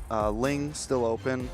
Hayabusa still open. All have been popular picks if they decide to go for something aggressive on the side of Falcon. Oh, they're going Estes. They're going Estes. I was like thinking, they're going Estes. I feel like there's a tank jungler I'm forgetting about. And this hero was banned in game 1 too. So as my old man brain right there, very good solution into the Fredrin, because you just eat him and he is no longer an issue for a short while. Really messes with the timing for the Appraiser's Wrath. And really good combo with the Estes again. WoW GG is suffering from a similar issue as the previous game too. Matilda, Fredrin are not going to be very good at handling an Estes comp. Okay, so this time, WoW GG, though, do get some damage on their side to help deal with something like that. They pick up the carry. Last pick for EXP lane. The Lapu's already gone. What do you get to deal? I mean, you could go for the Exborg again, this time just in the EXP lane. You have enough damage with the Kimmy and the carry. The double K combo here. You have that possibility. Go for the Esmeralda instead to help deal with some shield and whatever Falcons want to bring in as their last pick. We said Estes. Is there anything else? Maybe Wrath? Maybe we finally see that Wrath pop up? Well, it's possible still that this Gatot is actually a roamer. And then we could see a completely different EXP lane to deal with the Esmeralda. You could go something like a Dirov at this point. Would be pretty good against Esme and Fredrin. Glue also, if you just want to survive through pure sustain at this stage. But Team Falcons, they can still go Ube. They can still go Estes. Let's see which of the two options they will choose. I mean, I know it's what you want to see, Sadafa. Please I know no you're Estes. hoping for the Estes Please. pick. Just a No. couple seconds left No, on the clock. no. There it is. Your favorite hero in the land of Dawn. Falcons, Vega, Mena. Keeping it pure Ube-esque style. And personally, I'm loving it. At least that makes one of us, I guess. Well, ladies and gentlemen, we are about to be treated to yet another episode of Walking Fountain, the series. So do you think this time WoW GG has the composition that can maybe deal with it a little bit better, though?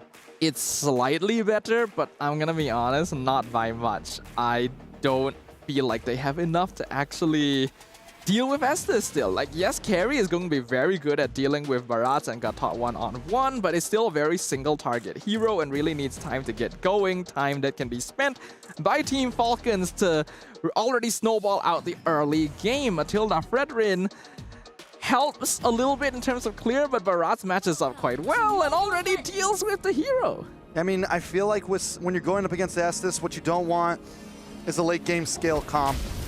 And what WoW GG brought here is kind of a late game scale comp. They take some time to come online here, and by then, if you haven't already gotten a lead, Estes is a problem. Maybe they can capitalize on the Kimmy, maybe they can capitalize on the mid lane control, maybe look for some ganks on the off lane, but if they can slow down Team Falcons in this early game, they have a chance. Yeah, WoW GG gonna be very heavily dependent on this mid lane here. Since it is an Estes Zetian, WoW GG 100% has mid lane priority. We can see that they're able to clear much more easily, so there's gonna be a lot of attention on Mike Wazowski. Mike Wazowski, I'm always watching. Taking a look at the items, nothing too crazy overall. I haven't seen a Fredrin versus Barats in a long time, Sadafa. Oh yeah, you're right. That was like the classic, right? When like, tank junglers like were M4. The thing. Yeah, that was definitely, and you're right. The Barats does do well against the Fredrin. It was finally an answer to it because you're able to get that Detna's Welcome right around Lord Pit to stop the retribution from coming from the Fredrin and try to get the steal. So that's what we're going to be looking for in terms of Turtle Pit and Lord Pit. The thing is that Barats doesn't get a lot of play these days because even though he is still quite strong in the early mid game, once the late game comes about and all the items really build up, Barats is super squishy. But Team Falcons have circumvented that with the existence of Pavilion on this Estes, so they will be able to play quite similarly to game number 1, where they just kind of walk wherever they want, and WoW GG needs to make sure they don't lose out early game too hard to avoid this fate. All right, so first turtle of the game, Sunlight holding things down, looking like she's full stacked up. Mike Wazowski showing up to the party as well. It's a 4v3 now. WoW GG trying to push the aggressive Fallen Star Moon onto 3 members, but in comes the AOG to stop the fight. And now Team Falcons turning it around. Foss on the run. An Ice of Praise's Wrath does land on a 2, but Deja Vu taken out. Team Falcons gonna be able to take the first turtle. Yeah, this is a bit of a concern. 3-man Falling Star Moon was actually really good from Deja Vu, but Team Falcons just groups up, heals all together, and the Fury of the Phoenix AOG combination was actually really good as well. Perfectly timed to ensure that Velvet would get the 2-man knock-up and then recontrol the fight and force WoW GG back. We saw in the gold lane as well that Names is now 1 level up on Rika too, so Team Falcons has control of the early game. And that is basically the only point where WoW GG has a chance to create space for themselves. I mean, both the XP laners of both teams have been making great plays. We look at Deja Vu and we saw, like you said, the 3-man Falling Star Moon. You get the stun, but if that AOG didn't connect, that fight would have went so much different. WoW GG may have been able to secure some kills, get past the Estes Hill, but even though Deja Vu makes great plays, Velvet also continues to respond with great plays. Yeah, you can see Velvet very comfortable on these heroes that just jump in, assist the team, and if she's able to come in at off timing, even better. Yui is able to set those off timings up very easily, but at the same time requires a good amount of coordination. You can see that this is a team with a lot of experience together. They've played together for many years at this point, and that experience is putting WoW GG in a tough spot. Ooh, a little bit of a play onto Sunlight here. A lot of damage. Brings Sunlight down to about half health, but it's still not enough. The assist is just too much. The heal, the sustain, and now they roll back over WoW GG. Just when things were looking slow, WoW GG tries to make the attack and pays the price. Oh no. Why did they buff Estes? Why? Why did this need? That healing is gross. Look at it. Look at this. Look at the healing. They started the fight, They though. engage on Sunlight, drop him to half HP, actually get the taunt. Suddenly, they are not doing anything. The Appraiser's Wrath comes in, does a good amount of damage. All of the damage gets healed up. They just chase him down. They just walk down mid lane. It is like they are going out for tea time together. WoW GG is fighting desperately for their lives, and Team Falcons is just having a shopping trip. But honestly, before that, WoW GG wasn't too far behind. I don't think they should have been trying to take fights here. It was 0-1, it was close, it was even. I think with their composition, they should be trying to bide a bit of time. They want to get Rika online, they want to get Mike Wazowski online, they want to have some time, and they're pushing the limit a little bit too much, and now they're seriously paying for it. Yeah, I agree with you, Trex. Deja Vu, while she has been able to get some good setups, Esmeralda has a lot more strength in just creating macro positions. The Traction Pulse is good, but look at Team Falcons, man. Yeah, I mean, another tower down. Names is 3-0-2. Names is a 1.2k gold lead right now over Rika. And we saw how Names played last game. We're gonna see that once again, I got a feeling. Oh man, we're 6 minutes in, Trex. I feel like I might have to call it. I don't know if WoW GG is gonna be able to do anything about this anymore. They need to just completely avoid team fighting, try and play the map, split up Team Falcons so that Pivin cannot get maximum value out of the Blessing of the Moon Goddess, and try to funnel all of their gold into Rika. There is no other way to play the game anymore. Yeah, I mean, I definitely don't count them out completely just yet. It's not a game to be called just yet, mainly because when you have two marksmen on the field, there is always a possibility you could just out-damage the opponent. And as you said, eventually the Brats will be a bit squishier. Yes, they have Pivin, but we saw it last game. Deja Vu did a wonderful job on the Lapu, able to split up the team, able to split up Pivin from the rest of the team. It's all going to be about timing here for WoW GG in these team fights. And here we go, locking on to Pivin, goes back, but gets caught by the go away. Names continues to outplay. WoW GG continues to be in shambles. Team Falcons just move after move, groove after groove. It actually wasn't a bad timing. Pivin and Names were all alone, and a pickoff there would have been massive, but the Fury of the Phoenix providing backup anywhere they need on the map is stopping WoW GG in their tracks every single time. Yeah, but the thing is, Ayami on that circling eagle made the call for, instead of trying to stun Pivin and go towards tower, tried to go into Names. Names pops the go away and just sandwiches her in. I mean, it was disgusting. Ayame popped like a pimple in an instant. Like she never existed. That's how much damage Names already has on this Melissa too, and this is not a burst to marksman. This might be a hero we see some more of as this event goes on. Team Falcons are cooking right now. I mean, they're bringing something different to the field, and it looks good. It looks like Ube is back at this point. Oh no, my worst nightmares come to life, but not as bad as WoW GG's situation here. 7 kills to 0, 8 minutes in, and we are already looking at a 6k net worth lead as well. Even if they try to cut Rika. Oh, gonna be able to get away from this one. They're good. It's just a circle of heroes you gotta stay away from at this point. It's a bowling ball. It's a snowball. It's dangerous. They need to push out the other side of the map, but in order to safely do that, they need vision, and Ayame is just not tanky enough to actually walk up and give them that space. Yes, they could have sent Deja Vu or Rika to the bot lane to get a push out, but they didn't know if someone would be waiting to ambush them. And that is precisely because this Matilda was prioritized against a team that is known for playing this style of game.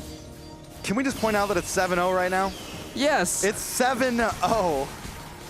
Team Falcons, and the thing about this is they're playing it aggressive too, man. They know when they have the lead. At first, they were willing to slow pace it. WoW GZ is the one that tried to be the aggressors, and now Team Falcons like, fine, now we have an 8k gold lead. Now we're gonna run this lore down your base. Team Falcons is well aware that they control the early game. As long as they continue farming up the mid game, they can end it before WoW GG even has a chance to get their 2 marksmen up online. The Lord comes in, mid inhibitor just falls. Mind you, the holy defenses are still up. All right, so what does WoW GG do at this point? They just try to stay away. They try to defend. At this, you don't aim for the heroes at this point. You aim for the minions so they can't attack your base. Pretty much. But they're not very good at clearing those either. Look at Foss. Oh my goodness. Solo brought back to base. Mike Wazowski as well with a target on her shoulder.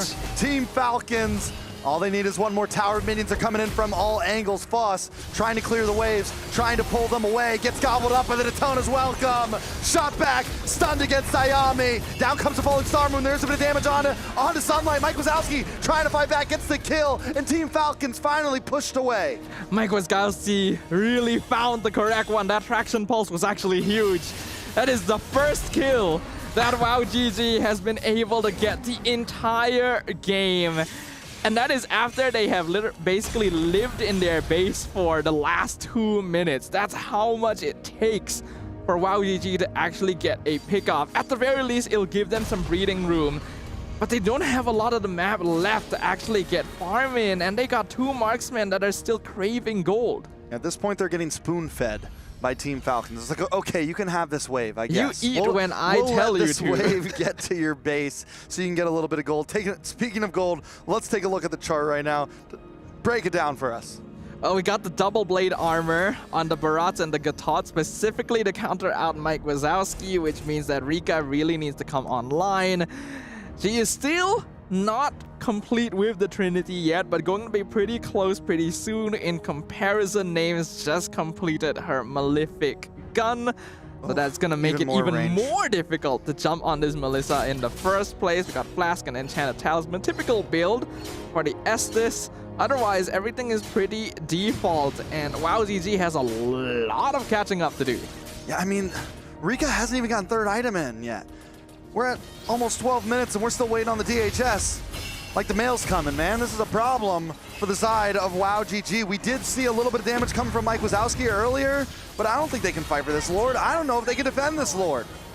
Yeah, it seems unlikely. At least WoW GG are going to be able to avoid fighting entirely and just back off, but this next Lord is going to be difficult to remove. It's a 7k gold difference. Sunlight just completed a Winter Crown as well, so now even if the Barats gets caught out, he can buy even more time for the rest of Team Falcons. And WoW GG basically has to pray for a miracle here. Pray for a miracle, play your best, do whatever you can, because Team Falcons is coming. The Ube is coming. I'm not talking about them purple yams you buy in the Philippines. I'm talking about Team Falcons Mena. Lord does go down. They're trying to close in. Velvet with the AOD gets the knock up. The damage onto WoW GG is just too much. The Ube's back, baby. That's a 2-0 sweep. Yet another recreation of game number 1 as Team Falcons casually walks their way into the base of WoW GG and says, "This is my home now." Another 2-0 clean sweep going over to Team Falcons. What a game. I'm speechless. I mean, they did that so cleanly, so perfectly. They look like, I'm not gonna say it just yet. I'll wait till Leo's here, man. But those girls played that textbook right there. It was great. It was an excellent draft. They knew exactly what they were doing. But man, I'm so sad that Estes did so good here. I feel like WoW GG needed to adjust it. They were aware that the Estes comp was a risk, a possibility after game number 1, and it didn't really feel like they changed their draft to prepare for it. We all knew it was coming, I think, as we got into that second phase of the draft. Yeah. We knew it was coming, but even me and you were looking for answers. Like, what does WoW GG even pick here? I guess, yeah, they could have picked up the export, put it into XP. There was a couple possibilities, but would even that have been enough? I don't know. I feel like Esmeralda was a weird option. I feel like going for Matilda so early is very risky. And then you pick up the Fredrin when you know the Barats is still open. There were a lot of loopholes in the draft that needed to be addressed. And I feel like WoW GG was not able to do that. Yeah, I mean, there were some possibilities. Could they have gone damage jungle instead of the Fredrin? Did they even expect for Mena Vega to pick up the Estes to double down on it? But they definitely did. And I mean, I'm happy for it. I think Mena Vega have a good future in this tournament so far. A team that maybe me and you, we counted them out. We thought WoW GG had this, and they showed up, and now I'm on the Mena Vega train. I'm ready to see how far they take this run, but it does seem like they have an interview ready to go down there. We got our boy Churro with one of the guests. Coming to you on the stage, man, it's Churros here. And with me is the beautiful Velvet. How are you feeling today? I'm feeling well. You're feeling well. You should be super excited. Man, you brought back something. Yeah, I am thrilled. You brought back something that was incredible. The Ube strategy is back, baby. And I'm just repeating it again and again. First things first, I want to give you a huge congratulations on your win against Wow GG. It was the first game off. I remember last year, MWI 2024, you guys did not so well, 9 to 12 place. But right now, you guys are actually showing up. Maybe a top 4 contender? Maybe.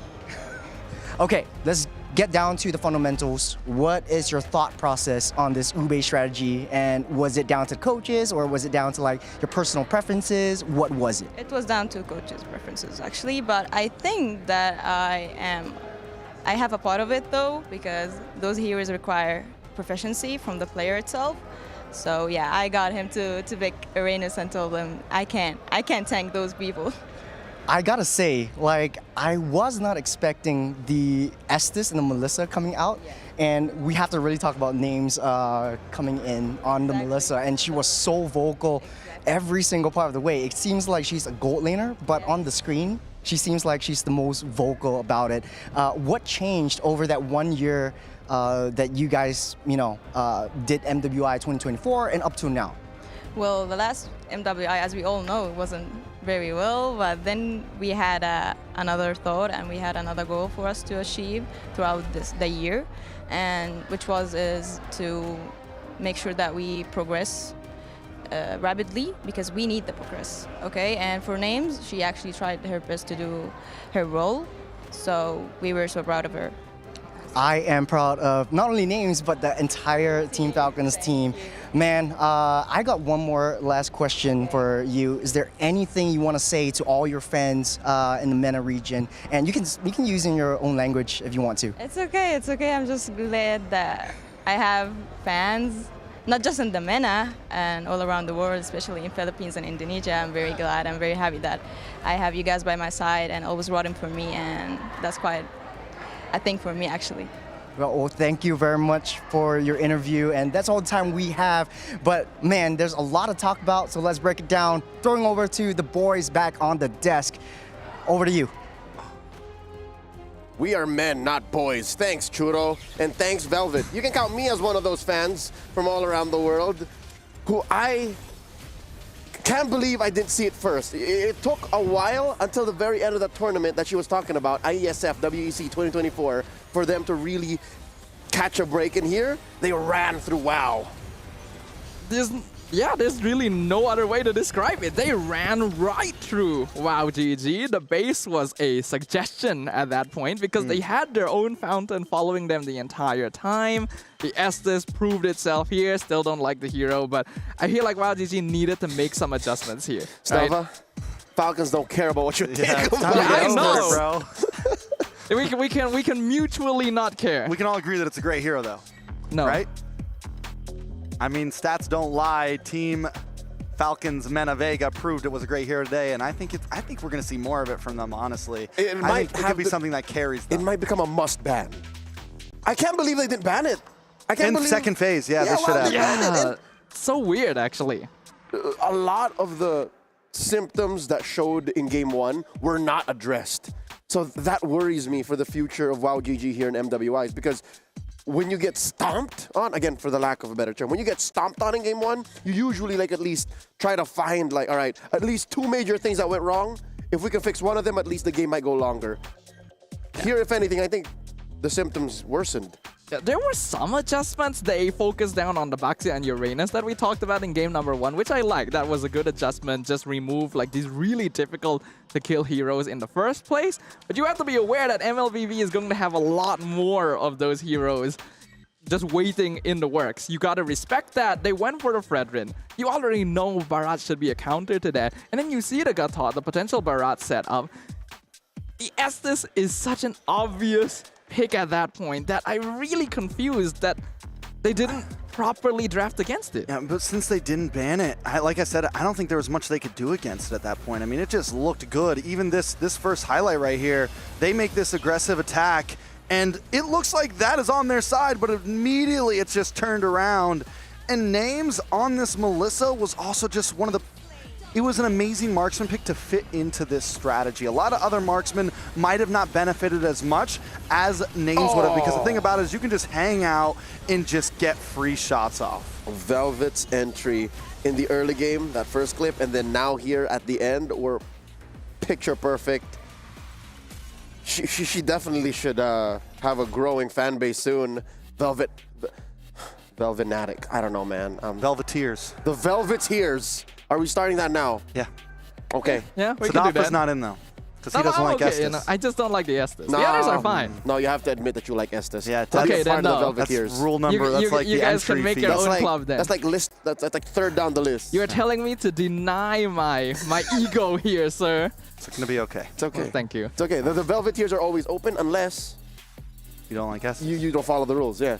I think that liking Estes is number 3 in that list. I'll make my own What's club. number 1 and 2? Number 1 is... we don't talk about the Velveteers? No, number 1 is terms and conditions. You can check that. Oh, and then yeah. number 2 is you like Velvet. And Okay. third is the Estes. No, I mean the situation. first two are fine. No. Estes though. We don't get to choose the rules we follow, all right? it's just Ladies and gentlemen, that is another round done here in the MWI 2025 Stream B. Best stream. That puts Team Falcons Vega Mena one more win away from locking in to the knockouts. Just like that, another sweep. Trex, what happened to... It stops here. What happens to end? It ends now. Trex curse. Well, technically, nothing changed. I'm not very good at guessing, if you guys haven't noticed. My record right now is not looking that great. It's a day, okay? I wear all black for a reason. It's a process. It's always somebody's funeral somewhere in the world. Somewhere. Baby steps. That got real we'll dark. Get there. That got real dark real quick. We're going to ignore that. Ladies and gentlemen, we're setting up for the final match on Stream B here today. This is going to be a Group D matchup between Rising Rage of the ECA and Footy Sports of Turkey. We'll be right back with more MLBB action. Stay tuned. You're watching the MLBB Women's Invitational 2025 at Esports World Cup. My name is Leo, here with Trex and Stafa. I still don't like Estes. We'll be right back.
That's when we forget just who we are.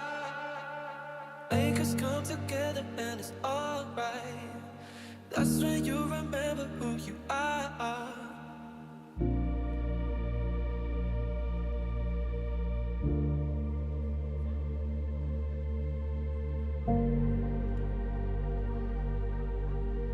That's when you remember who you are.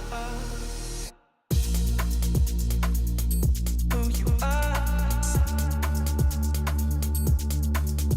Who you are.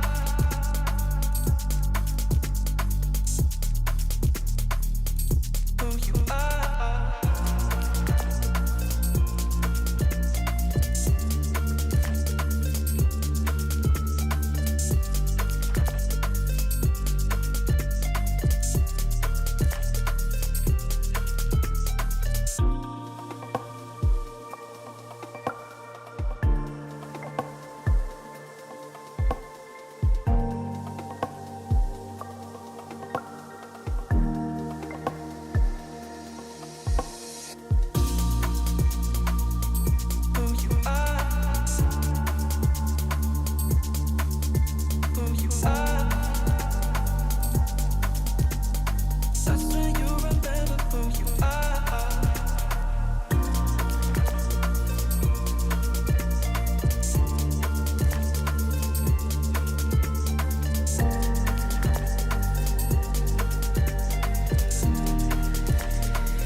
Overthink tomorrow when we're alright.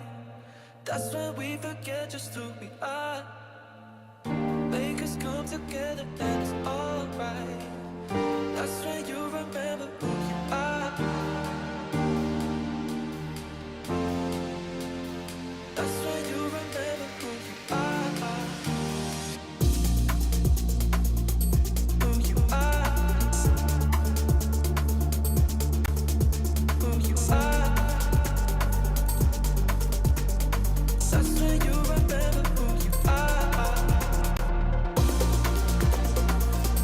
Who you are. Who you are. That's when you remember who you are. Overthink tomorrow when we're alright. That's when we forget just who we are.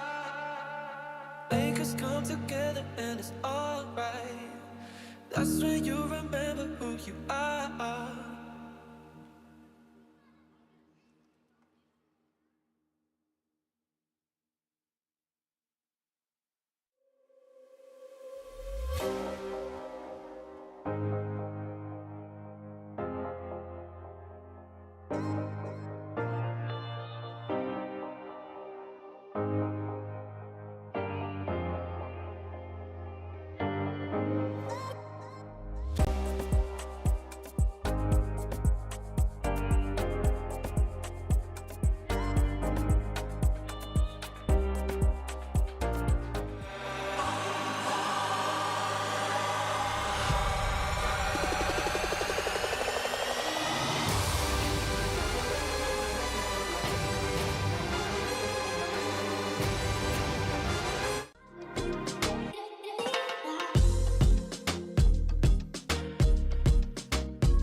This land is calling.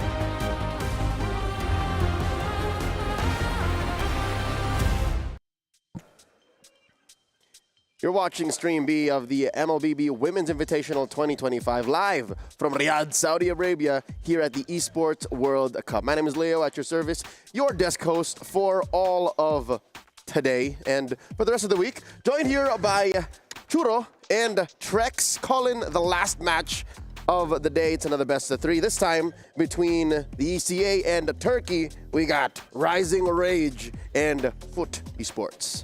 I gotta say, before we get the ball rolling, I feel so short next to you guys. God dang. It's like you guys are sandwiching me, but no. This is not the first time this has happened. Why does it have to come out now? I don't know. It's just. You just had to. It's just a nice little segue over to. All right. Rising Rage. To ease the tension, because these are two teams that we have. I personally haven't met them. Yeah. Newcomers. Both they newcomers. Are from developing regions when it comes to women's MLBB. Mind you, if you say ECA, women's MLBB, a team that we were introduced to last year, VSG, are no longer here. Remnants of that squad were spread out in their qualifiers and just couldn't make the cut. Instead, we now have Rising Rage, and they'll be facing off against Foot Esports, who has a solid MLBB esports ecosystem in Turkey. It's just that we haven't really met much of the women. We're starting things off with Rising Rage. Yeah, I mean, Rising Rage is the team that I really have my eyes on. Last time, like you said, VSG, they make it to top 4. One of those members, Kyowe, was on another team, only got to 3rd place in the ECA qualifiers. Rising Rage took out all of those remnants and are the new stars of the region. And if they hold up to EECA standards overall, they are a team to be feared. All right, sad as it is that we're missing out on big names like Kyowe, Synchro, Minun from last year's VSG, we have now Zaza, Evredian, Every, Asuna, Bondi, and Zefirka playing for sub. So these ladies, they're fresh faces, and I'm always up for new names. I'm up for new dreams to come true. This is Rising Rage. Speaking of new names, new dreams, we have new picks, new strategies that ECA can bring to the table. Enough with that Uranus, enough with the typical picks that we've seen before. You know, Falcons brought back Ube. I'm excited to see what Rising Rage is able to bring to the table this time around. That's a high bar to try and beat. Team Falcons Vega Mena did re-debut, reintroduce, and with very much gusto and a lot of success, the Ube strat. I wonder what the ECA's reps here will do, given that they are playing out of the region that had the Brave draft for the men's league, the MCC. So yeah, no, definitely the envelope is really high. The expectations are really high. Trex, you said that it ends now. Last series. I don't think it ever will. I think we'll keep seeing new series. I think we'll keep seeing new picks. I think series will keep getting swept. Although the second part I don't want to see. I want this maybe to go a distance.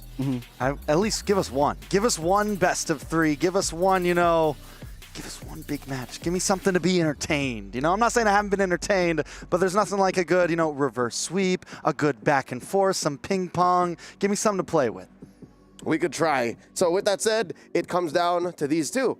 We have yet to introduce the second squad here, the away team, so to speak. This is Foot Esports from Turkey. We're talking about Unohana, Mireya, Zendaya, Nora, and Mieko. All right, so Turkey, another region very similar to EECA. Overall, is a region that we've seen a lot come out of, a non-MPL region that has continued to push the envelope in MLBB esports. Now, last year, we didn't see too much from them in the women's side of things, but this could be the change. And I think this is a great team for them to go up against. A nice starter. They're not starting off facing the champions, the previous champions or anything like that. And when I look at both these teams, I think it could be an even power leveling. Yeah, I mean, I remember back in M6 where Ufetnar was actually coming in. You have the Turkish region not being a stranger to MLBB at all. But this is quite interesting. We talked them as the newcomer, but I would say they are, what's the word for it? A wild card. I don't know what to expect out of these teams. Dark horse, maybe, again. They're a threat. A team of possibilities. Team possibilities. Of limitlessness. All right, time to put away the thesaurus. No, these ladies over here are introducing their own brand of Turkish esports. And again, if it's one thing to take away, they did 4-1 Kara Esports FE in their finals, in the qualifier. So, a gentlewoman sweep, like just one game out of the 7? I think that's something to watch out for. Again, Turkish MLBB has always been bubbling up as a dominant force. We've known Incendio, we've known now Aurora, we've known Ulfednar, we've known S2G, Flux Impunity, S2G. So will Foot Esports follow in those footsteps? We'll find out here today.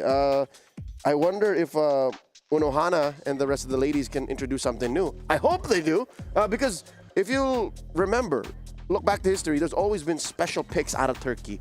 They have the Lilia in mid. They have the Yuzhong in the EXP lane. They have the Amon in the jungle. Yeah.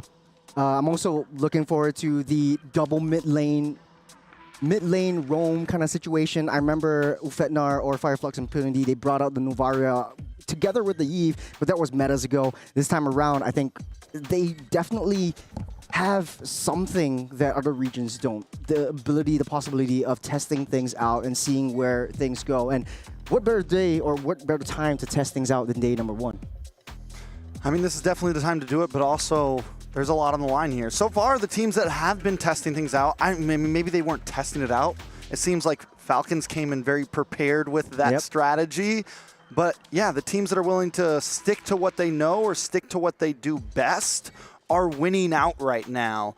I think it's okay to pick something a little different than the rest as long as you're able to deliver on that. As long as you're prepared for that strategy, I don't think you should get out of your comfort zone on day number 1. And to understand exactly what's allowed in the current metagame, let's talk about some hot picks. Let's talk about some things that might come out in this draft between Rising Range and Foot and see if the solutions are present. In case they get banned early, then should they change priorities? Topic number 1 would be Uranus. Is Uranus really, truly the big bad in this current metagame that it's chalked up to be, or is it more like just a monster of the week? So far, low sample size. It's a flip of coin. They tried this earlier on this series, or the first game, and then the previous game with Team Falcons. So this is a hero that works better in the EXP lane because you want to maintain lane priority as well as like creating space for the rest of the team. You are a loose member so that you can just roam around the entirety of the map and leave the rest of your team as a 4-man composition, which works kind of well. But then again, it's still low sample size. I would say it's still a experimentable kind of hero this time around. Low sample size in the MWI, but if you're talking about just in general across second party, third party, premier events such as this, I think Uranus has proven to be a pick, like at least top 10. So, Trex, your thoughts? Is Uranus... Well, we know Uranus is going to show up in this draft. For sure, Uranus is going to show up in this draft, but are we reading the room right? Is he supposed to be that big of a priority, or are there other ways to attack what's possible? I definitely think that, yeah, he deserves this spot with his 100% picked ban rate. So far, high contest. From all the way back to even wildcard and other events. But is there going to be an answer to him? That's the real question. I don't think we've seen enough just yet of, is he really that good? Or have we just not seen, some of those top teams play against him yet? Because that's what always ends up happening when we watch these events. It always takes until we get to the knockout stage to see what really comes out in the laundry, right? So, yes, I do think he will continue to stay as a hot pick. Will he continue to be 100%?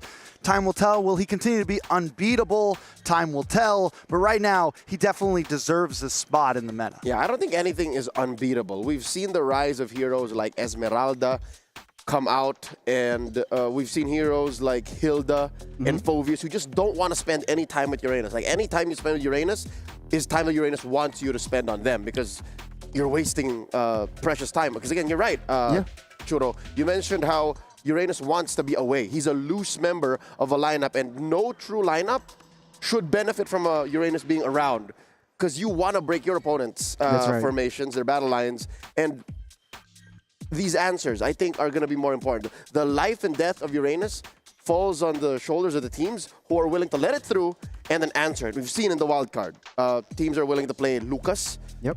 You could really beat down on a Uranus that way. The CC works as well the as CC a sort of works. like head-to-head counter. Dairoth. We haven't seen that much yet. Not yet. Hasn't been picked yet, but we're teasing it.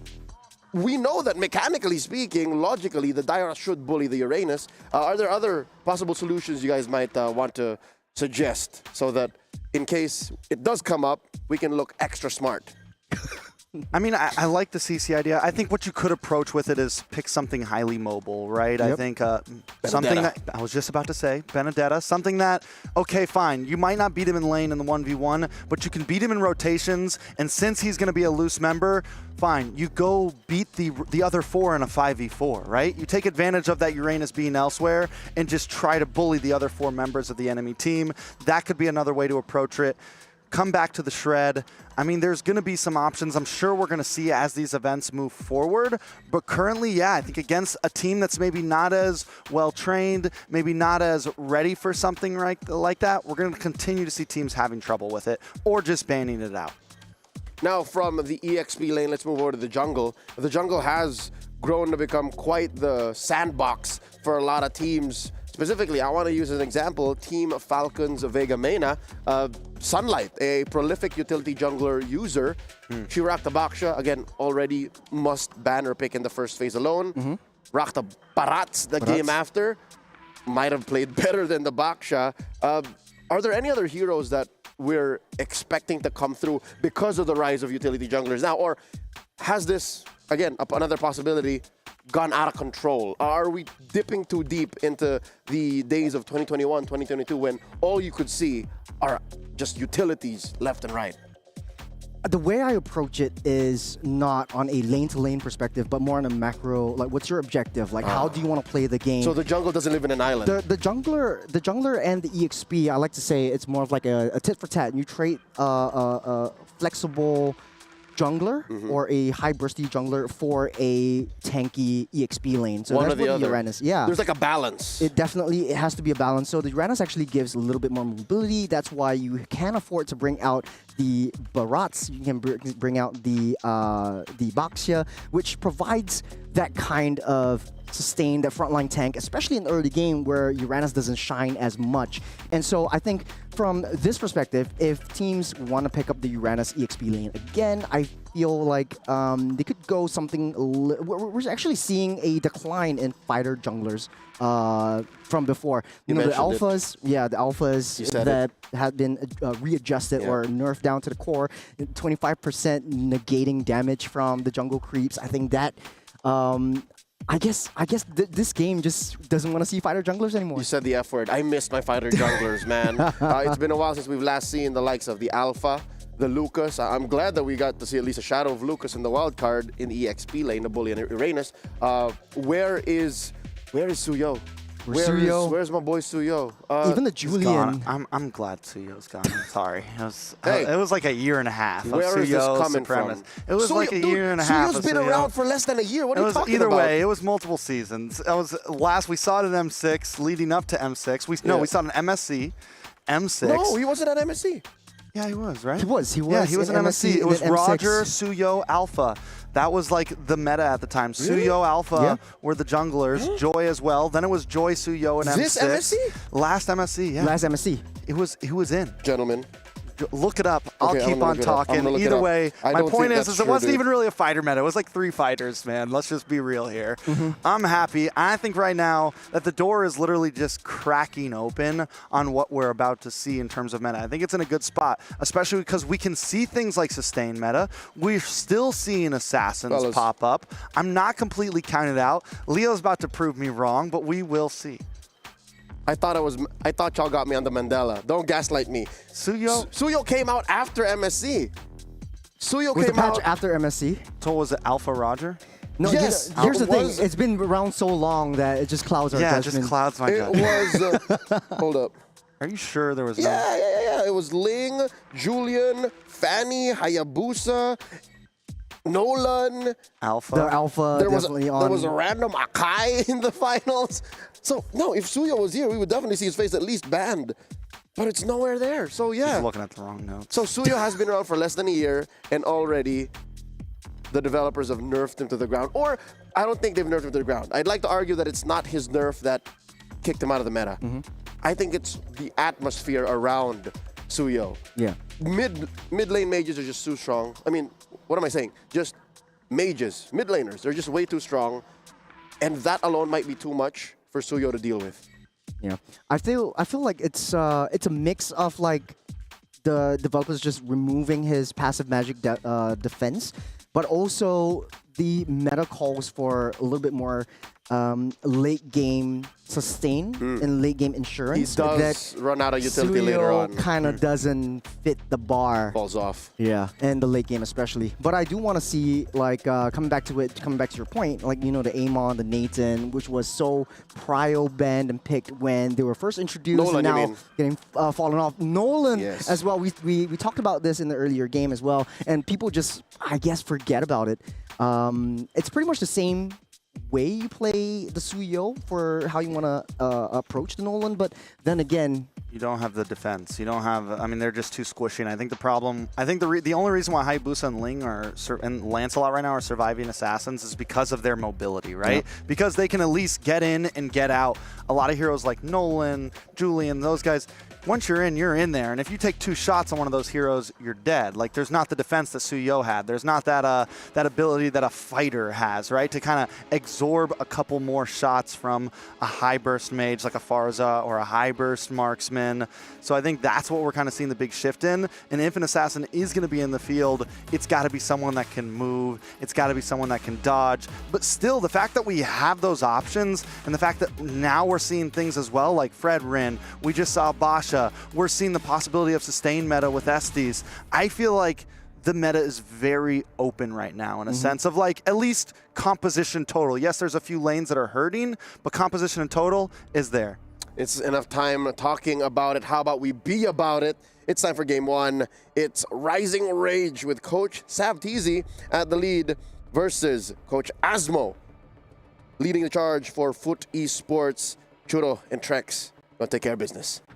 starting things off, Rising Rage banning out the Baxia, and on the other side of the table, Foot Esports taking the Fredrin out, and they identified that Zaja's Freya is actually one of the main signature picks for Zaja, so you don't want to sort of like inch into that, especially since Zaja is in the XP lane. It's a hero that is very high versatility, and if you get her super fed in late game, it's pretty much unstoppable. But something that I do want to point out though is that Rising Rage likes to play around the sustain roams, so we might be seeing things like the Florin, the Angela, the Estes again, maybe the Matilda is coming up. So high priority bans over on the side of Rising Rage. I think the Freya ban's interesting. I've been seeing, you know, like hints at it, at least on like, you know, YouTube channels and things, possibilities of it. We saw it in the Japan qualifiers even before it got the buff. So I'm not counting this hero out just yet. And the way that things have been going, literally anything is possible. Basha gone, Uranus gone. ZTN gone as well. With ZTN gone, the next mages on the chopping block have to be either Jushin, Farza, right? And Kimmy as well. Kimmy. But Kimmy, though, we want to talk a little bit about this because it hasn't been performing well. When it was first released, when it was first reworked, you had the traction pulse. You could do sort of like a Tigger implosion, but you're still safe and it's non-committal. You could fire it every probably 20 seconds or so. Well, I think one of the problems that Kimmy's been having, though, is it's paired up against the Farza a lot. And that range is tough to deal with. And right now, I feel like that mid lane is so much more important than a lot of teams are putting it out to be. And yes, the Farza can get countered, but I think it could be a very solid upfront pick, because if Rising Rage doesn't pick it, Foot gets it, what do they have to answer it, honestly? Yes, I guess you could pick up the Lapu or something of the nature. They got it. But even those, the Farza has continued to just outplay a lot of teams, even when it's countered. Yeah, a lot of zonal potential coming out from the Farza per se. You got Rising Rage immediately snap picking up the Kimmy, but we also seen another hero 100% win rate today, which was the Selena. And it kind of works against the Farza and against an Isun Shin if Rising Rage wants to play around it. You also have the possibility of a triple marksman composition coming in from the ECA region. Yeah, definitely a possibility. Phoveus now picked up by Foot as well. So something to kind of hold down the front line, keep things solid, possibly get to back line with the Infernal Pursuit. Foot now also, they don't need to pick up a mid laner since Kimmy's already been picked up on the opposing side. They can save that for pick 3. Probably don't want to push it too far back, but if they want, they can maybe lock in jungle here, lock in something solid. Yeah, definitely opening up that mid. Oh. Oh, actually, I was going to say, just reserve that mid lane and try to see something and suss something out from Rising Rage. They could have saved that for pick 5. That's right. No one's going to ban that. Okay, so now the question comes, how do you deal with the Veil? It comes with a lot of utility kit. You have the burst from the Sandstorm, the Wind Burst as well. I think it kind of is quite annoying in terms of team fights. You have a decent amount of burst damage that comes in when you're around the objective takes, and it kind of has some limited zonal potential from the Veil. So I don't think you need to counter it with anything from a lane-to-lane matchup, but most likely they want Rising Rage to pick up an Assassin. That's the only way to get into the face of Veil. Yeah, I mean, it's definitely forces them. That could be what it is, right? Like, Yeah. hey, we're putting this out to bait you into picking the Assassin because we have an answer for it. But still, I'm not counting out the Veil. We saw the Veil. I wish Leo was here. M6, maybe MSC. I feel like we've seen it clutched pick. I can't remember exactly what they were using it. I want to say maybe even SRG picked it up as like a random clutch, and it worked very well. But again, it could be early here. If Rising Rage wanted to go something more on the utility side, it's a great answer to that. If they want to go something like, you know, the Estus, something that wants to group together, it immediately stops. It makes them guess, right? Like, maybe we don't want to go for a Ube style composition here. Maybe we want to go for something a bit more split up. But it does seem like maybe there was some issues with the draft and the Veil wasn't what they wanted. To be honest, I think the Veil could have been a good pick over here because of the river buff. You gain a little bit more movement speed as well. More movement speed. You That's a have the fast passive. boy. You got That's a 10 fast stacks. boy. That's right. Then you want to match the movement speed. You don't really have the Baksha to deal with you anymore, so that gives you a lot of play around within the jungle region as well. But then again, man, okay, if not the Veil, then who? Best case scenario, Farsa. At least you have the Wings by Wings to get you out of the way. I mean, like I said, they didn't really they could have easily picked anything in that first pick. They can slot in that Farza as their third pick since Mage is already picked. They're not going to get it stolen away, right? They can just slot in later. So I was expecting more something on the line of like Phobius Kalea, Jungle, Gato. Phobius Roam, That's right. Phobius anything at that point. Phobius just to anything. the Veil, I mean, yeah, if they want to go for it. The only idea was yours with maybe it's a bait pick. Maybe it's let's put this in front of them and see what they go. But it does seem like we're going to be redoing this draft with some technical difficulties. Yeah, where do we go from here? If it still is the Kimmy on Rising Rage side, they pick up Phobius. What do you like after that? If it's not the Veil and they have to slot it out for something else. I would say try to guarantee yourself a Kaleo pick first. It's a little bit more versatile. At least you have some form of escape mechanism from it. Unless you want to play something that is more taunt heavy, go for the Gata Kacha, and then you get AOG out of the way. Draw out all of the major ultimates from your opponents. And I guess for the Kimmy side, I would say the Yushin Shin would be a viable option just to pair it up against together with the Kimmy. But it's still on the boards. There's way too many heroes right now. Yeah, that's the thing, right? Like, yeah. That's the thing. We've seen so many teams take the assassin route. We've seen so many teams take the utility route. It's a hard game to guess right now. It's a hard draft to be like, oh, he's going to definitely pick this. It's not the chess match that it normally is to where we know exactly, all right, if they pick this, they pick this, they pick this. It's very up in the air currently. I want to bring this up. I really don't want to compare the drafts here with what we have with the men, but typically that would be a Moskov pick if it's open. At least you have some late game insurance. At least you have some cross map plays guaranteed for both sides. But the Veil is actually confirmed. It's confirmed. It's staying. It looked like maybe Rising Rage had a trouble picking their next picks following up. That might have been the issue with the draft. Who knows? The world may never know. But Rising Rage on the backspin, on the shot, So did they just lock in jungle here? I mean, since you picked the Kimmy in mid, it's normally paired up with a utility jungle. You normally are going to go something like the Fredrin, Basha, something of that nature. Maybe we see the Barats again, but you have enough damage to slot something like that in your draft. It kind of works with the Eastern Shin since the Zetian is already out of the picture. So it's pretty easy to execute right around the jungle. It's one of the fastest jungle clears in this meta as well. You have some form of vision control as well. So they want to pick the Eastern Shin up. They could, unless if not, go for the Lancelot or the Ling. It's a little bit more safe.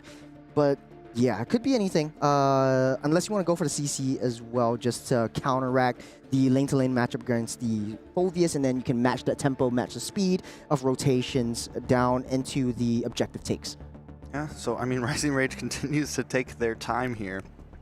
Yeah, we're on the clock. I mean, yeah, the veil messed us up too. So I mean, it makes sense. You know, it's like, wait, what's going on here? I don't have this in my notes right now. We're not ready. So yeah, as we continue to wait on this pick here.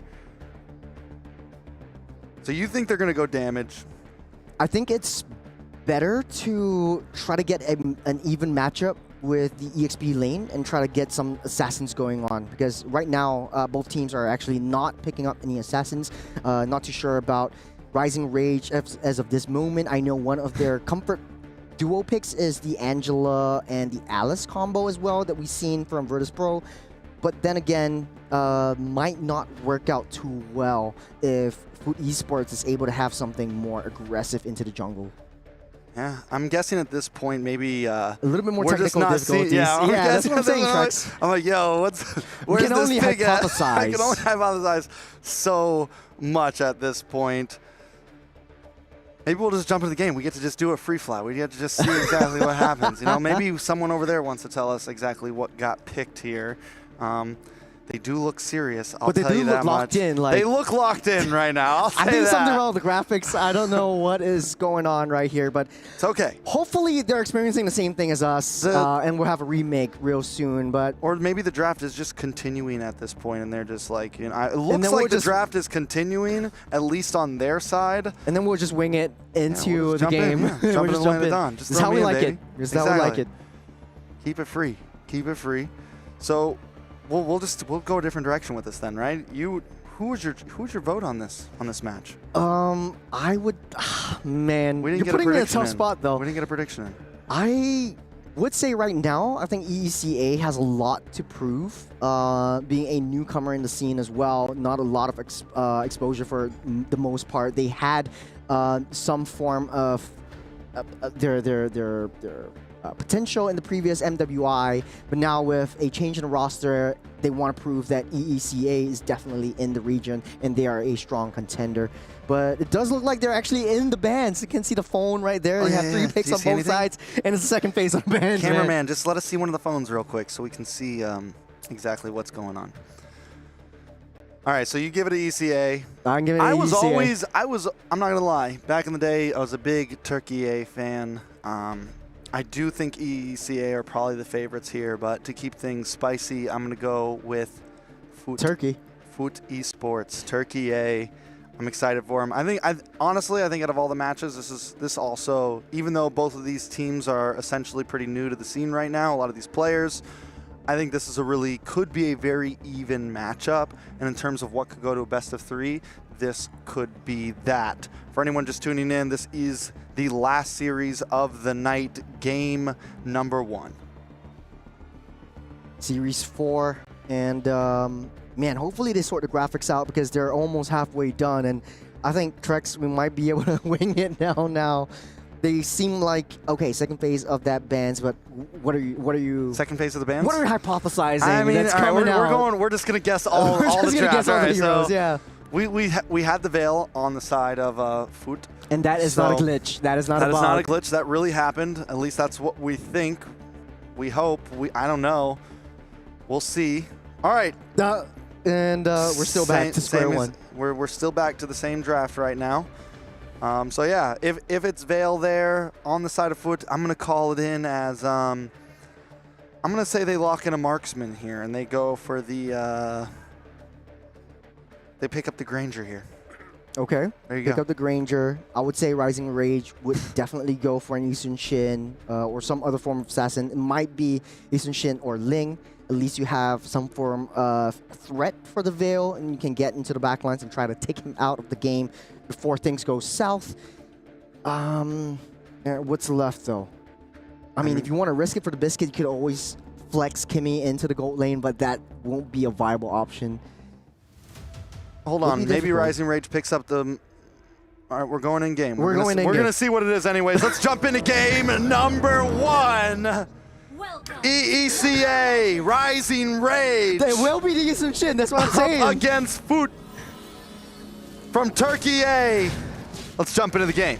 Okay, let's see what we got right. We got the CC up against Phoveus. We got the Farsa getting picked up right there and then. We got a Gata Gacha as well for Food Esports. YSS is on the other team. YSS is on the other team. Let's see how things play out. We got Asuna trying into the mid side. A little bit of damage already. Nora Asuna with the 1v1, 2v2. But Every continues to outpush the damage. Rising Rage up against Food. First minute in. I think we got to slow down. I think we got to calm down because we're seeing the draft for the first time, ladies and gentlemen. Is that a Tigreal? That is a Tigreal. Okay. Okay, let's see how this thing plays out. We have lost so much time for that. Zendaya taking a lot of damage, though. I think she will be safe for now. As Asuna getting the Tigreal up, I think what they want to play is around the Xayman Force. Mako goes in with the Xayman Force and tries to disrupt any of these team fights, but I don't think we'll see the value of Tigreal until the really late game when Mako actually comes into the team fights. Yeah, I mean, overall, Rising Rage, it's an aggressive composition. You have a Hayabusa who wants to jump in, wants to find flanks, wants to find angles. You have the Kimmy who's going to output damage. And then you have Carry to melt as well. It's aggressive. It's what we want to see on the side of Food Esports, though. 3 greedy heroes. Asuna getting stunned up, push back. A lot of damage onto Asuna. Asuna might not be able to get away from this one. Zendaya takes the kill. Nora able to just get away. Rising Rage falling back.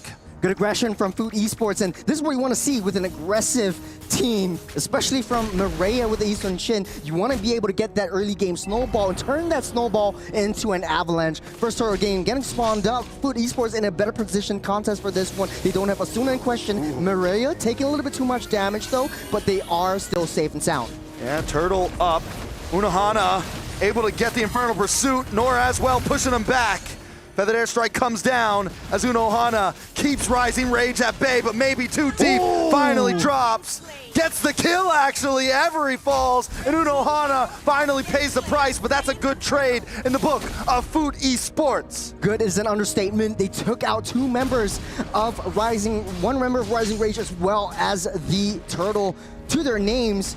So this is pretty much a good trade. Unohana actually committing highly with that Phoveus. The issue with the Phoveus in the late game especially is that you have to deal with the carry. So if you're in the face of a huge skirmish or a huge team fight, that's when things will definitely go south. But Food Esports getting the best start that they can have as Rising Rage still needs to wait until that late game. Bondi really needs that the Trinity build to come online, especially since you're dealing up against 2 really tanky boys. Don't really have a lot of vengeance, so right now the Revitalize will come in handy dandy in the early game.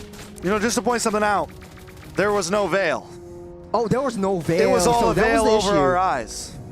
Not letting us see the Farza. We just got bamboozled. We got bamboozled, we got tricked, we got... You know, yeah. Yep. The other words, don't have my thesaurus on me right now. But I will say this, Food Esports starting things off fast, but Rising Rage not falling behind in terms of gold, not falling behind in terms of map presence. They are all over the place. I got a feeling we're in for an aggressive, fast-paced game. You don't see a Vredian around, but they're actually doing a very good job, or Food Esports knowing where Rising Rage is at all times, and Miko actually going down into the mid-game rotations, trying to get and funnel in all of these lane farms as the Eastern Shin, Maria desperately going into the jungles and clearing up all these loose jungle camps. This is what you want to see in Food Esports. You have 2 basically greedy heroes facing up against Rising Rage, just 3 very greedy heroes. So Maria right down the bottom side, Zaja is very low as Food Esports might be able to contest for this one and set their sights up for this turtle. Yeah, I think in all of these big fights, one of the big threats of Foot Esports. They got to watch out for Asuna because they have this YSS who wants to get the back and forth dash with the passive. At any point, you get pulled in, just like that. Speak of the devil. But down comes the feathered airstrike. Look at the damage. Look at the damage. Viridian able to take out Maria. It's 1-1 right now. Unohana gets the kill. Unohana once again pushes forward. Zendaya looking for the shot. Doesn't have the wing by wings to chase her down. Foot Esports comes out once again in that team fight. It all almost went south for Foot Esports. Nice little implosion from Asuna to trap Maria and Nora, waiting for the right iframes to end from the Eastern Shin. And Zendaya just popped in with the wings by wings, got into position, throws down the fair airstrike to sweep things up. And I think Foot Esports just riding on this aggression, and they're building that snowball. So far, not a sizable economy lead, but this is going to be a free turtle going to hands to Foot Esports. What I'd like to see from the top side, though, Miko versus Bondi. Yeah, Miko might get picked off here. Doesn't know Asuna's there. Asuna gonna look for the push. The slow does come in from Starling Scythe. Miko now trying to fall back, but it's too much. Miko will not get away, and the kill goes into the pocket of Bondi. A perfect place to put it. It's too high committal, very sacrificial play from Miko. Just one person soloing down up on that top side. They know that they don't have vision down the turtle, so that was a huge mistake that Miko is making. We haven't seen the Harith actually popping up so far, but we always talked about it when we talked about it yesterday as well, that Harith has been nerfed down to the core. No one's picking that up, but hold on a second. Asuna getting pushed back. Nora does get pulled back, but down comes the feathered airstrike once again. Zendaya is just always there at the right time, and this is what I mean when I was talking about the Farza, man. It feels like no matter what it's up against, as long as your positioning is clean and your timing on those feathered airstrikes is right, and taking out Bondi, a double kill over to Maria. We're just finding kills after kills. The stars were aligned for Maria, and with that killing spree, you have a second lease of life. Every single time you kill a member, you have so much HP regeneration and a little bit of a movement speed to get a little bit more rotations down. And speaking of rotations, and I like what you say, Trex, the Zendaya's Farsa is everywhere on that map. On the top side, Mako's in trouble. You got Zendaya just flying through the jungles and being right there and then. In the 5-minute mark, we typically see the trio coming into position. Foot Esports taking down that T1 up top side, and they're going into that Trinity. Yeah, it's looking good for the side of Foot Esports. The gold is starting to push more and more into their favor. A tower's down. Look at the damage. It does come down. Feathered airstrike drops once again. Nora still okay. Zamon's force, but Asuna does get caught. Zasha able to take him out. Zasha able to take another. As Unohana's in the backside, finding Bondi, but Maria was late to the party. Does find a piece, does find a kill, evens it out 2 for 2. 2 for 2 kill. Turtle going to hands of Foot Esports. They don't really have a lot of damage from Rising Rage to contest for this one, but Redian, I don't think she wants to go in with the shadows to steal anything. You don't want to have that kind of commitment right there. But at the end of the day, I feel like Rising Rage is much better off in a defensive position. Asuna using the implosion to catch 2 members, especially Zendaya and Miko, to try to convert those kills into kills for themselves. There's no objective takes coming in for Rising Rage. Look at all the turrets still fairly healthy. Oh, Unohana once again dropping dunks. Out comes the shadow kill, but Unohana still gets the kill. Next, Zamon's force does drop, but it's not enough. Asuna falls. Miko just causing mayhem right now. Foot Esports showing up in the land of Dawn. They're on ice skates from the mid side down to the bottom. They're everywhere, and they're sprinting down, taking little itemizations. It does look like Bondi one more item to get that Trinity, to get that power spike, to get that damage in. But already, Miko, that's why the Harith has been so popular. You don't really need so much items. Only the Stardom side, only the Feather of Heaven, and then you come online. So right now, for esports, they can use Miko into any one of these nice little skirmishes and positions. But on the top side, off of the map, Maria takes down Bondi. Maria the player. Right now, I mean, just all over the map, making this YSS look so good. Asuna does land the implosion under the tower. Still not enough damage. Unohana will finally drop as Viridian, able to get the kill. Maria will fall as well. Viridian with the double. And while this is happening, Maria does try to take that purple, does secure it, gets away cleanly, but at the price of 2 members, just not worth it. Yeah, Asuna and Every has so much wombo combo potential, implosion into the traction pulse or vice versa, whatever works. And Rising Rage, they're taking it slowly, taking it one at a time. being in a very defensive position, they understand that Food Esports is very high committal. You want to be able to be in your face, especially Miko, especially Unohana, and they basically just turn that around into kills. But right now, First Lord's getting spawned up, Rising Rage in position, gold lead, pretty much 2K negligible at this point. It's just an item and a half. Food Esports, the play is coming imminent. Suno with another pushback implosion on a 2 once again, but the Fetid airstrike keeps Rising Rage at bay. Bondi taken out. Maria, the player, finding plays in the backside, but taken out by Everidian. Everidian with the shadow kill as Zasha pushes Food Esports back and splits them up. It's a 2 for 2 once again. Rising Rage is hanging on. The 3 members on both sides. Food Esports doesn't have the jungler as Food Esports desperately tries to delay Rising Rage from getting that Lord. Both teams want to fight S5. As Zasha busy down the bottom T1. The whole Trinity already built up for Bondi. You have a little bit more damage from that carry alone and able to shred everything down. Forget about the early game. Right now, the mid into the late game, it's all about Rising Rage showing their presence in. All right, Lord gonna go down. Nora comes in a little bit late. Feathered airstrike, a little misplaced. Everidian does drop. Unohana able to get the shutdown. Bondi though, making plays happen as well. Maria able to get the kill. It's 2 for 1 right now. Lord still marching down as Food Esports find 3 in the midst of the chaos. To be honest, Asuna made a heck of a play. That was a 4-man implosion. But at the end of the day, Avery couldn't even get close. Everidian was already down. Bondi couldn't get close enough. She was able, she was down before she could dish that much damage. Zaza unable to follow up against the Tigro as well. Take a little replay. Look at where Asuna is, just prancing in. Nora starting things off as well. She's just walking into the fray, trying to stop that Predator airstrike, but it was too soon, too late. It was 3-man implosion, and Bondi just slow hitting from that back. If you're at a carry, you want to play in a defensive position, but there was no tanks, there was no bodies blocking you from hitting those shots. And so much of this has to do with Unohana just keeping the rest of Rising Rage at bay. Asuna can make all the plays she wants, but if Everidian's not there, if Bondi's not there, it just doesn't matter. Food Esports seems to continuously at least win out on some of these team fights, but still look at the map. It's blue. Rising Rage still controlling a lot of this game. You still have a barren bottom side. Unohana dragged in by distraction pulse into the AOG to disrupt everything. Ooh, Unohana may not be able to get away from this one. Asuna actually picks up the kill. Miko finds Every. Zendaya here to back him up. Asuna drops. Zasha just trying to get away. 2 members drop, but Food Esports needed the 1v1 ninja fight. Maria up against Everidian, and Everidian wins once again. Man, it's a 2 for 2. I don't think that Yusun Shin is able to take the Hayabusa on a 1v1 for now, but Food Esports is just a brawl fight at this match. Every single kill they take is 17-12. I think this is the highest that we've seen all of today.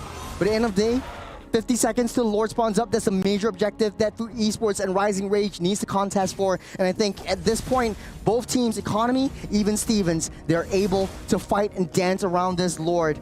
Right now, does look like Bondi is actually coming into position, does have the damage to take everyone down, just needs to be protected. So, like I said, Trex, in a defensive position, if Bondi is unable to get touched by Unohana, I think they have a better shot.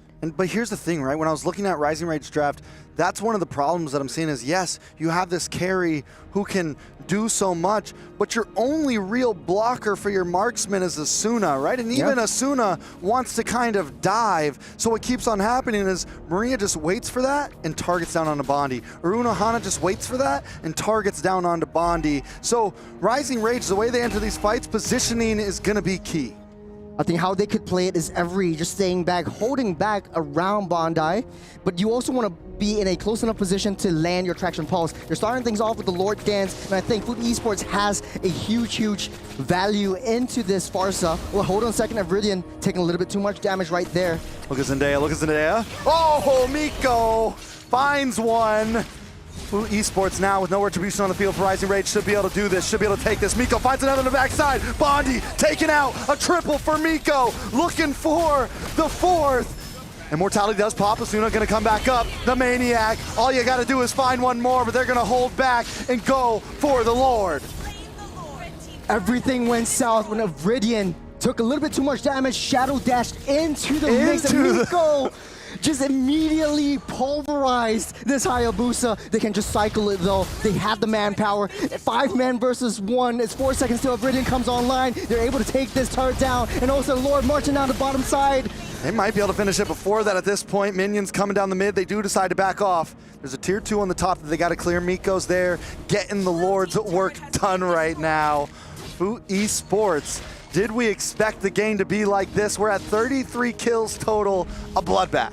Miko almost got taken out by a Viridian, so good find right there, but able to get a little bit of a reset before the Lord actually crashes down. Fu Esports desperately needs this Lord to break down that T3 bottom side, so opening up all that jungle, it just puts Rising Rage in a very defensive position. But still, silver lining though, Asuna has a high ground potential in that implosion. Ooh. Zendaya?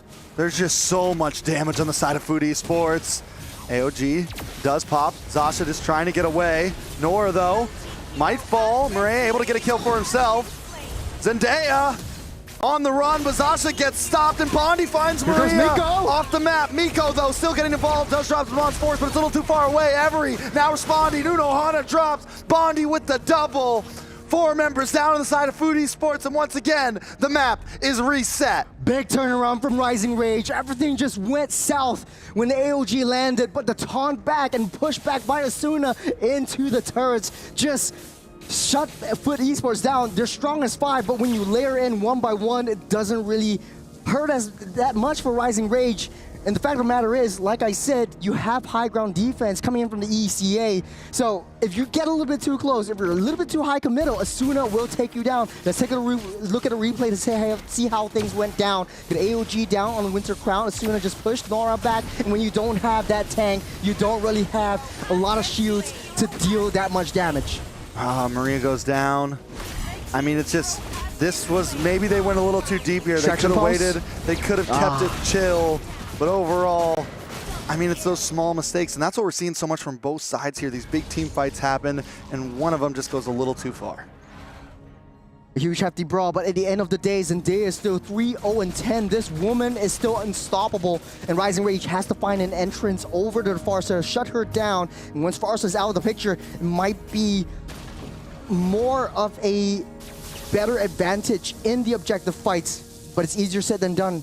The onus goes down to a Viridian. If he's able to find a flank, if he's able to maintain that the side lane pressure, this is how you're able to take Zendaya down, but you're just so protected by 3 beefy boys. Oh my god, what is that damage from Every. Unohana is not going to be able to just burst in anymore. Zendaya does drop the Feathered Airstrike, but they're going to have to give up this mid-tier 3.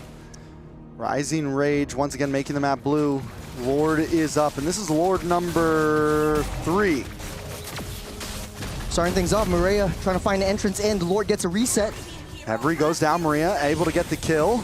Miko does drop the Mon's Force. Zasha, there's unfazed by it. Asuna does get the pin. Everiddian able to take out Maria. Now there's no retribution beside it. Fu Esports double kill for Everiddian. But members are dropping on both sides. Everiddian just trying to hang out, and Unohana takes him out. And now it's a retry gone for both sides. Fu Esports stand tall on top of this Lord. All it takes is one here. Zendaya gets the final hit. The Lord goes to Foot.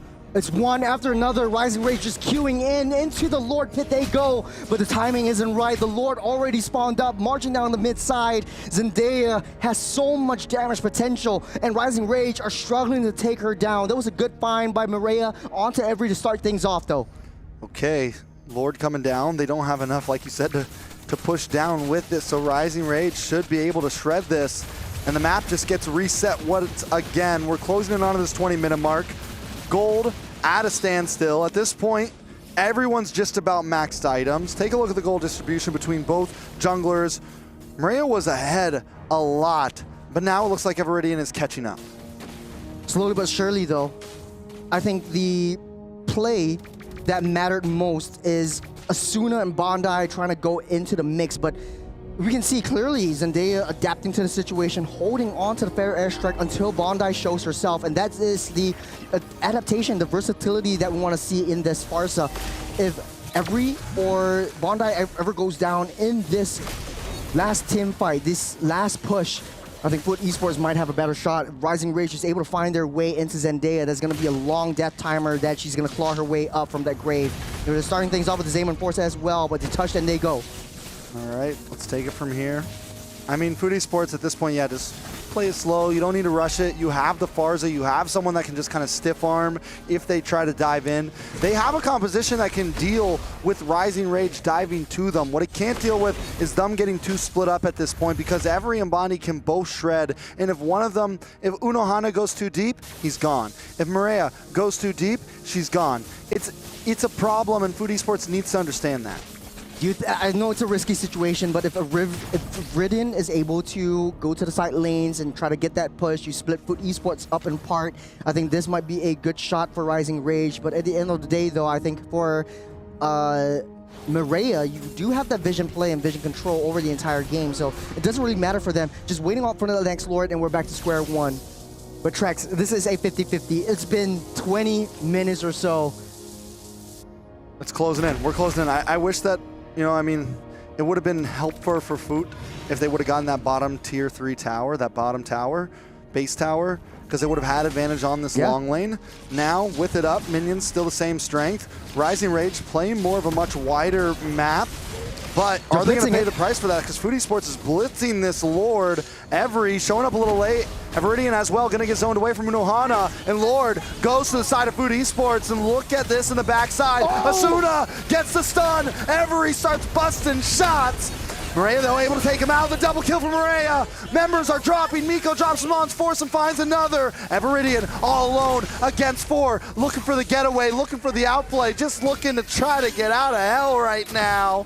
Food Esports, all they got to do is close it in. What a play for Food Esports, and they take another kill off their name. There's 4 members down for Rising Rage. Lord also marching in the mid side. They might be able to do it here, Trex. This should be it. Food Esports, after 21 minutes, find game number 1. Game numero uno. From the draft to here, we thought that Veil was going to be in, but the Farsa showed so much promise. Even in the last second when the Farsa was taken out, Food Esports, they overturned that situation. I didn't know what that thought process was when the Tigre came up. It might have been better if we had the sequence of drafts. But then again, that was well-played execution from Food Esports right from the start. And we wanted a brawl match. They got a brawl match. Yeah, I mean, they were going blow for blow for blow. And a lot of times when it comes down to those types of matches where it's just throwing punches at each other's faces, seeing where everything falls, the grittier team can win out, right? It's not always about the draft. It's just about, and I feel like Food Esports, they took a lot of those fights together as a unit. And I think that's where we saw the other team just kind of, Rising Rage, just fall a little short. Sometimes one of them was a little late. Sometimes Asuna went in a little too far alone. Sometimes, you know, Faja would jump to the back while the rest of the team wasn't following up. And if you're going to go for that type of play style where it's, we're just going to throw hands today, everyone needs to be throwing hands. I also want to point out that for Rising Rage, though, every time they secure a kill, they didn't convert it into major objectives. But hey, that's just my opinion. Let's take a look at, or let's hear from Leo. What's your opinion on all of this? It's been a while since we've seen this kind of MLBB, right? Yeah. This is scrappy. Pedal to the metal. No, I've seen scrappy. This is more than scrappy. This is pedal to the metal, you know, down on the ground, just, you want to roll, sir? And it's been 15 minutes, like, we're still rolling. How long did this thing last? About 20-something? 24? 24 minutes. 24, 25. 24 minutes 25. Of non-stop action. All right, an MMA round is 3 minutes. A championship MMA round is 5 minutes. This was something else. This was something that happened in a back alley. This was underground. This was backyard wrestling. And it's so refreshing. I'll tell you now, I wouldn't have it any other way. But there was something you both mentioned that really made it count despite all of this trading, whether it be beneficial, whether it be planned, that made the difference for me. The fact that, I don't know if it was Chura who said it, I don't know if it was Tre who said it, but they just have so much damage. Food Esports, who said that? I don't know. Everyone had a lot of damage. Everyone had a lot of damage by the end of that game. Both teams were just aggressive, like, yeah. Okay, to be fair, I think it was just easier for Foot to put the damage out there, right? Yeah. And the fact that Every was not protecting herself as well as what was Zendaya was. Yeah, Zendaya, y'all. Zendaya was just, woo. Nobody could talk. Why? Because she's the greatest showman. Because she's MJ. She's MJ. Yeah, no. So that's what made the difference to me. It's like if everyone is scrappy except for one, the team who has the least scrappy person, the team that has the one member who knows how to conserve herself, will come out on top. And that's what happened here. Again, I don't know if they planned for this kind of MLBB to be played here, because again, the shortest route to victory is a straight line. I don't know how they both decided to run circles around each other. It was intense, to say the least. Yeah. It definitely went the long haul, both teams. I mean, yeah, we saw a few mistakes from each side. We saw some really good gameplay, I think, from both sides. Like, in terms of, I think, micro, right? Maria was able to many times single out members of Rising Rage. I'm excited we finally got to see the YSS actually perform very well. I feel like so far it's kind of fallen a little short here and there. So, hey man, at least we didn't have to see the Veil. Oh yeah, I was looking forward to the Veil. I was usually looking forward for the Veil. But we instead got a different debut, all right? So we still got something that we were looking for, and that's the Tigreal. Your thoughts on Asuna's Tigreal? Sacrificial.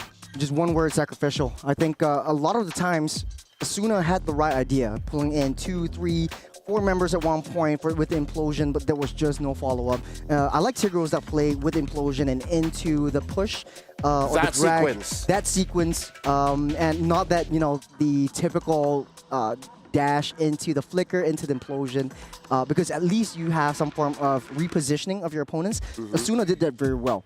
The only issue is, who do you protect Bondi? Because Bondi was right at the back line, and whenever Asuna opens up that opportunity for Bondi to come close, she gets a little bit too close. So the positioning for that carry needs to be in question, is still in question. Yeah, I mean, I think the Tigreal is very usable, very possible.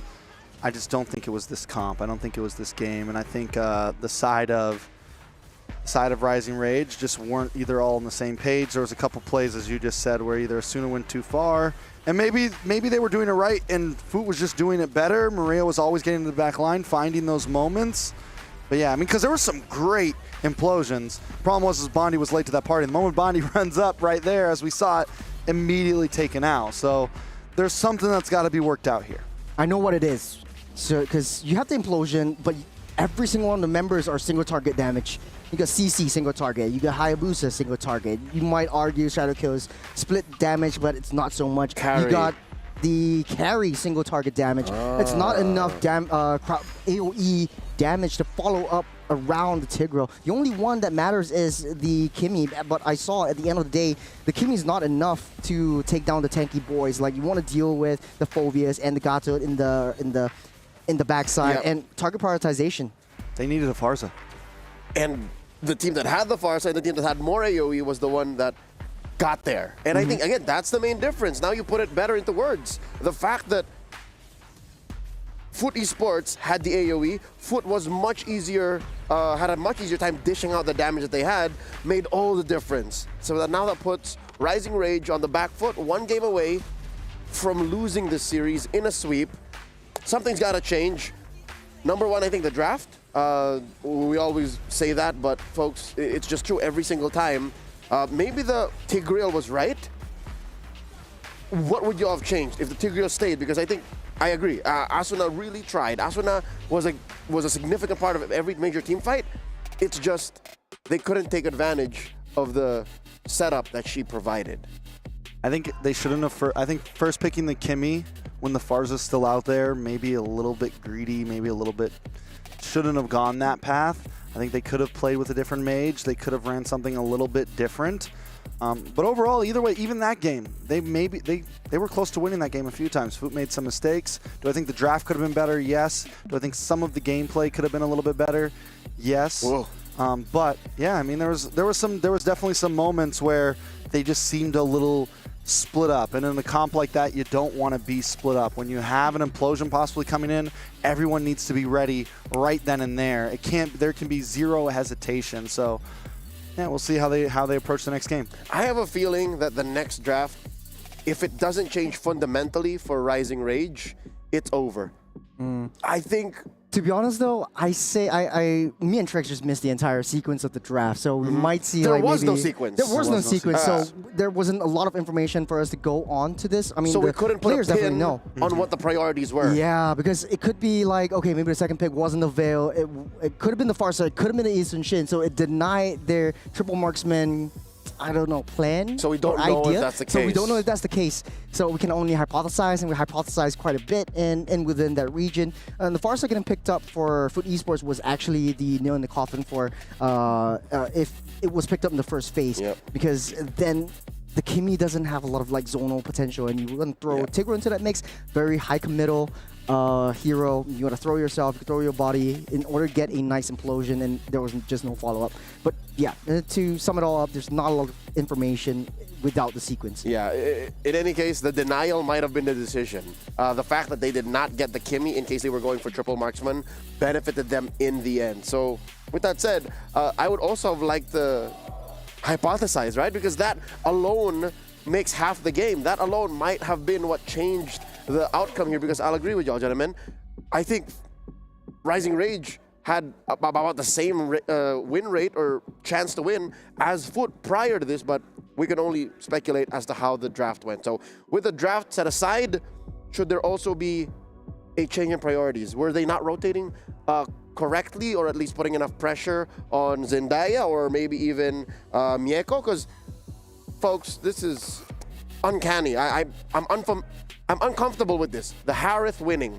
You're not supposed to win with the Harith in this current metagame, but if you do, then that means something went very wrong for your opponents, or you did something extremely well, very extraordinarily with that Harith. Did they not put enough pressure on that white little baby boy? I mean, we saw Maria white-haired going up to the gold lane a few times and getting some ganks early on. We saw the way that Foot rotated early game and looking for those off lanes, which immediately gave Miko a slight advantage and was able to scale a bit. Yeah, the Harith hasn't been doing great. Miko made that Harith look great, though. And Miko wasn't super aggressive on it either. Was more of willing to wait, let you come to Miko, and then Miko drops his Zaman's force and just, you know, dash around. It wasn't like the typical dive Harith that you see sometimes, where like you drop the Zaman's force, jump in the middle of all of them, and boom, boom, boom. Miko was much more passive with it, and it worked out. And she's the single Purify holder. Yeah. Out of all of Foot, so like she wants that implosion to come. Put it here so we can play after it. So maybe there was enough pressure, and I think it was just a matter of timing then. Because again, this was a 24-minute game. At some point, even if you did put enough pressure on Miko, and assuming she had a worse KDA for that, Rising Rage, they just didn't end fast enough. A lot of fights happened closer to their side of the map, so they weren't even controlling it that well. Looking at the lineup again, considering they may have also struggled with map control, given that there's a Yisun Shin on the other side, and of course the massive artillery mage that is the Farsa. Could that be a game changer? What if some way, somehow, if Yisun Shin ends up on one side, like for Foot, should they prioritize Zetian?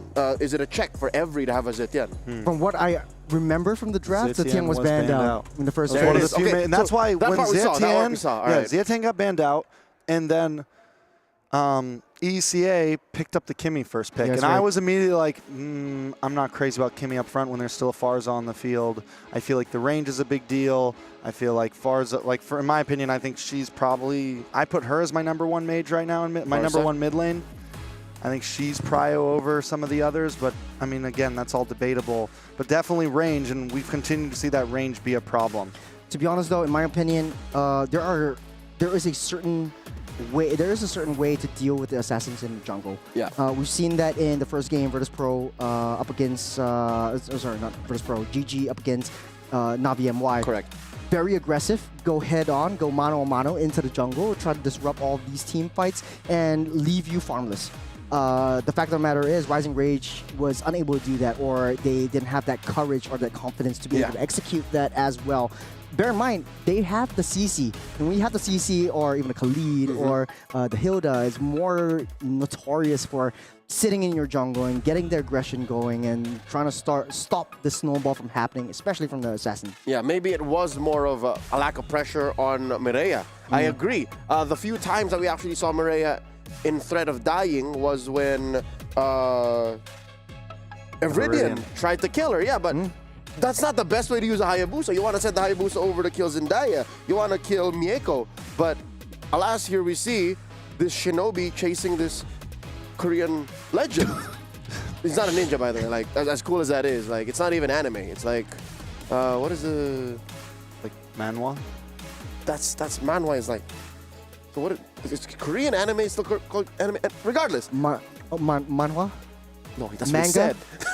It's not really manga. No, that's Japanese. That's Japanese, but... Whatever it is. I mean, a manga fight is an anime fight. Same True. thing. True, it's just slower.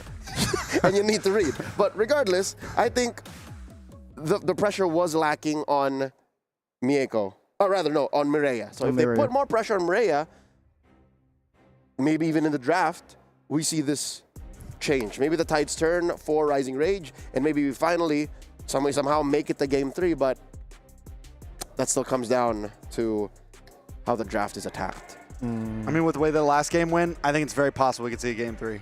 Yeah. I think at this point, regardless of what the draft is like.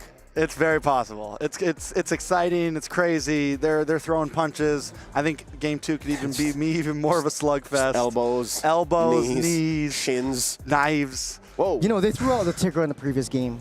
Right now, I'm excited to see what else they have up their sleeves. What if, again, we did mention this earlier, a possibility just to really change the tempo and, you know, give Foot Esports a quick gut check to see if they're ready to respond. What if Asuna picks up a support, an Enchantress support, like a healer, you know? Because, again, it's clear that the Turkish ladies and the ECA reps here, they love to fight. So what if you pick a hero that's like just says, all right, keep fighting, we're going to keep going. I know you just want to tease the Rafaela. Just someone pick up the Rafaela right now. Rafaela, we haven't seen the Rafaela in action. Angela, like these make for such close fights. I mean, when I saw the Kimmy earlier, that's where I thought they were heading. I thought I was heading to something more sustainable. You get your damaging mid lane, you pick up a marksman after that, and you just run Ube, right? But then the Hayabusa's a little bit too much. You know, you guys talked about the triple marksman. The YSS, it works with the double marksman because he doesn't get too far away, right? Like, he still has to stay close. It's not like a Hayabusa that's completely leaving your team behind, right? And I think that's where the draft starts to get now it's a little too much. You're too split up. You're too all over the place. But let's jump into the draft. Too much of anything is a bad thing. Let's see if Rising Rage can even the odds and take us to Game 3. It's Trex and Churros running you through match point with Foot on the play. Going into match numero duo, is that the right word? Dos. Starting things off, Foot Esports banning out the Freya 1-1 Phobias, who've actually gone a long way through. It's already second phase of the draft. They actually banned out the Suyo as well. On the other side, Rising Rage taking out the Hayabusa to Tian, Jusin, and Baxia. What's on the board right now? The Uranus, Kimmy, Granger, as well as the CC, Farsa, and the Gato for Rising Rage. Yisun Shin still on the table. Foot Esports really teasing the Yisun Shin coming into the question as well. And I think for this gameplay, nothing really changed too much. Actually, they're swapping their mid lanes. So at the end of the day, I think for both of these mid laners, pretty head-to-head matchup in the lane-to-lanes. But the rotations definitely will come through for Rising Rage. But hey, what do you think? All right, while Trex is gathering himself, I'd like to say, come on, fool, why you gotta ban my Suyo? We've been alluding to said hero for a while, and I think they read into it. And having seen Rising Rage play, isn't Suyo the perfect hero for this very scrappy team? It's just like, all right, I'm in, I'm out. I can sustain a bit with the Sever hold. Come on, you're breaking my heart, you're breaking my heart. Rising Rage, they got red 4 here. They still don't have a jungler and a gold laner. Irithel is still left open, yeah? I want to see Irithel, I want to see Moskov, I want to see cross-map plays, but Irithel will be going into their hands. Pretty good at this prediction thing. Maybe I should be a caster. Oh, please. Okay, Foot.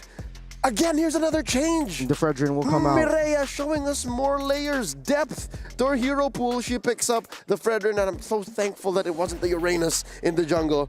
And then they cap it off with a Kalia. How is it that Kalia is now being seen in the second phase like this? This is injustice for this little mermaid girl. I think it's very consequential because you want to go in, try to pick off someone, and I think it makes it easier for the Kalia to disrupt the Farsa. But I think Foot Esports just trying to suss out that they want to go for a wild card or a sort of a random pick.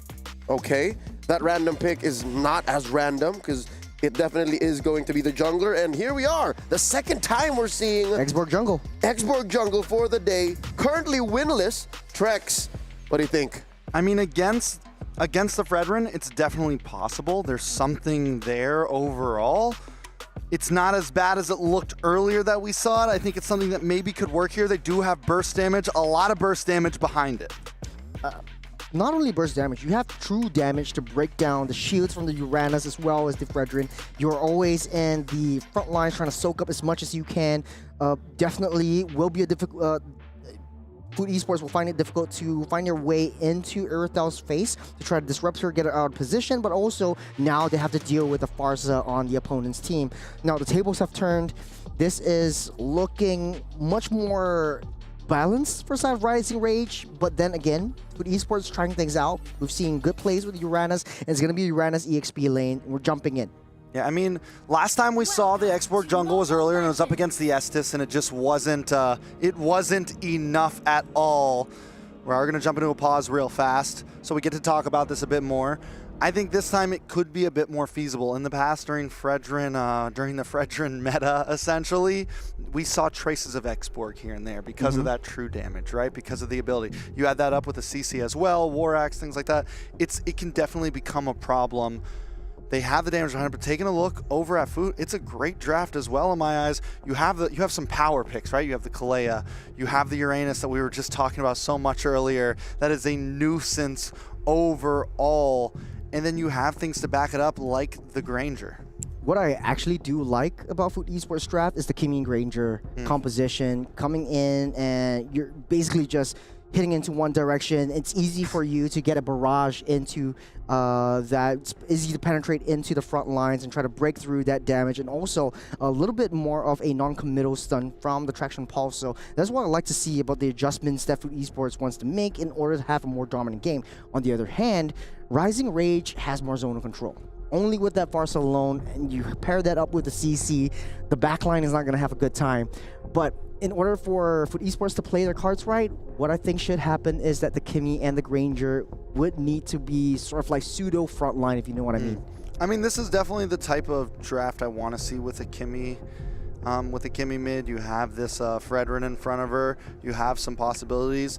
The Farsa is definitely scary, mainly just for the range, and the only long-range hero on the side of Foot is the Granger, and that's really just the Destinata, and even with the last nerf on him, that range has been shortened, so it's a little hard to try to close that distance. But I think what they need to do, they got to use that Kalea, right? If the Kalea, and not be kind of straightforward as it, but also be able to pull some sneaky plays off, be able to pull some ambushes off, be able to catch that Farsa off guard, because if you don't, then it's going to continuously be a problem, because their composition wants to kind of huddle together a bit. Their composition wants to just engage you, and that is one of the hardest things to do against a Farsa. I like that you pointed out the Kalea. You have a lot of different options to approach in. You could go for a bush ambush kind of situation, or you could go sort of like a flicker jump onto a person and then get a tsunami slam in a unfavorable position, getting a reposition into a skirmish. But also, typically pick up the Kalea just to counteract how the Gacha Gacha wants to play. When you have a tsunami slam, Gacha Gacha comes in, tries to disrupt using the AOG. I don't really see the value of Kalea if you have a Tsunami Slam and it gets disrupted by the Gato. Yeah, it could definitely be a problem. I mean, there's a lot of answers I feel like on both sides, right? I think we're in for a much more possibly methodical game this time than last time. It might not be as much of a bloodbath. I mean, it could still happen. They could both still go and just start swinging hands, but I feel like both teams can take this at a different approach. But who do you have your your vote onto this round? I like Turkey's draft right here. I think it's Okay. just clean overall. Yeah, the Farza, again, like I said, for me, it's one of my strongest mid laners. It can really just make a difference for some reason. The damage is just crazy. The early game rotations with the wings by wings are crazy. And even though she's a sitting duck with the ultimate, you have the wings by wings to get away, which makes her not as much of a sitting duck as a lot of, stable ult mid laners. So it's tough. It's a tough call on both sides, but here I still like Food. I mean, I still like Food. Honestly, though, Rising Ridge, I like that their composition is much easier to execute, but then looking at game number 1, it's an all-out brawl. We might expect an all-out brawl again. Now that Farsa is in their possession, it might be much easier for them to take the objectives and get the Lords into their hands and try to push it through. But then, that being said, they still need to have that confidence to play the cross-map plays or the side lane plays. That was what was missing in the first game. We always see Rising Rage going for kills, going for trades, but it's not exactly a trade. You leave the side lanes wide open. Typically, you pick up a Hayabusa, you want to be able to push in the side waves, try to get at least a T1 or T2. They attempted to do that, but Maria was always there. Now, the turns have tabled because Maria is on a stocky boy. He's a little bit slower on movement speed, a little bit slower on rotations. How do you think it's going to pan out? I mean, I think in terms of rotation, I think in early game, ECA may have a little bit of an advantage in terms of rotation, just like getting around the map, maybe looking for some early pickoffs. The thing is last game they weren't able to do that. If they can do that this game, maybe slow down the Granger, do things like that, get themselves ahead, they could looking for a good example. But the problem is with the Fredorin, right around third turtle, even second, but third turtle, first Lord, he becomes a problem. The damage is there, and then he's also tanky. I think what's going to be big for the side of ECA is trying to find a way to get to the backline, but now that they have the X-Borg, they don't have a way in, right? Really? So they just really, at this point, have to go for more of this stiff arm strategy of kiting, getting them down as low health as possible, and then going for the kill. Do have to agree with you. There's a lot of ways that EC can play this around, and I see your perspective on Food Esports, and yeah, I think we're going to set things up into motion. There's a little bit of a technical difficulty, so we're going to be jumping into a little break. So we'll be back with more MLBB action coming back at you. See you soon.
We have built enough anticipation for the final series of tonight. This is game number 2 between Foot Esports and Rising Rage. Match point right now for Foot Esports.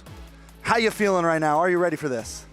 I'm more than ready. I want to get things started. I know we missed a little bit of the draft in the first game, but right now I want to see what actually goes down. What is their thought process in every single bit of the match? I know we missed out a couple of early game drafts, and I want to see what is going on right now. In case you missed it, I think they're redoing the lobby because there's a lot of technical difficulties that's going on, but we want to have sort of like an even playing field for both teams. But then again, I think it could be anything right now. I don't think what we saw in the whole draft actually Is everything going to stick? Yeah, it's everything in the stage because is everything going to stay? Yeah. I mean, I like both drafts overall. I think they're very playable. My guess is it might be staying with the draft, and maybe they just needed to re-lobby up. We will see, of course, how this pans out. But either way, taking a look at it, Foot Esports on match point, looking to get that much closer. What does EECA really need to do here to even the playing field? Definitely look for conversions, getting the objectives. And when I say objectives, it's not the main turtles or the lords that really count for them. It's more of the turrets. You want to get the turrets taken down, open up the maps, open up the jungles. Don't let Maria walk in all fine and dandy into your jungles and just having a free shop for that. And she's just picking up everything that she can. So you would say it's more on the terms of gameplay than draft, right? It's gonna what happens in the game here, and I can kind of agree with that. I think last game, even when they were behind, we saw Everidian getting some solo kills on Maria. We saw them able to win out on some of those fights. It wasn't exactly anyone's draft's fault completely. We know the possibilities are there for ECA here. They just need to kind of pull through. Speaking of which, players are locked in, ready to go. Sorting a few things up. It looks like they're still in the draft. They're trying to redraft everything, and hopefully we get that draft getting pulled up once again. But hopefully, like you said, Trex, everything will stay the same. We would see, if I'm not wrong, correct me if I'm mistaken, you got the Fredrin and the X-Borg in the jungle for both sides. It's a trade for trade. Kimmy right now in the hands of Foot Esports, and Farsa going in the hands of Rising Rage at this point. Yeah, I mean, on paper, that matchup right there is kind of weird because in terms of skills, we do see the X-Borg meltdown, but it looks like we're going for a whole new draft here. So we are going to be picking things up. Freya banned once again from the side of Foot Esports. Definitely something they don't want to see, and they're going to first pick that Uranus right away. I think nothing's going to change. Farsa and the Gato are going to be there. Okay, so it's same draft? Everything's same draft. So it's going to be the Granger and the Kimmy getting picked up. So we're speeding things up right a little bit more. So yeah, we can just talk to what I was saying. Pretty much the X-Borg, it's passive, like the way it does true damage works well against the Fredrin. The thing about the Fredrin, because of that dash, he can quickly close a distance. And what X-Borg doesn't want is someone to stun him up for even a second, because that's when the damage comes in. Fragga armor's gone, and now he's useless. He can't pop his ult. He can't survive much longer. It's a problem. So a lot of this, as you said, comes down to execution, Rising Rage. Can they keep that distance? And I think so much of this match is going to be kiting for Rising Rage with the CC, with the Farsa. Put out the stiff arm and make sure they don't tackle you. That's the plan right now for Rising Rage. Even with the Aerithel, another great kiter. Their whole composition relies around them keeping a distance and getting as much damage down as possible. It's also sort of like a pummel through ballistics missile kind of draft where you start things off with either AOG or the curtain call from that CC, and then X-Borg drives in with the last insanity, buying some time, and then Aerithel comes in with a heavy crossbow, cleans up shop. I think that would be the best case scenario, especially since you have a zonal potential and that range from the Farsa alone. For the side of Foot Esports though, the best way they can play it is just do cross-map plays. Just do like proxying that wave, trying to pull everyone's attention away from team fights and onto the Uranus themselves, and then try to redictate the position of all these skirmishes. Yeah, for sure. Now we're finally going to be having the chance to jump into this game. The draft is exactly as we saw. Like I said, the anticipation is rising. I'm ready to see it go. Last time we had a really fun match. But let's jump into the land of Dawn. Foot Esports sit at match point. Can Rising Rage even the playing field?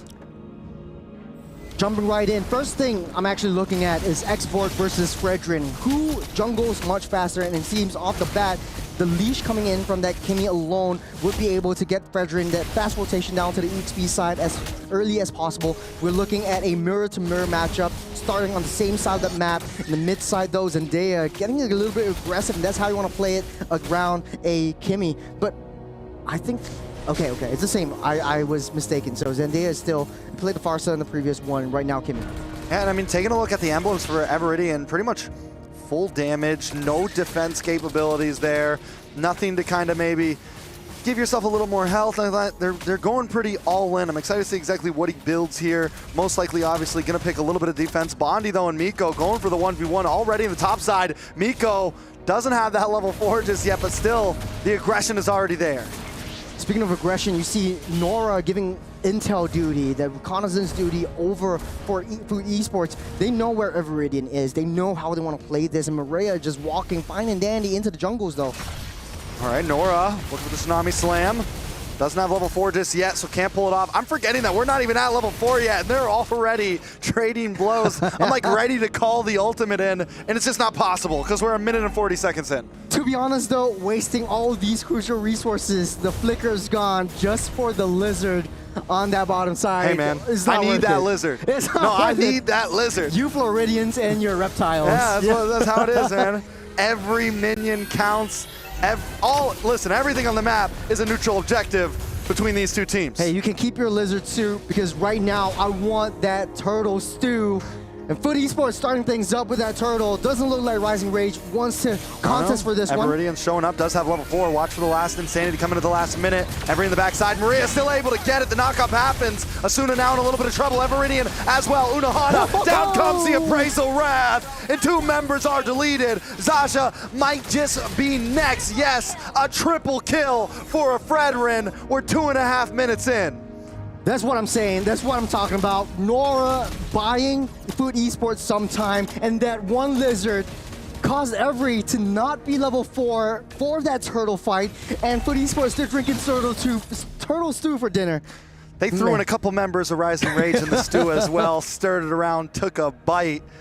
All right, gold lead, looking at almost 2,000. Unohana all alone right now. Should be able to get away from this. One feathered airstrike does finally connect, but Unohana's still safe, and this is why Uranus might just be at the top of the pecking order. I'm not surprised. This is what to expect when you're playing a Uranus.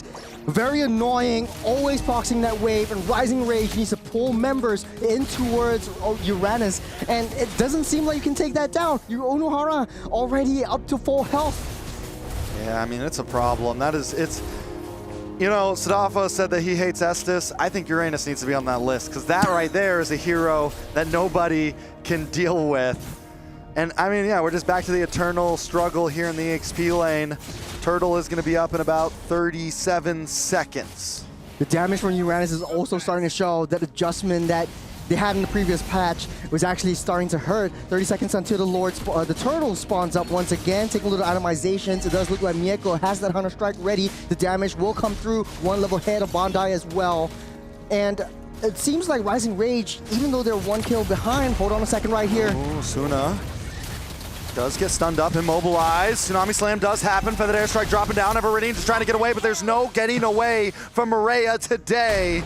Unohana now also just rage baiting him at this point. Come on in, please. Give us a try. We were so stunned up and shocked by the damage that the Feathered Airstrike can deal in the previous game, but right now, it deals nothing at all. They're just walking in. Hit me, I'm right here. There's a huge red mark and they don't care. And Unohana from the bottom side of the map, they're in every single one of the team fights. This is the momentum that Foot Esports wants to build, and it kind of seems like, man, the early game is sealed. Okay, so where do they go from here? Everidian, and this is what I meant, right? Everidian wants to be able to kite, but when you're a jungler, you also kind of want to get a bit close at times. And it's just, he's having trouble, man. She's having trouble.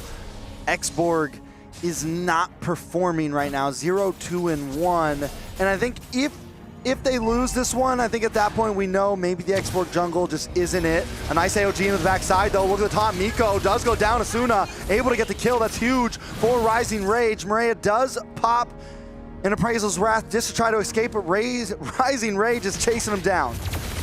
Unohana, Nora getting caught out, stunned up, shot out to infinity and beyond. It's 2 members down for the side of Foot Esports. And right now, Unohana trying desperately to save that T1 down the mid side. They eventually can, as Everridian, they take what they can to get out of the way. From a 4K gold deficit right now, pretty much even Stevens, 1K gold lead for Foot Esports, and they're ramping up their aggression themselves as Rising Rage. Their rage definitely rising for now. I think the play that Everridian can do in this point is really hold back. I think play towards that late game, try to get the immortality. Skypiercer already built up for Mako as well, so looking for a lot more kills down on this last turtle fight. I gotta say, Zasha has been doing a great job as well on the CC, has been being a pain as well to the side of Foot Esports, doing the same thing that you would do on Uranus, just getting in the enemy's face, harassing, being an annoyance. 4 seconds till the turtle spawns up. Does look like they want to find someone first. Nice tsunami slam. Feathered airstrike does come down though. Every just trying to help defend. Maria has to run away. Everridian low. Everridian gone. Zendaya gets the kill. Back in the mid side. A lot of damage on to Nora. Nora used the flicker just to dash back. In comes Zendaya to help out Every. Repositioning with the wings by wings. Looking for the stun onto Unohana. Unohana might just be too late, but wait. That's a Uranus. Nothing to worry about. No struggles here. He's still 1v3. She's still going. This is what you want to expect. This is what you want to play around as a Uranus. And Unohana hit it right on the head. Proxying that waves, free turtle again over to Foot Esports, but they're ramping up the aggression. Nora goes in deep. Nora goes in deep, does not use the tsunami slam, finally does. Maria's there to try to help out Nora, just trying to get away as Bondi looks for some free shots. In comes Unohana once again, in between them all. Asuna drops, Miko with the kill as Zasha's in the backside looking for Nora. Zasha able to get it, but Miko's there, ready to save the day. Drop the final hit, get the double, wipe them out. It's 2 for 2. Rising Ray's still trying to hang on. It's long extended, but it's so well worth it. Nora started things off. They took down the T1 down the mid side.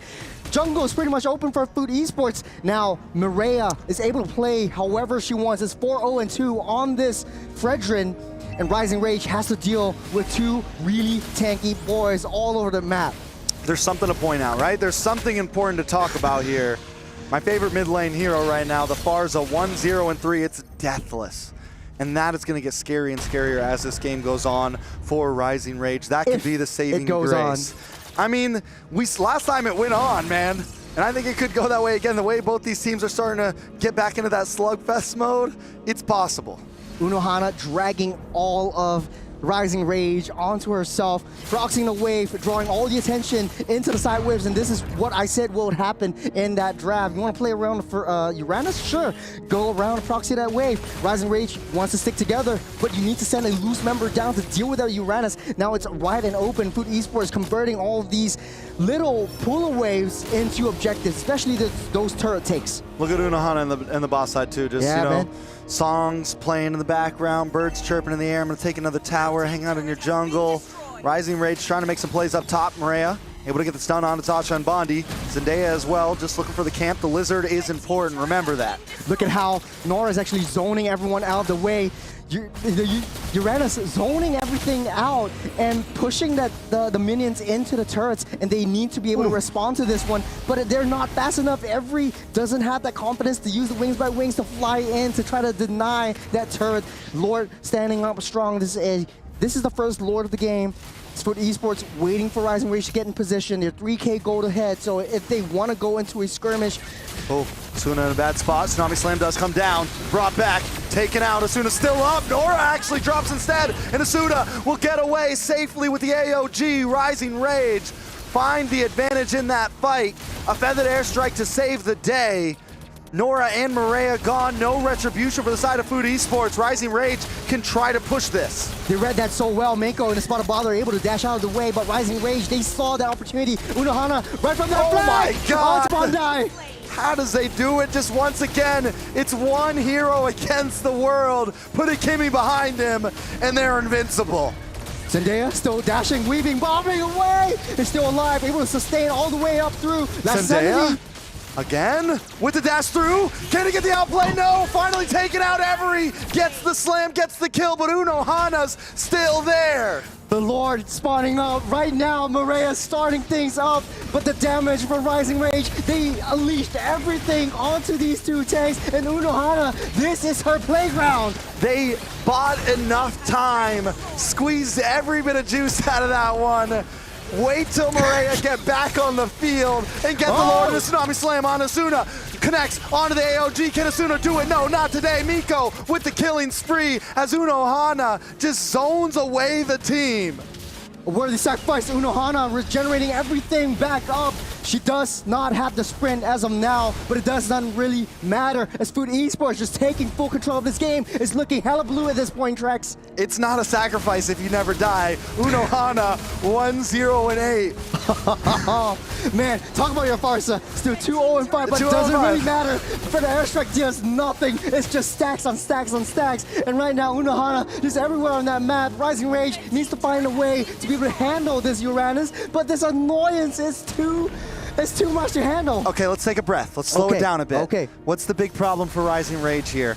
Lack of crowd control. There's no way to stop Unohana, right? So what's the answer? They're not even trying to. They're not even trying to stop Unohana. Well, they're just letting Unohana do her thing. It's true. I mean, that's because there's just zero crowd control at this point. So I think the only thing, they got to wipe out everybody else first and then get to Unohana at the end. Even then, they might not be able to take him out. One thing I noticed is Nora and Unohana, the interactions from the Kaleas healing even more up for that Uranus. They're starting things strong, but things can go south really fast. Fraction Pulse, will land. Nora jumps in. Every drops a feathered airstrike once again just to clear the waves. Zasha does lock onto Nora here, but Miko's locked targets. Nora just able to get away as Unohana continues to hold the front line. Rising Rage still stuck inside of their base.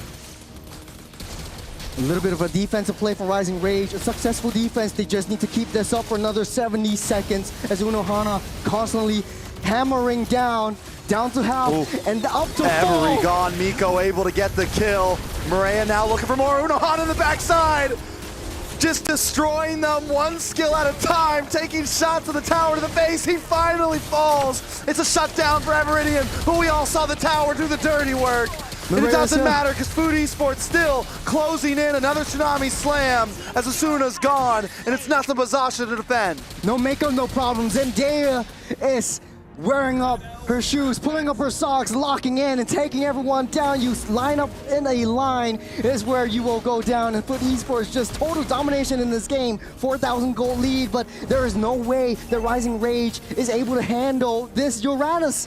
Taking a little itemizations, doesn't really matter as much, but you have the Radiant Armor coming in from Everidian. But even with the Radiant Armor, you're not able to sponge up enough damage from the Kimmy herself. And this is really in a dire moment as the Lord getting spawned up in 5 seconds. Foot Esports in a much better position to zone everyone out of the way. And look how far Unohana is actually rotating up onto that top side as well, starting things off. I mean, that's Unohana's objective at this time. And last time we saw some lacks from both teams of overall map control. And this time it seems like both teams, we look at Zasha, we look at Unohana, they're both hanging out in the long lane right now. They're both kind of making sure that it doesn't get too pushed, but now Zasha's gonna come back, and that means Rising Rage, if that's the game they're gonna play, they need to make their move now while Unohana is away, and down comes a feathered airstrike. Look at the damage, Tsunami Slam though, it's 1-for-1 still. Zasha gone, Maria gone, but it's a retribution for the side of Food Esports. Does Rising Rage want to try to go for the Lord here? No, Nora gets the knock up as Miko's in the backside, but Miko gets deleted. Bondi finds the kill, but Unohana is still here to save the day. She's just... How does he do it? How does she do it? Coming in strong, soaking every single one of those hits up. And I think they played it as best as they could. The Mireia down, no retribution. At least you want to find some salvation from Rising Rage, deny them from that Lord. But how I think they could play it a little bit better was going onto the long lane, try to get a backdoor play. And that's how Food Esports is able to play this around, especially with the Uranus around. Yeah, I mean, it's even when Rising Rage kills Miko, kills Mireia, you still have Zendaya there's still to deal nothing they can do, man. It just doesn't make sense right now. Unohana is single-handedly carrying this game. Asuna now locked up, can't move, taken out. Unohana takes out Bondi. One by one, the dominoes fall. Talk about a tank. This is a planet you actually have to take down, and she's healing everything back up. A little bit of a taunt right there from Food Esports as they make quick work of that Lord. They have all 3 lanes in question. Lord will march down mid, and if they can, take down these T3s on both top and bottom sides, and Rising Rage will not be able to have any defense at all. Unohana keeping everyone busy. All right, Rising Rage, once again. Can they defend this? We saw them, they were able to do it last time. Lord's gonna be coming down the mid, no tower to defend.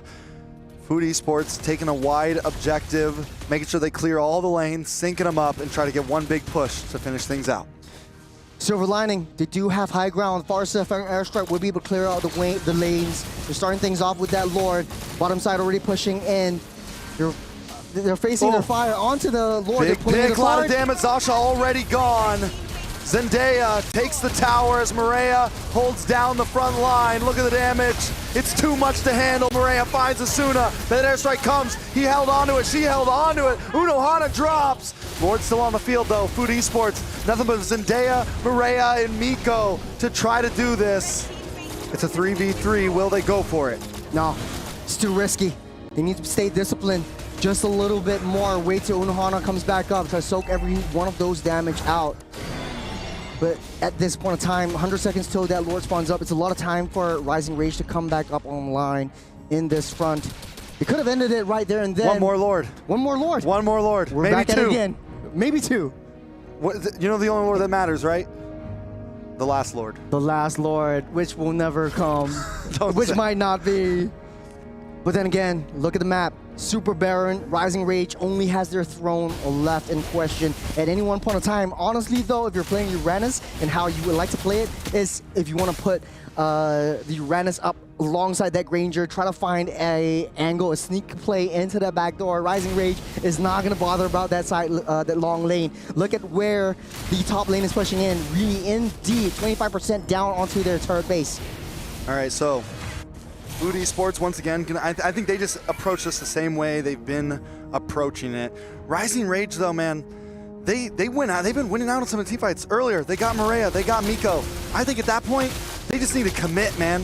Even though Unohana is harassing in the backside, it's like, we got to get this Lord. Yep. We have to get this Lord. We took out your retribution. That's what you wanted. You got to just go all in. And if it ends up with just 2 of your members and Unohana, at least you got the Lord. I would say give up this Lord, try to play defense, because this is where Food Esports falls apart. Very high committal draft.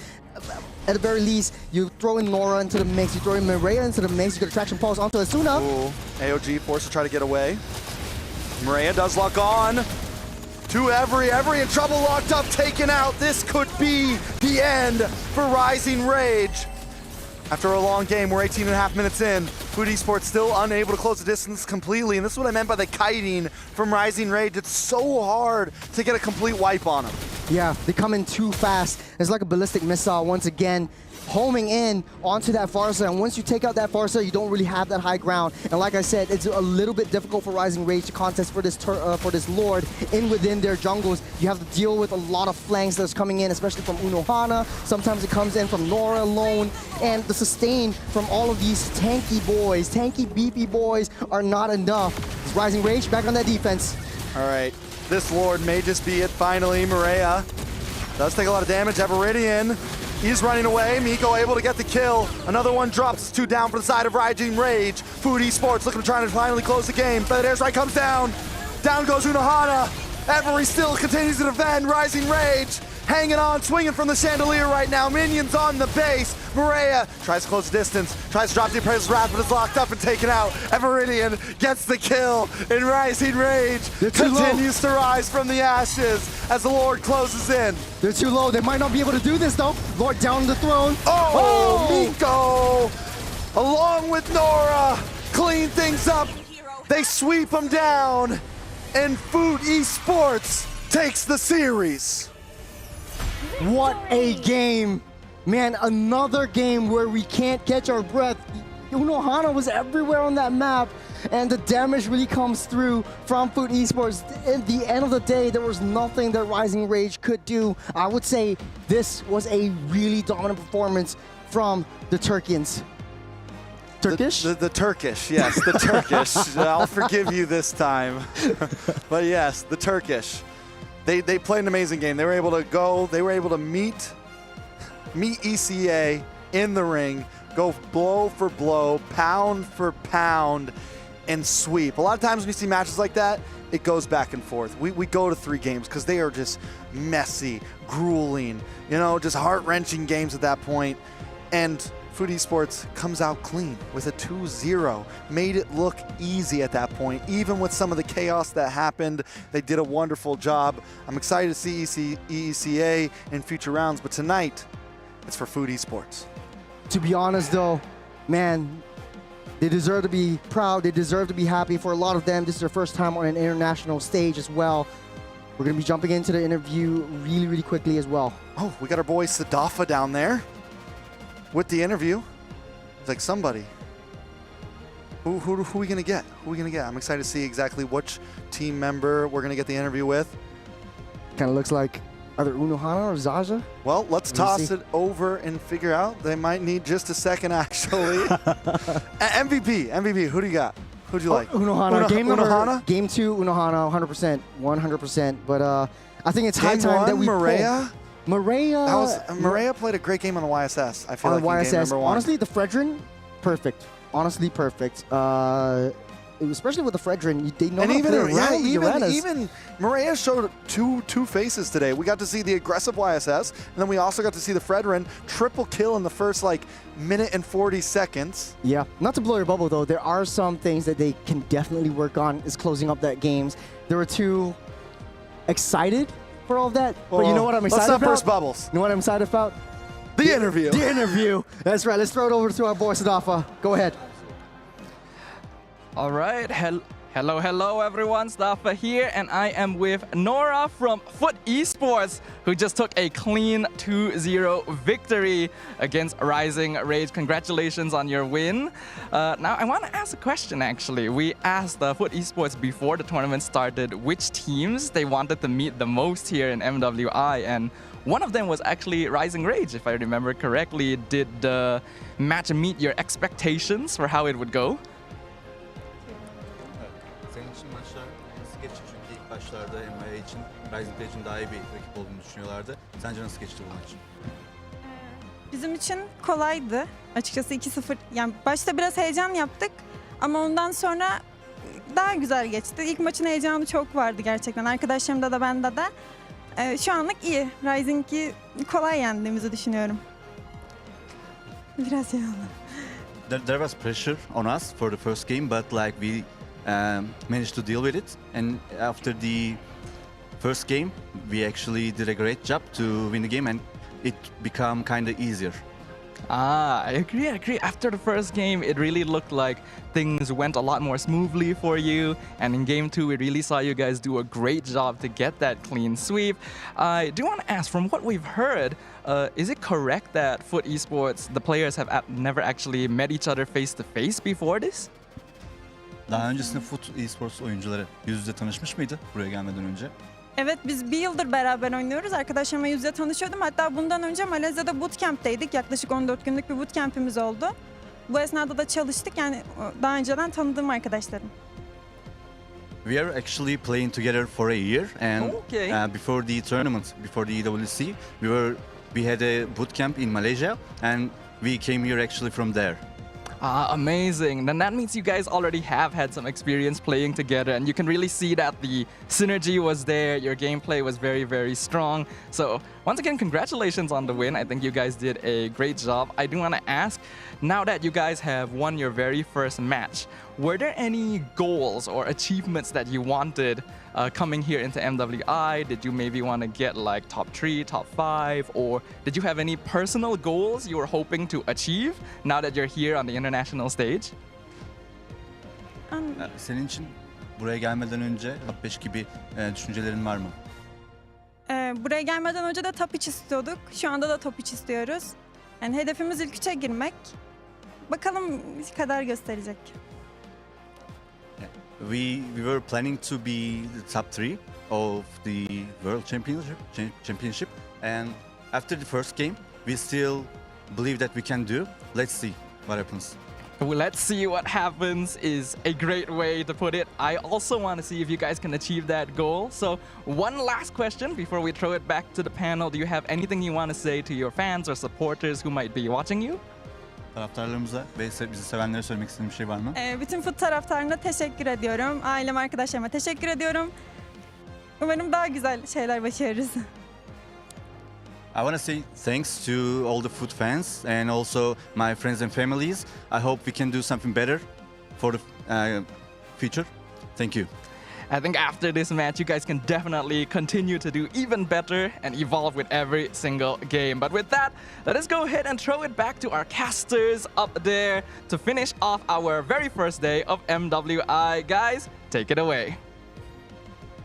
After today, I am definitely a foot fan. I don't know about you guys. It's a foot meta this season. What I'm telling you. They won a single best of 3 in a sweep. I mean, that's amazing, right? But yes, already we're confirmed. Like, I mean, you're already confirmed a Falcon fan. You no, started always, a club. I've always been a Falcon guy.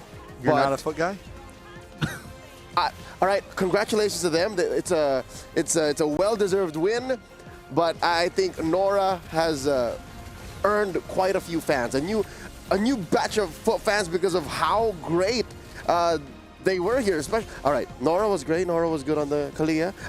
Is it just the ladies that get away with the Kalia? Because the wild card, like, we didn't see it as much. The Kalia got banned a lot. So I'm surprised that it came through here. I think high mechanic heroes, they're really understating how the girls would definitely play this round, but they're actually, honestly, I don't want to compare to them, man. Which is a mistake. To never underestimate a pro team or pro players in this front. But man, Trix and I had a bunch of fun on all of this. We talked a lot. What is your take on this entire game? What do you think, for esports, they win, yes. What do you think they need to move forward on? And what do you think that Rising Rage needs to do to improve their gameplay? What do you think went down? You asked me like 7 different questions in one go. Do it one at a time. He's really hyped up. Forgive him. Take it easy. Take it easy. Slow down. Slow down. Easy. We got something to talk about. I'll address those questions as we wrap up the rest of the evening. But first, we need to award our Sony Player of the Day. Weirdly enough, we go back to the very first match. And what do you mean, yeah? Where's this coming from? I got to interview her. That's right. Our Sony Daily nice. MVP is Rina, the jungler of Navi MY. Of course, we all got sweeps. Yes? Yes. Confirmed. But it was her sweep that was the game or the match of the day. And it was flawless. Like she was just spamming that recall on, sadly, on Gaming Gladiators to open up the day, and I think that's what made her such a standout. That's what made her our daily MVP by Sony. There. Don't. Is there even a Singapore team here? Oh. No. Is there? You shouldn't have tried, bro. Just saying. No, but she was impressive. I'm a GG fan. What can I say? What region are you from again? NA. You're a GG fan. I'm like super white. You're a GG fan, but Rina has won our hearts. Like, yes. Cannot deny. Like, hands down, she was impressive on the Lancelot. I'm excited to see what else she brings out of her group here in Group B. I'm excited too. I think after that match, I think a lot of us were looking at GG and them thinking, like, whoever wins this is probably the team that goes forward.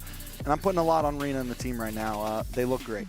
We started the day thinking that Navi MY versus GG is the match of the day, but was a very dominant performance, especially from Navi MY. So definitely, Rina deserves every single one bit of it. Here is what today's matchups, both on Stream A and Stream B, come to. Group A, we have Team Vitality and Team Falcons moving on through. The qualification match, first to win 2, moves on to the knockouts, while the lower bracket, the last chance bracket, we got Twisted Minds and WoW GG drop down over there. So yeah, Twisted Minds Conquest, that happened on Stream A, so this is what we have now. I like it. And then we get to see Team Vitality up against Team Falcons. Oh, the Velveteers. The Velveteers up against the Vitaliteers. I think they're the fan base called something else. But here's Group B. Team Liquid. They swept Title Legends Gaming. We talked about this earlier. They're moving up to face Navi MY. This is what we opened up with earlier, and this does drop Gaming Gladiators and TLG As the Chinese versus the NA servers down there in the lower bracket. Last chance. Last chance qualifiers Rub it from in. the bottom side. Man, I really want GG to really prove themselves and show themselves. There's a lot so of you fans want out them there to as well. beat TLG? Yes. All right. Aren't you Yes. Chinese? What's going Yes, on? I am. I don't like, you know. I'm a big fan. I'm a big fan. Group C has Navi PH, the defending champions of the MWI, moving up to face off against the self-proclaimed dark horses. They'll be facing off in a best of 3 for that qualification match. And that means in the lower bracket, we see CFU Gaming face off against Virtus Pro. So yeah, again, this is a rivalry that runs through the Mekong River. It's Cambodia versus Vietnam. You know, all of these matches overall, even like the next couple days matches, the loser brackets, they all seem like they're going to be great games, honestly. Like the way that all the dominoes fell here, the way that all the games turned out, I don't think we're in for any disappointments coming down the line. Yo, hold up. It's a sweep all across the board, because even Group D had Onyx Partiwi moving up to face off against Foot Esports, who just swept Rising Rage, garnering and gathering all of the Foot fans all around the world, and that puts DreamHack's girls Al Latam in the lower bracket to face off against EECA's finest, Rising Rage. To be honest, even though it was a 2-0 sweep all across the board, I think, especially for our Stream B, we've seen really close games right from the get-go. 20-minute plus? 20-minute plus. It was huge comebacks right all across the board. It wasn't like full dominance from either one team, especially from Stream B. But man, just really looking forward to for tomorrow. See what happens. Today just wrapped up, and we're already looking forward to tomorrow. Before we do that, any highlights for the day, like a single moment or a single player that really stole your hearts away? Fresh in my mind, Unohana, 1v4. On that He's Uranus. pulling everyone. Yes, that was so perfect. You're gonna dream about that. We also I'm gonna dream about that. Who got the Maniac earlier? Was it Miko? It was Harith. It was a Harith. Miko got there was no other Maniacs today, right? No, it's just one Maniac, but you know, discipline. Could have went for the Savage, but helped back a little bit. Save it for day 2. Yeah, save it for day 2.